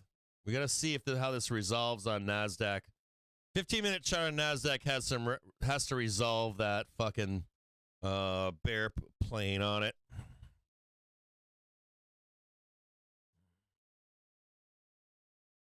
It's got to work through the garbage.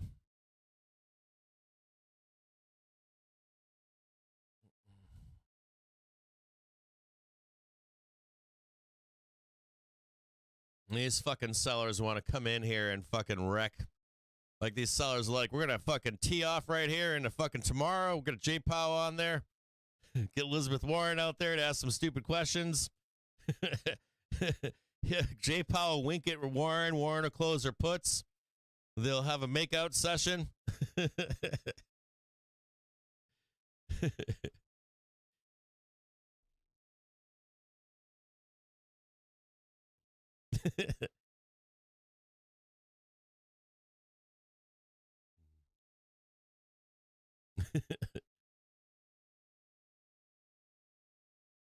Elizabeth Warren, she'll like give signals to Pelosi.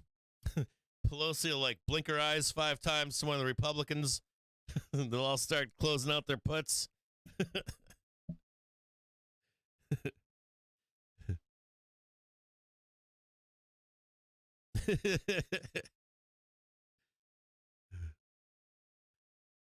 They'll get done. They'll all long the market in like 30 days. You'll come back and be like, those motherfuckers bought Apple calls at the end of the hearing. All of them. I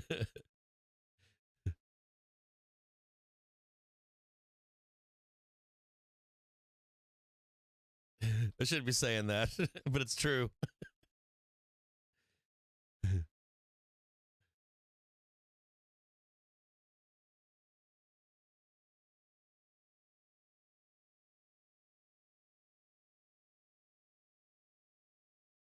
Dang, all these senators, man, they held calls for the whole run.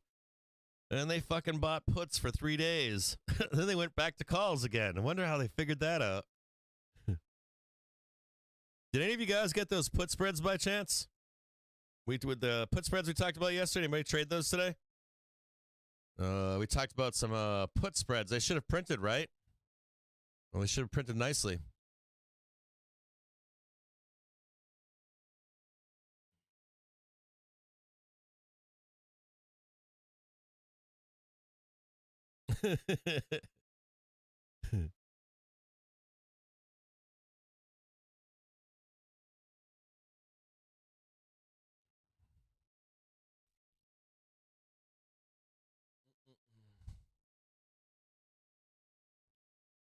Ah, shit.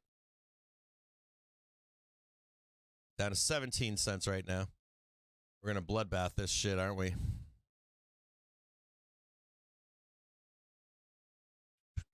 Getting a little bit of a cross here. Do you guys see it? A little cross right there starting to form. It's going to be the last bar for me. I'm probably have to sell here.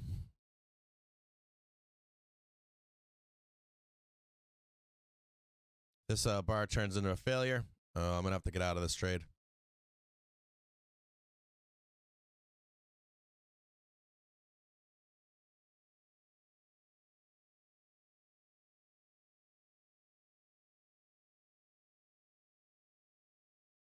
They are fucking trying their fucking damnness right now to sell this down, aren't they? They are fucking trying. I gotta go to I gotta move to a 1 minute chart on that SPY. US Treasury yields turn lower. 10-year yield down 1 basis point at 3.717%. Yeah, they're trying to sell this right now. Fuck. Goddamn sellers. Put their hedge on for fucking tomorrow.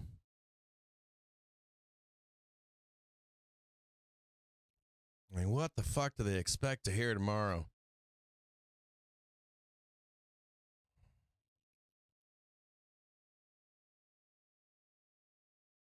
It was like some kind of some sweaty bear dream for the Bears tomorrow. Just put that over so you can see it. You see that failure bar right there, that green bar? It's never good. I want to see like a break above for the Bulls. You want to see a nice fat green bar right up there and just push them out. 1, 2, 3, and then bam, right there. Not seeing it. Seeing failure. Seeing buyer failure is what I'm seeing.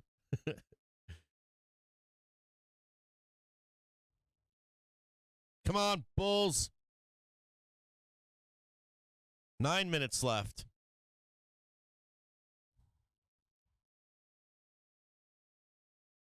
You can do it, Bulls. You got 9 minutes.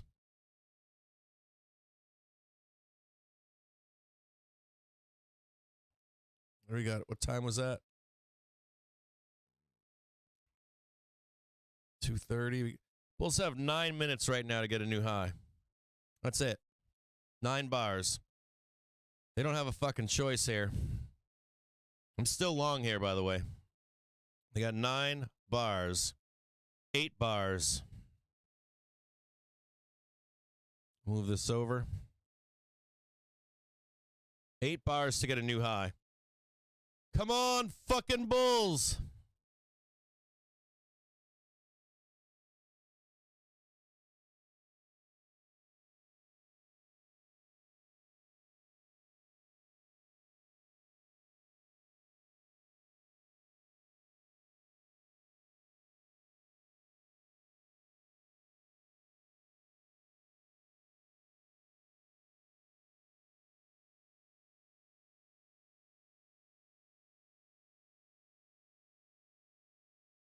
Oh.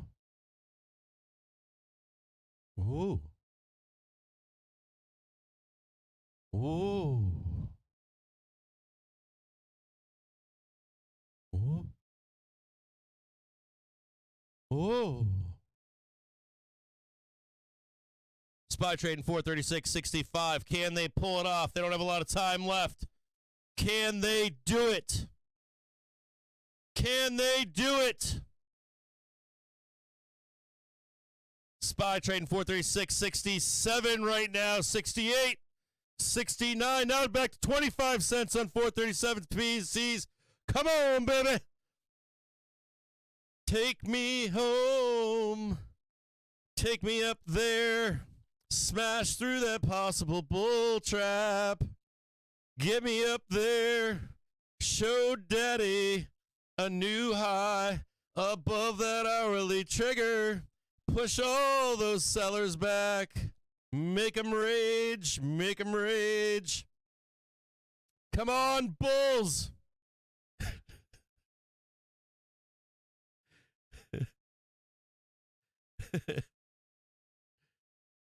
43673, squeezing them out right now. Careful of that violent reversal that we sometimes see at the HT. 43702. 43703 right now. Slightly higher, so I'm not going to change it. It's in a little bit of panicky mode right now. 6 minutes left for the bulls. 6 more bars.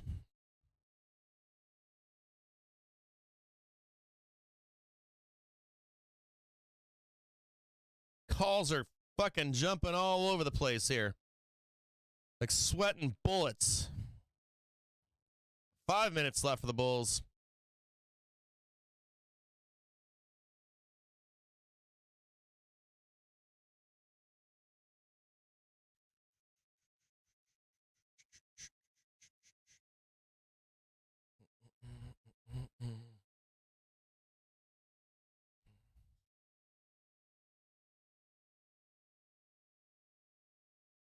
Come on, 1 minute. You can do it. You can do it all night long, baby. You can do it all night long, 1 minute. I trust you. They haven't sold that 1 minute. I know they haven't. They haven't rejected underneath that 1 minute. I have full faith in you. I'm right with you 1 minute. You're my friend, brother. I know we're still above it. I know who's in charge, bruh. I know where you're going. I know we're above it. You can hold it. Just hold that 1 minute. We got 4 minutes left, big boy. You can do it. Don't let him get you underneath there. Don't let him do it, dude. Don't let him do it. I'm like talking to the white line. I'm like, just stay above, Price. Just stay above the white line. Don't reject the white line, Price. Don't do it, bro. Don't do it.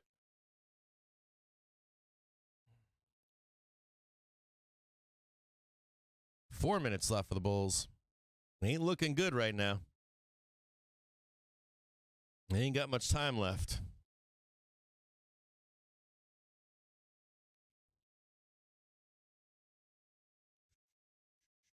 Bears trying to get that new low. They're like, we're taking this away from you.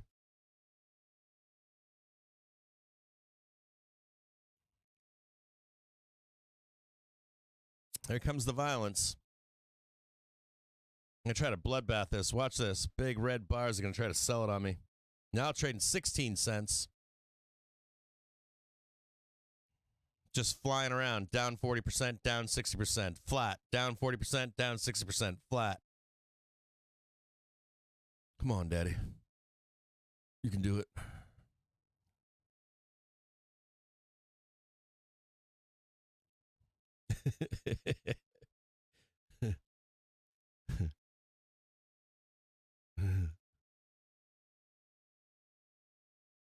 Just squeeze them right out of there. Big, giant green bars. 3 minutes left, and we are coming into power hour. 3 minutes until sour hour or power hour. We're going to get a pretty big move. We should get a big move here. I don't think we trade sideways today, maybe, but I think we're going to get a move. Coming in a power hour here in a few moments. I am long calls right now. I'm scared shitless, I'll be honest with you. I'm stressing right now. Actually, my hands are sweaty. Bulls don't have a lot of time here. I'm going to tell you something coming into this power hour. We got 2 minutes left, right? These fucking Bulls need a new high. So this 436.99 is not good enough. So I want to see it's not good enough for me at least. So we only got 2 bars left to get a new high. So I'm not impressed when you don't get the new high on the minute. So we'll keep an eye here and see what happens. 2 giant green bars, they need them. If they don't get them, I'm not going to be a happy man. So you got to do it for me. You got to send me a green bar and a second green bar. I don't need Mars. Just need to get to outer space. 1 minute left. I'm going to get fucked in this trade. Watch. Trade 19 cents right now.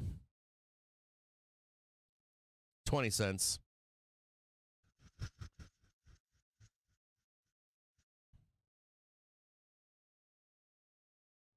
Man, they are fighting that hourly, aren't they, Winky? They are fighting it big time. 1 minute. I don't think I'm going to get it here. Down 17 cents right now.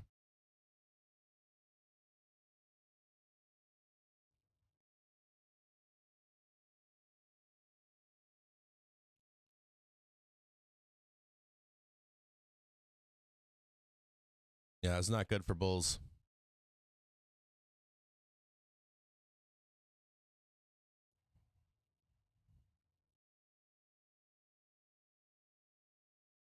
Three o'clock. No green bar for the bulls. I'm going to start to close these things out here in the next few moments. I'm not trusting the bulls here. I'm going to push this aside so you can see it.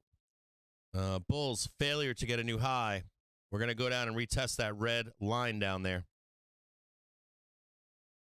Taking an L on that trade. I'm going to get a fill here at 14 cents more than likely.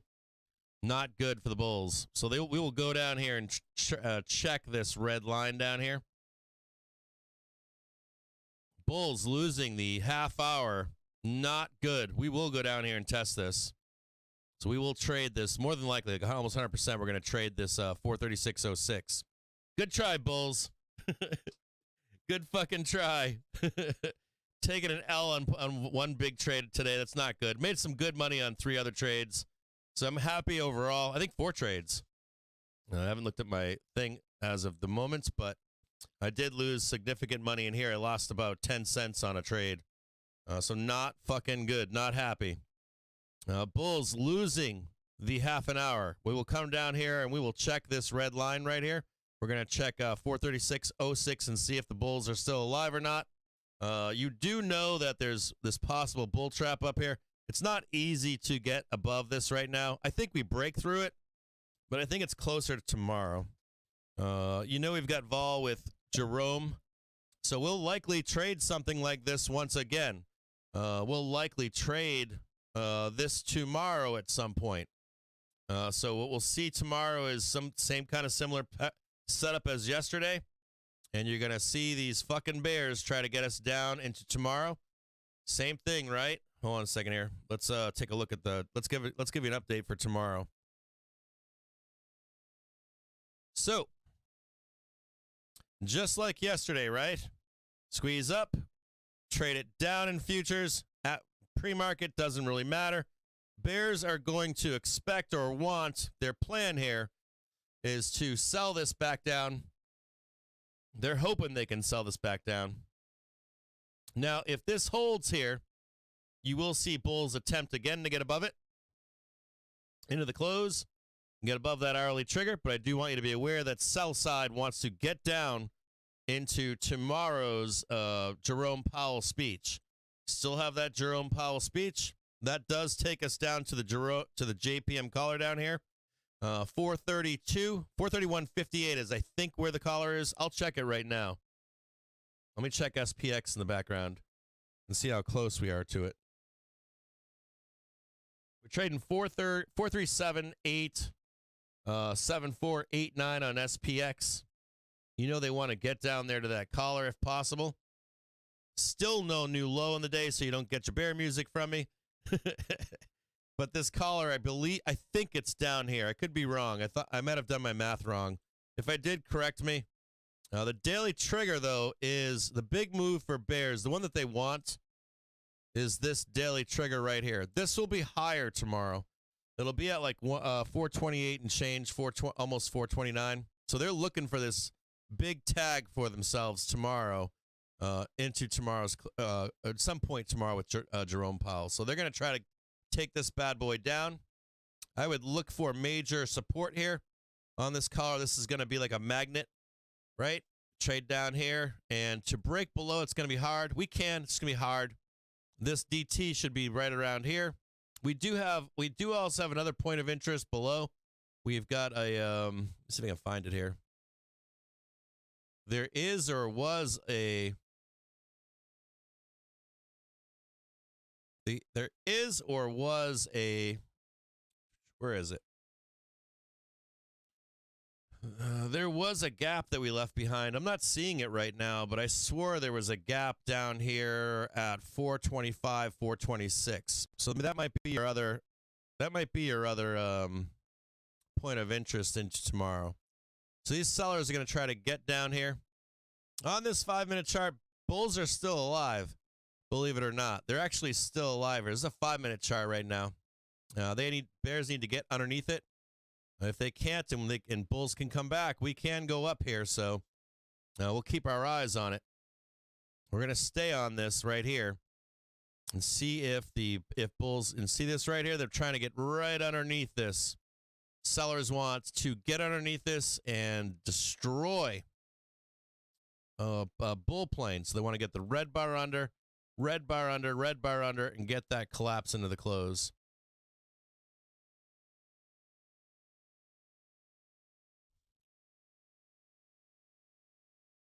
See how you manage a call here? You see how I didn't stay in calls and get my ass handed to me? You see how we started to break lower and I said, nope, there's the rules. We broke. The moment we broke, I'm out of those calls. Do you see that, though, at least as a learning exercise, that you're not just going to zero in every one of your trades? I was talking to John Haggerty about this last night. I was like, when you're taking a trade and you know when to cut your losses and move on and not take it to zero like a lot of people do. Look at that right there. You see that right there? These sellers want to be right underneath 436. They have to stay underneath this right here. They have to stay under that 436 to get the continuation to the downside. See it right there.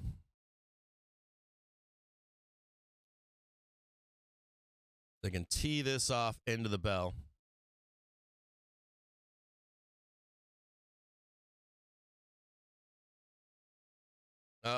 They're wrong. I know they're wrong. No offense either. I like wifey, but I know they're wrong. I can cut losses all day long and not get hammered. If I make a bad trade, I will get the fuck on out and reposition.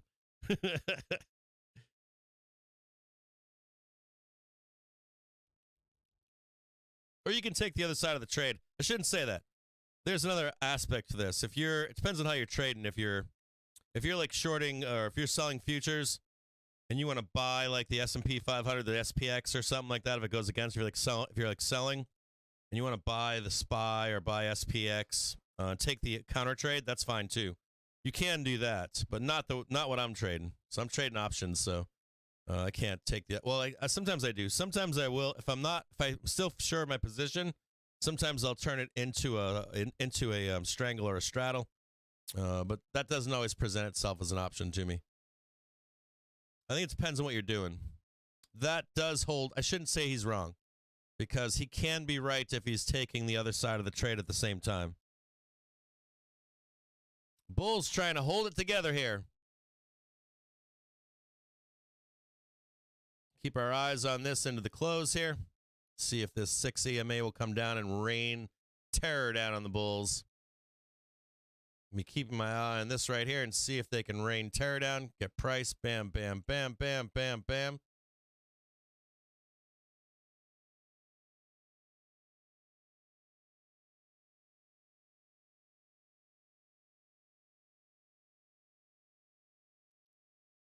Well, I mean, if you trade both sides, then you're fine.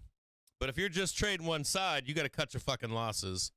There's like a it's not just a simple statement. But if you're like, hey, I'm only buying puts or hey, I'm only buying calls or something like that, yeah, you got to cut your fucking losses. If that shit's going the wrong way, you get the fuck on out every time. Trust me. Now, if you're like buying puts and the market goes up and you can buy, I don't know, 100 grand worth of SPY, you can do that to counter that trade and then sell those, that underlying. That works. I'm fine with that.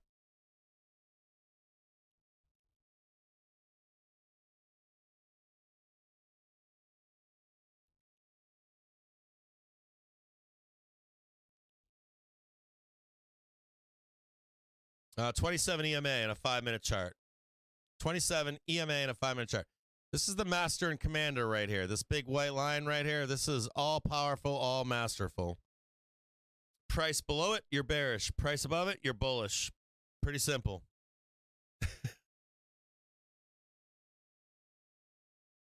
Price below the white line on a 5-minute chart. They can be a 30. Sometimes I use a 30. Sometimes I use a 27. Either of those changes. Matter of fact, let me see what it should be for me right now.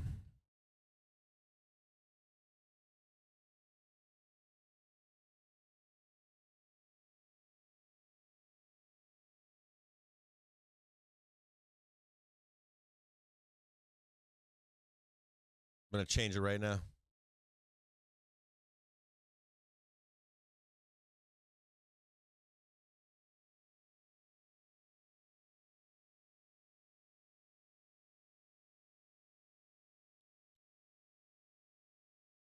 That's because I'm on a what do you call it? 5-minute chart.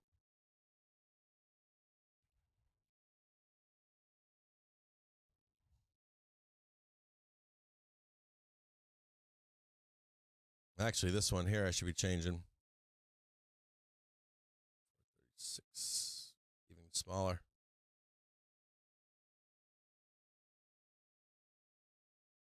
Yeah, the 6 is close enough. It's close as I'm going to get it.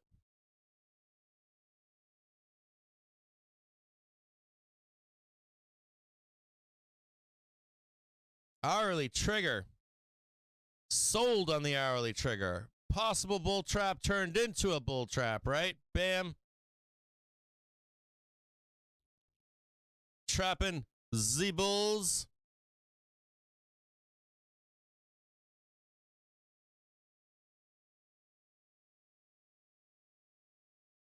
Price does matter on this right here. Let's check it on the 1 minute. That's the one that you want. Yeah, we're bearish here. Fuck ton, but we're very bearish. Extremely bearish. Right here on this one. I should just turn these around. That one should be right there on this chart, this 1-minute chart. Bears sitting on 436.27. That's where they are, right there.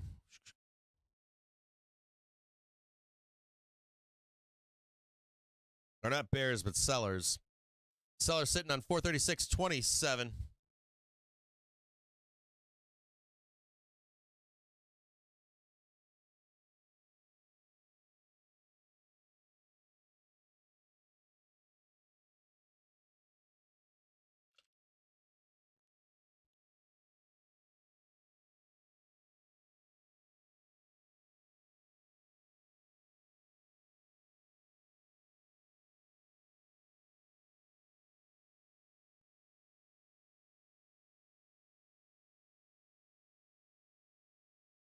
Dude, you know what, Winky? I'm looking at that velo, man. That fucking hourly velo is like fucking cranking, bro. It's ready to explode to the upside. I am like so fucking bullish right here, even though we're bearish. Like everything is saying, what happened there?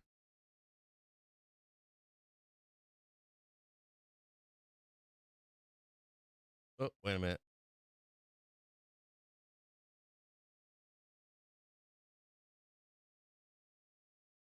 Dude, Winky, I'm telling you, bro, like, we are so fucking bullish right now, brother. It is not even funny. I gotta look at this in a 30-minute. These fucking bears. Dude, we are so bullish right now. I might take another stab at this, brother. I might take another fucking stab at an upside move. I don't know if I fucking believe these fucking bears, man. I'm serious. Like, I'm looking in the background, Wink, and I'm like,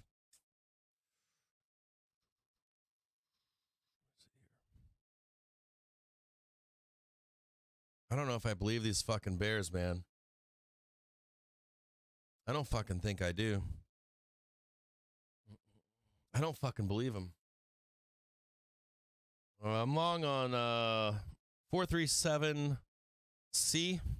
They're dirt cheap. I got some shit calls. I ain't fucking believing these bears. I don't fucking believe them, dude.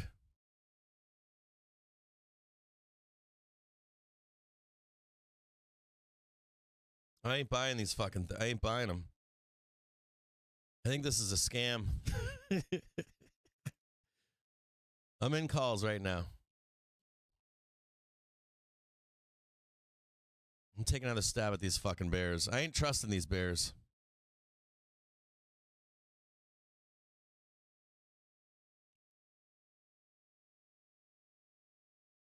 I'm looking at velocity right now, and it's like velocity is like, we're gonna go up there and fuck around for a little while, and I'm like, dude, I know you are. Yeah, just throw some shit tickets on there. I got 20 contracts, not much. I don't fucking believe them. I think they're fucking lying, dude. Unless they do something like yesterday where they're like, slam it down, they're just like, fuck you or something like that. I ain't buying these sellers. I ain't doing it.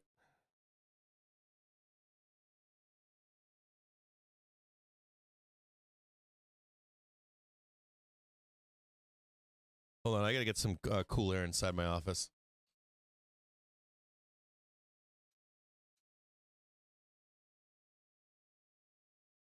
I don't believe these fucking sellers right now. I'm not buying it. Like, I guess maybe there's a scam sell, like revenge selling or something. Like, there's like some fat old guy in some rundown plaza, and he's like, "How much S&P 500 do we own? Sell it all right now."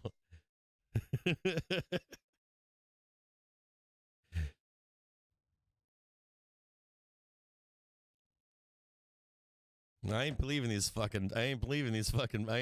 dude. I'm calling them out.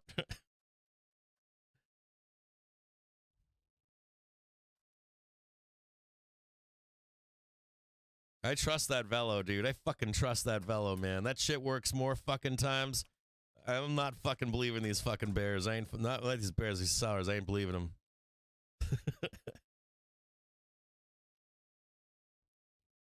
Are you looking at it on your chart at home, Winky?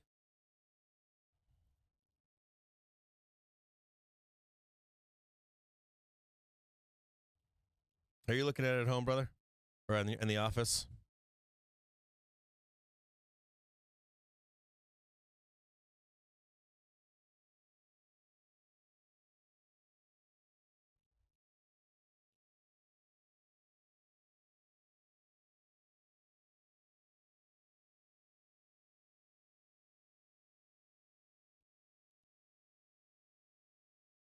Yeah, I see the 60 minute 10 minus 10 on mine, which means the highest I could go. Keeps going, coming down.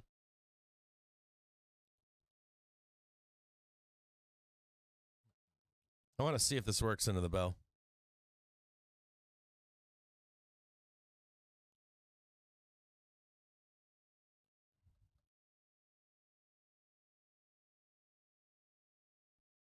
Yeah, like if we didn't have J-Pow tomorrow morning.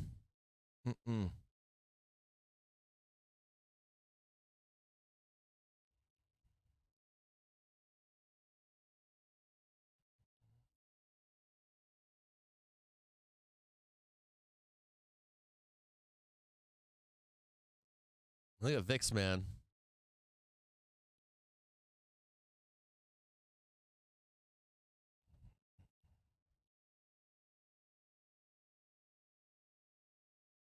Just one big fat face ripper into this fucking bell. Just like rip their faces off.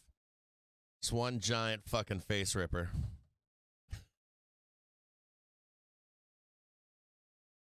Yeah. Yeah, I agree, Winky. I watched it come down too, right? I was watching it, brother. It's not going sideways, is it? The 60, the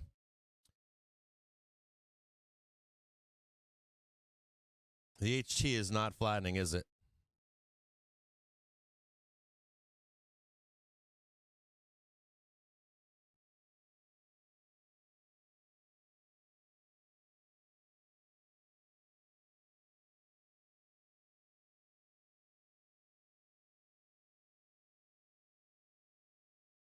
No, we trade everything around here. We trade 0 dates, 1 dates, 5 dates. We trade weeklies, monthlies. We trade spreads. Trade everything. We also trade futures. We trade individual tickers. Here, I'll put an invitation for you into the Discord. We got a free Discord. Got a tool coming out that we use to trade. Hang tight, I'll get you a Discord invite. Get in now while you can. Here you go. I got something for you, brother. Oh yeah, so there you go. You got a Winky just popped in a Discord. Thanks, Winky.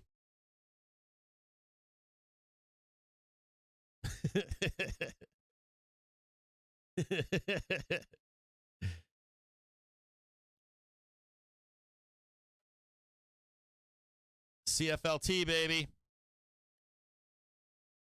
Oh, dude, look at him trying to fucking dump it right now.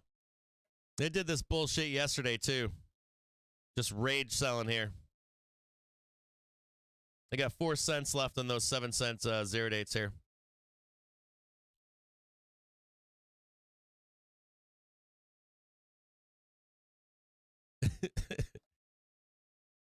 You can see them, Winky, too, right? They're like, you're not getting above that hourly trigger.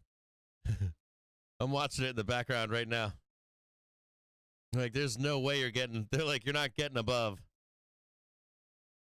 And the crazy part is, we don't have much vol left, right? We've got J-Pow tomorrow, and then we've got, how much more vol do we have after that?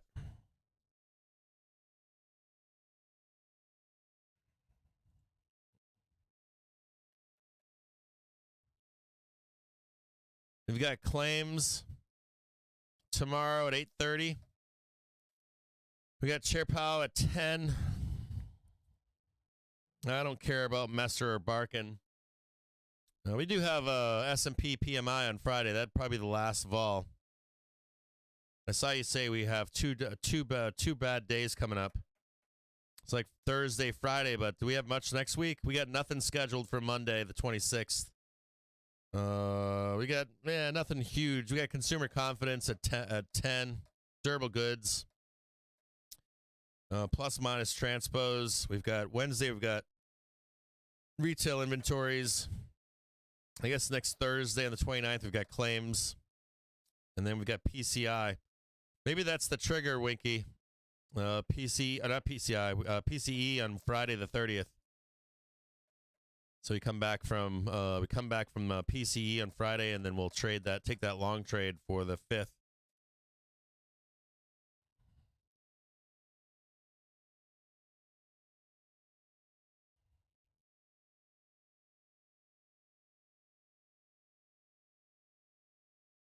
$3:22, another 38 minutes left until the bell today. I do have to give you guys some heads up here as we head into this close that today after the close, I'm going to be back-end testing the tool with the developer, and I may or may not be here tomorrow. The stream will be up. I'm unsure if I'll be here tomorrow. I want to give you guys a warning as we come to the so I'm going to give you guys a heads up here, not just a warning, but in the coming days and week, before I take a vacation, we're going to attempt to get the functioning website up and running. that may take me out into being in the office the next few days.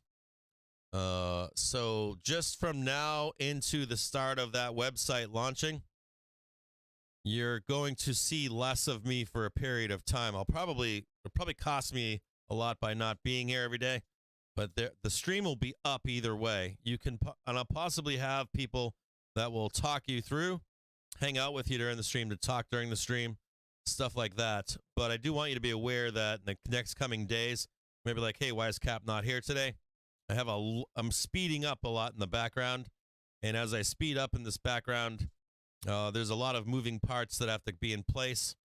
So I do want to make that clear with you in the coming, I would say tomorrow, possibly Friday, and possibly some of the days next week. You'll see less of me as I work on that stuff with these people have regular office hours, that kind of stuff. They work during the day. They don't work at night and stuff like that. They work during the day. Most of them work during the day. Just be aware of that in the coming days. Please pass it along inside the Discord if you could. Let people know that we're launching the website. We're attempting to right now. And to do that, it takes me away from live streaming every day. Just be aware of it in the next few days.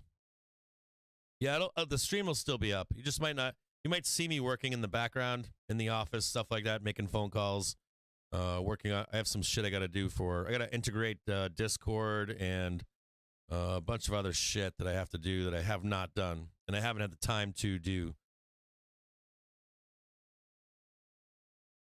Yeah, they're draining me, man. 3 pennies right now. Draining me here. Trying to send this down into tomorrow. Okay, so just like yesterday, we're going to set up a trade for you again, like we did yesterday for the close. So for tomorrow, we've got Jerome Powell. We're going to talk about tomorrow's trade. We're trading 436 right now. And I'm going to talk to you guys about a put spread for tomorrow. Well, I hope it don't go down yet. Don't go down yet, dude. Not yet.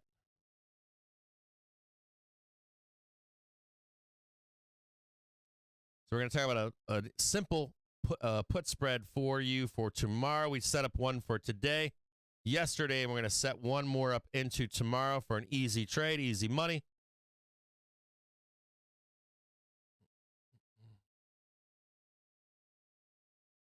Oh, that's interesting. Huh. Maybe we don't. For some reason, it's not giving me an option here to take on some,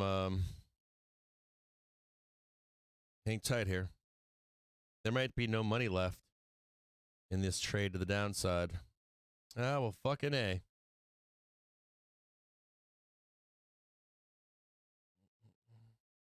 I guess we'll make it for the 28th. Debit put spreads for the 28th. That's interesting. That's fascinating. 436, 425, expiring on July 28th, is $286 and pays $814. Market makers saying we ain't going down there. I don't believe that. I bet they're talking about that squeeze. Boy, I'll tell you what. Fucking market makers are saying we're not going down there.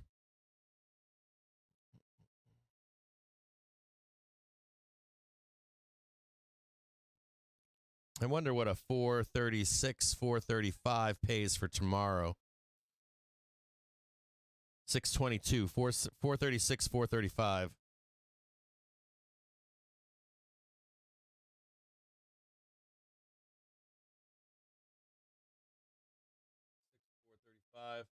So what is that? 40 cents on tomorrow.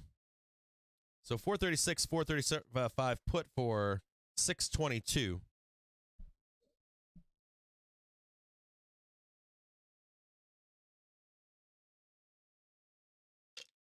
I was looking for 728, but they don't have a high probability of that stuff hitting. Or they're paying huge money if that shit hits. If 425 hits down on the 28th. So we're talking about some weakness into end of month.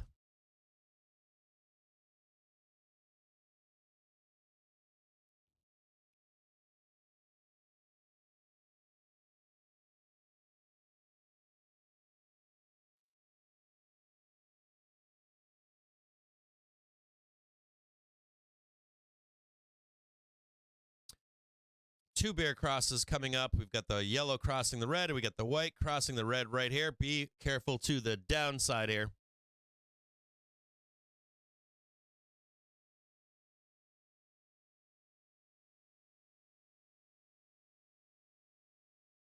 Two minutes left. Should get a big break to the downside for sellers.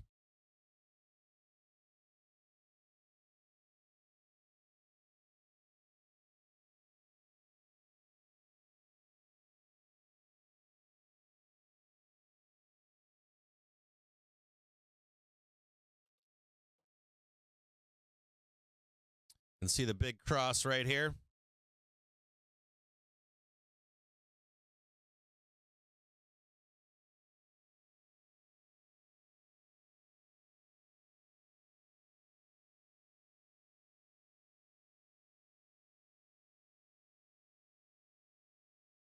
That's S1 right here.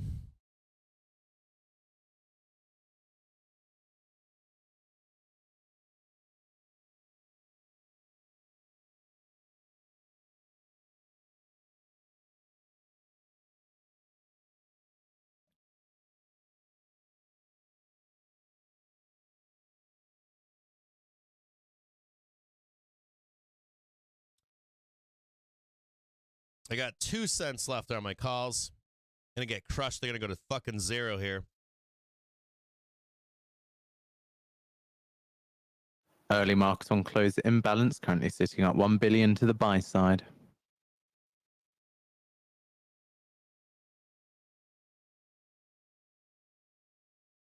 Now they're 1 penny. They're draining them right now.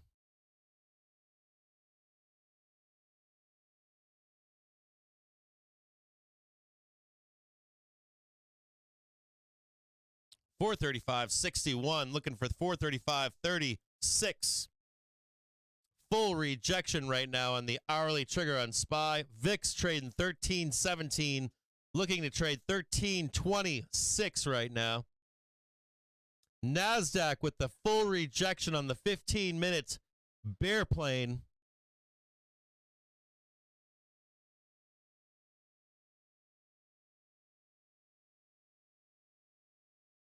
SPOO's trading 435.51. Looking for 435.36.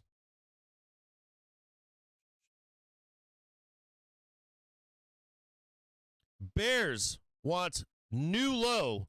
That's down at 434.33 if they can get it. Giant bear plane here on the 1 minute chart. An even larger bear plane forming right above here in the 5 minute chart.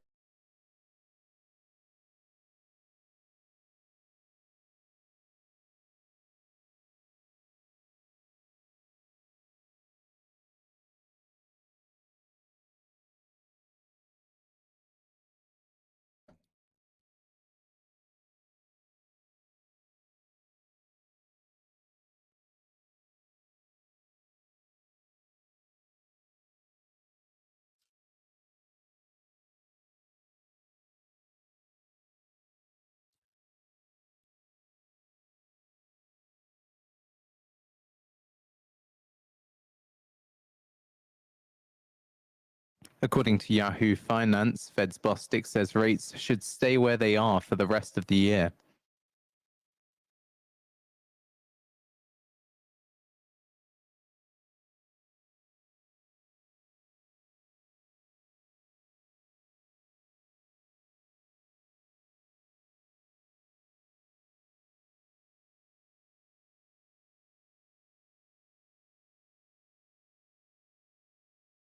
SPOO's trading 435.27.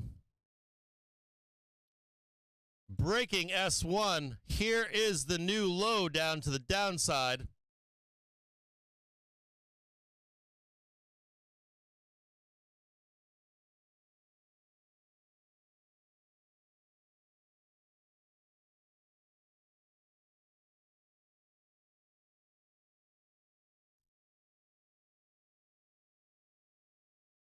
SPY now under S1, looking for more downside. See if we can tag 434.33. I got zeros, baby. One fucking penny right now on these fucking calls. Dead. Gone.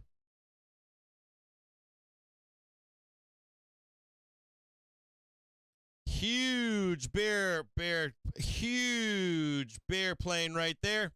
Bull trap on the upside on the hourly trigger. Rejection and continuation to the downside to S1. Sellers are going to be looking for rejection on 435.36 to try to get the new low on the day.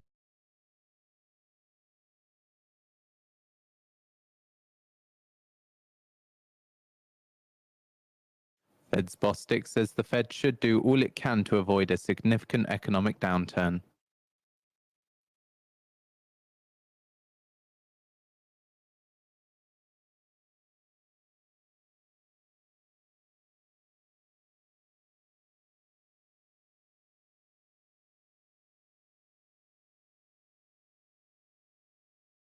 Oh, I got to get the bear music going. Oh, yeah, give me that bit. Where's the music?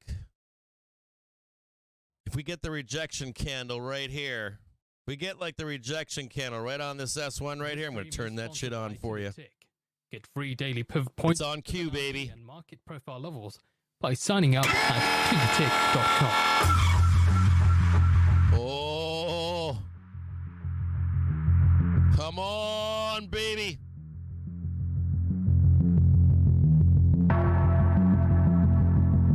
Fed's Bostic says if the economy does not slow down, we will have to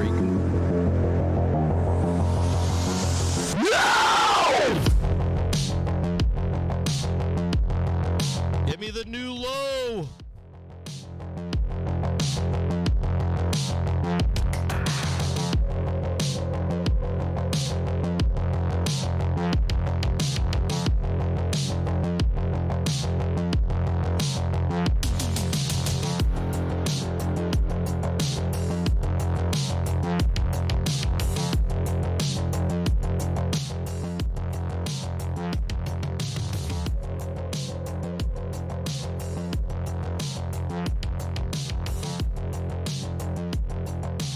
Need that rejection off that yellow right there.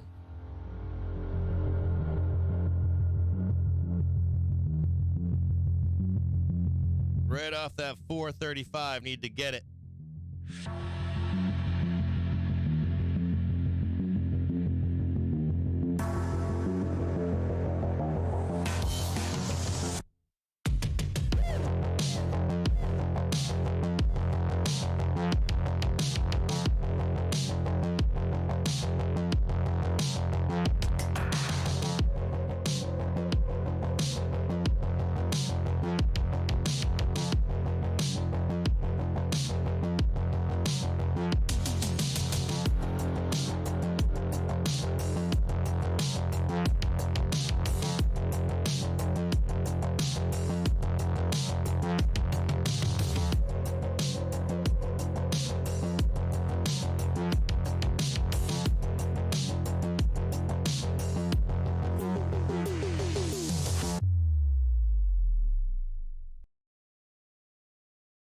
All right, that was it. You get one song. I'll give you the second song if you get down here. I don't know if you do, man. I got one more song for you. You'll see if you get the rejection down below this yellow line. You got your below S1 at this point. Bears unable yesterday to get the new low. We'll find out if they can. I'll queue up. Well, let me get the other song. Oh, there it is right there. Play it on low for him.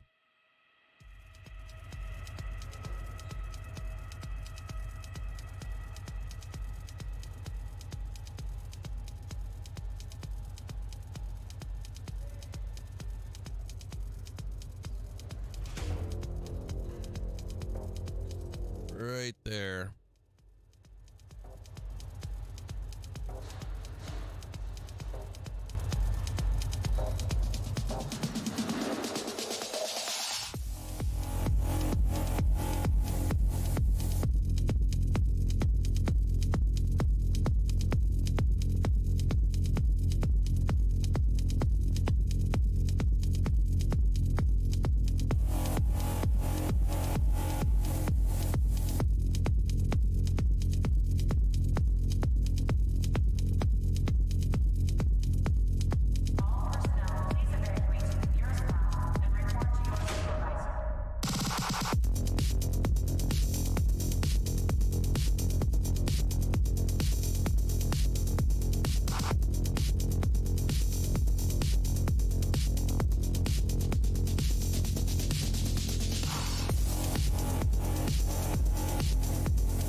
on going.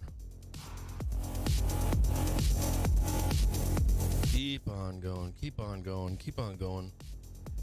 Hold on, I gotta show this because I got some shit on.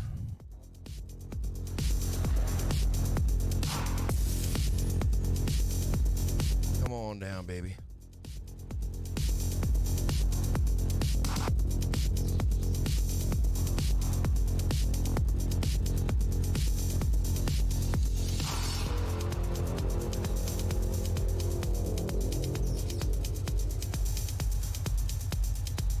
Oh shit, they fucking tried right there. 435s were like 26 cents, then like 50 cents, and then that one bar right there. Do they snatch so much fucking money on these fucking bars?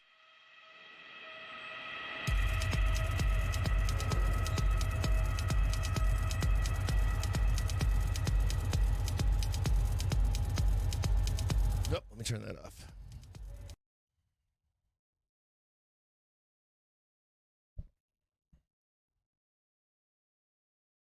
What happened?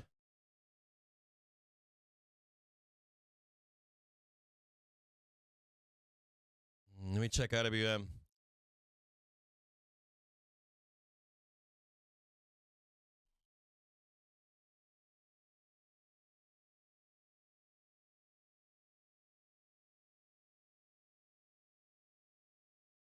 Yeah, I don't know. This looks fine to me on IWM. I'm not too fearful here on IWM.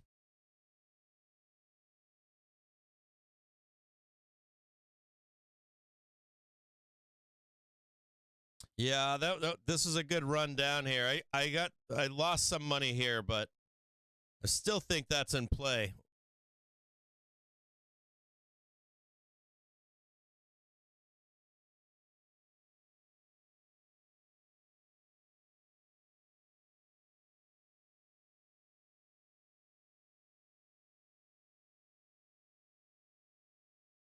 Still no low tick on the day.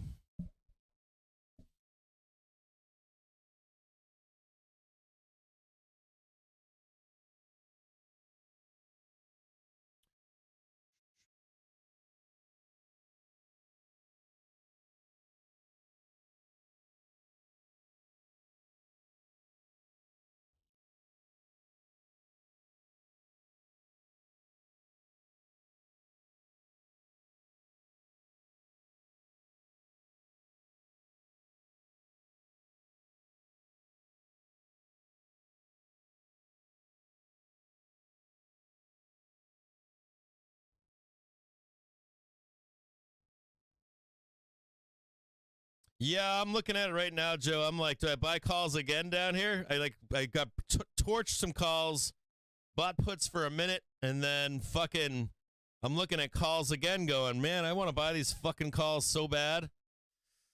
Like all that drama all in here, and I'm still bullish here. Like all this drama, still fucking bullish here. I'm bullish here, so no, it's counter to current belief, but 438s are 28 cents for tomorrow. Those are pretty fucking cheap. Those are 30 deltas. There's 187,000 calls for tomorrow at 88 cents. I guess I'm wondering if I could build a fucking spread for, or not a spread, but a some kind of a strangle for tomorrow.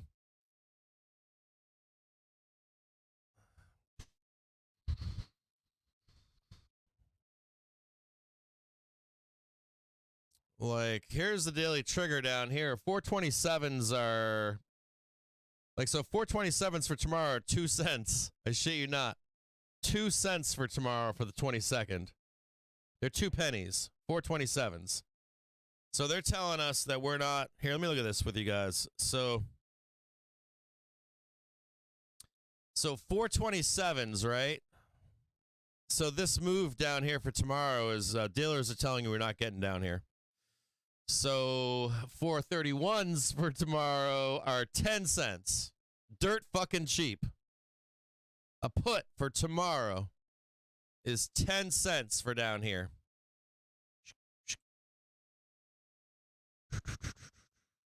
Dirt cheap.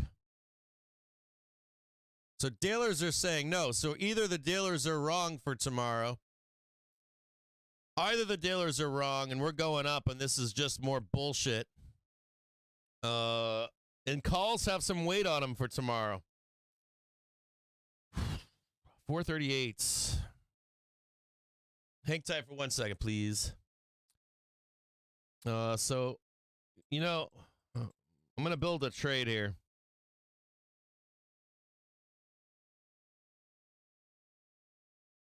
Buy.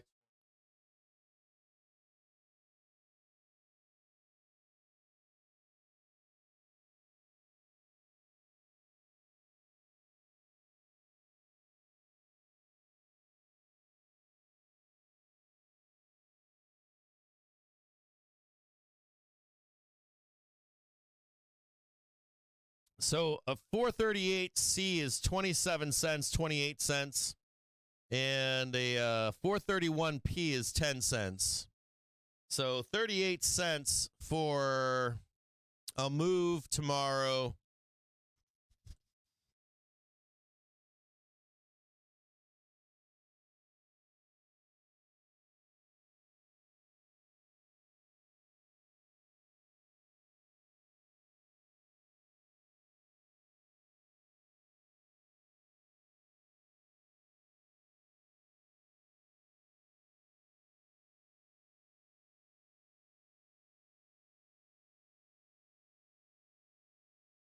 Excuse me for just one moment.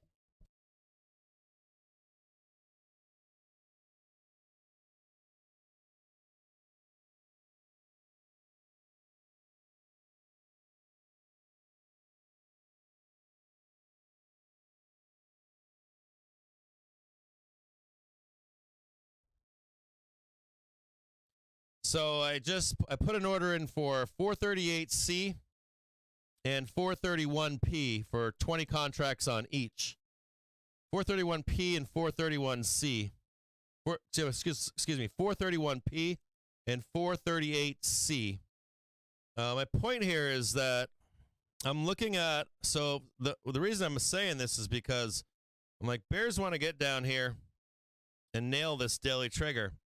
These fucking puts down here are 2 pennies, 2 cents for down here. So I'm I'm scratching my head here saying, if you're going to get like vicious, nasty J-Pow, somebody probably knows something on whatever the news is on the economic. So I'm going to make a posit here that your claims are going to come in as bullish tomorrow. I'm going to make that fucking right now. I'm going to tell you that. Your claims are coming in bullish because the dealers are telling you, fuck you, no. And I'm going to bet that we gap this shit up tomorrow. Even if we come back down, that's what I think is going to happen. And I know that it seems bearish here right now, but I'm against it. So I can be wrong. I've been wrong on this show. So don't follow me on this trade. 438C, 431P, and I'm not buying the 431Ps as being valid. I think they're just a hedge. So I gotta make 50 cents. I gotta make 40 cents to break even and have free puts. I need 40 cents on the call side to break even on the puts. And I do think that we squeeze higher into this close. I'm not buying the bearish narrative here. And if it is bearish, they're 9 cents. So if we go down here, they're going to be worth this is going to be a 900% trade for me to the downside. So if I'm wrong here, I'm getting paid either way. It doesn't matter. Sums up. Something's wrong with the options chain. I can tell you that for sure. Because the options are telling you we're not going down tomorrow. So I think this is a full fucking scam here for sellers.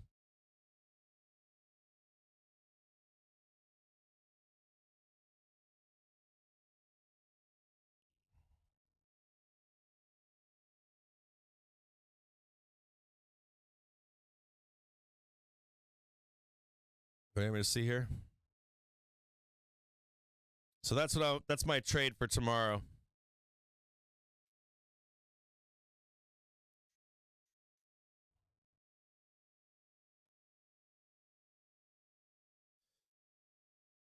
Yeah, I'm not buying the downside move here, man. I still am not buying it. I think this is a scam. I think we're going up. We can roll this, but if it rolls, it's going to print fat and heavy either way. So should be like it should print like 600 or 700%. So if we get the roll down into tomorrow, if it doesn't, we're going to cover that with the calls. It's a nice setup for tomorrow. Yeah, I'm kind of suspect here on. I'm gonna go with bullish on the initial claims tomorrow, like stupid bullish. Because I'm gonna assume that they know something that we don't know.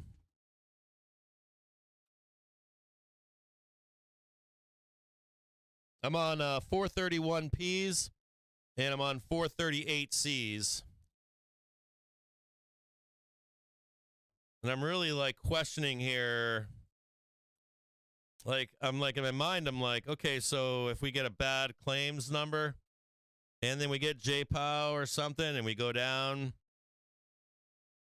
I'm like 427 at 2 cents. You're saying those are going to be in the money? It'd be like a 20,000% win or something like that.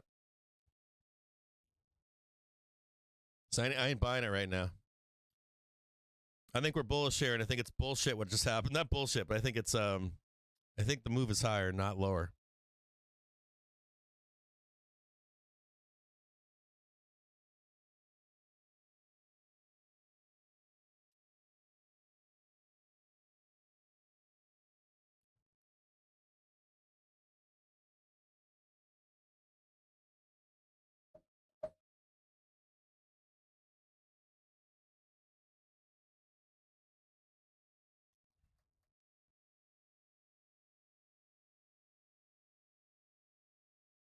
Someone knows something.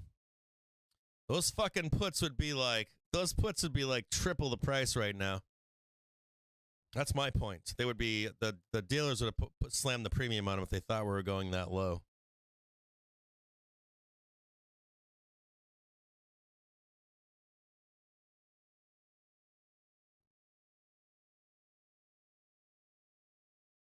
Yeah, I'm very bullish here. I'm not bearish here at all. I mean, I'm saying it, man. Like, you better get some bad fucking news on that morning. Right now, the fucking puts for tomorrow look like dog shit. Like, they are dirt fucking cheap. We ain't going up right now. That's the point, is like we're rolling over here, and the puts are still dirt cheap.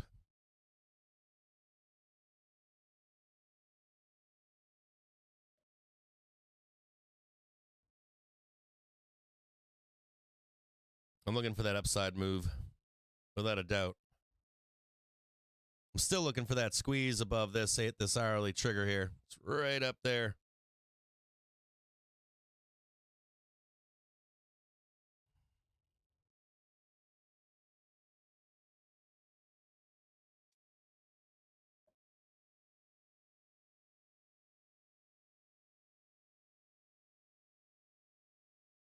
Let me know if you're chasing this hole, if you're going down this hole for tomorrow or not. In the chat, let me know if you think that we're going to be. You can say it right in the chat. Say we're going down to 432 tomorrow, or we're going up tomorrow to 438. I'm on team. We're going up tomorrow, but it doesn't really matter. If we go up or down, I'm going to get paid. So, I guess if we traded sideways, we get fucked in that trade. But for all the bearish sentiment on Jerome tomorrow, I would have expected more money on that trade. And there isn't a bunch of money in that trade to the downside, so I'm going to expect maybe something tomorrow that's good news that we don't know about.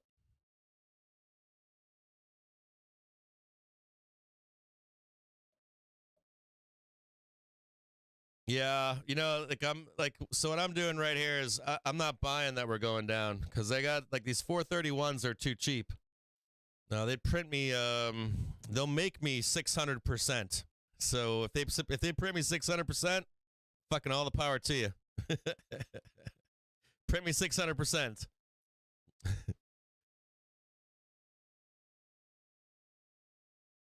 you're either printing me 600% or you're gonna print me 1 to 200%. Either way, I'll take either one.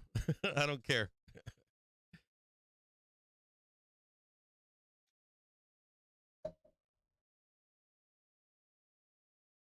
Yeah, I'll see all you guys. We got 6 minutes left until the bell tomorrow. Just some programming notes if you don't already know. I go on vacation for a week for 4th of July. I'll be gone that Friday until the 5th. I also have a tool coming out here in the coming days. I want you to be aware that the stream will be up and I may not be here for every stream.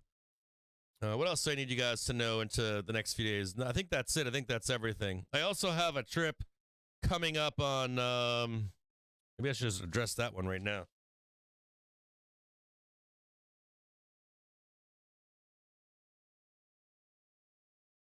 The last week of July and the first beginning of August, so that's later in the month. So end of July, early August, I have a big trip going on.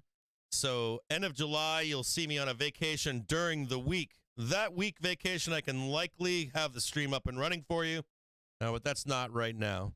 So between now and then, between now and the 3rd, you'll see the stream up, but you will also see me working in the background in the office. You may not see me here every day. Just be aware of that in the coming days to get the tool up and the website up and running. Hell yeah, brother.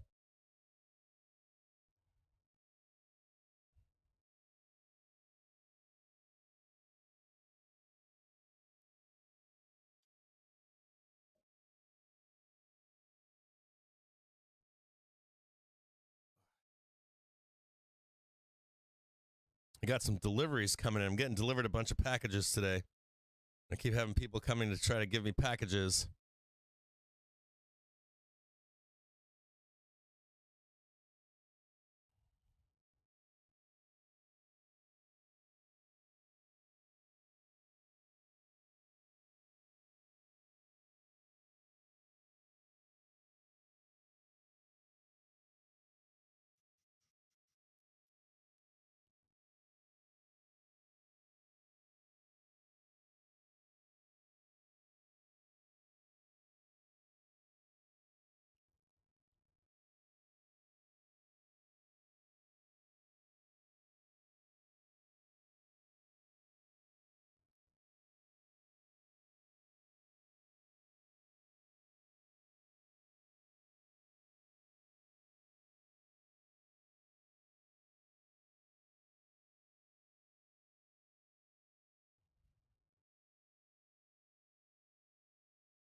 Three minutes left.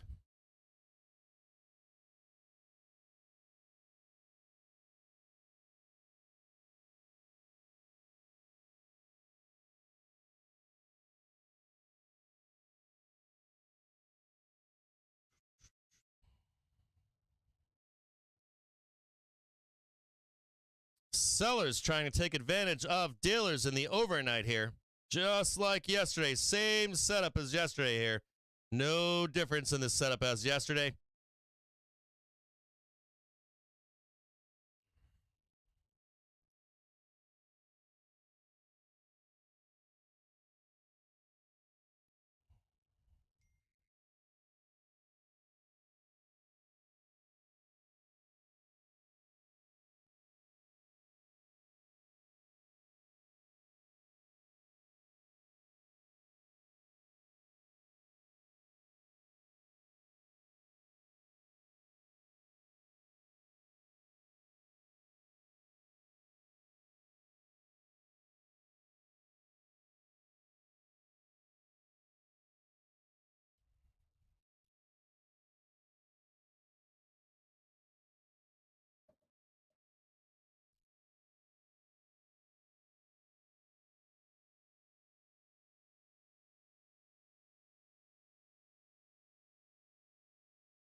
Give me 1 second here.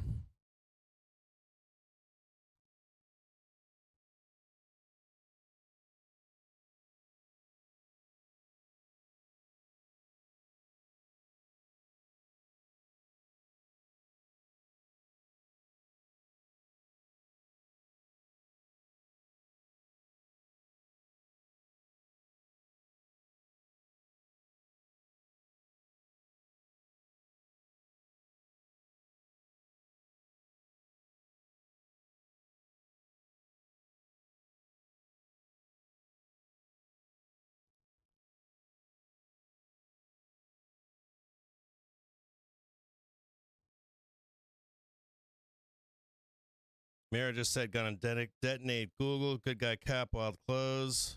I bet you're loading the boat with calls. I've got a position here, 431P and 438C for tomorrow. All right, that's it. 401, baby. We are out of here. I will be with you tomorrow at 9:30 a.m.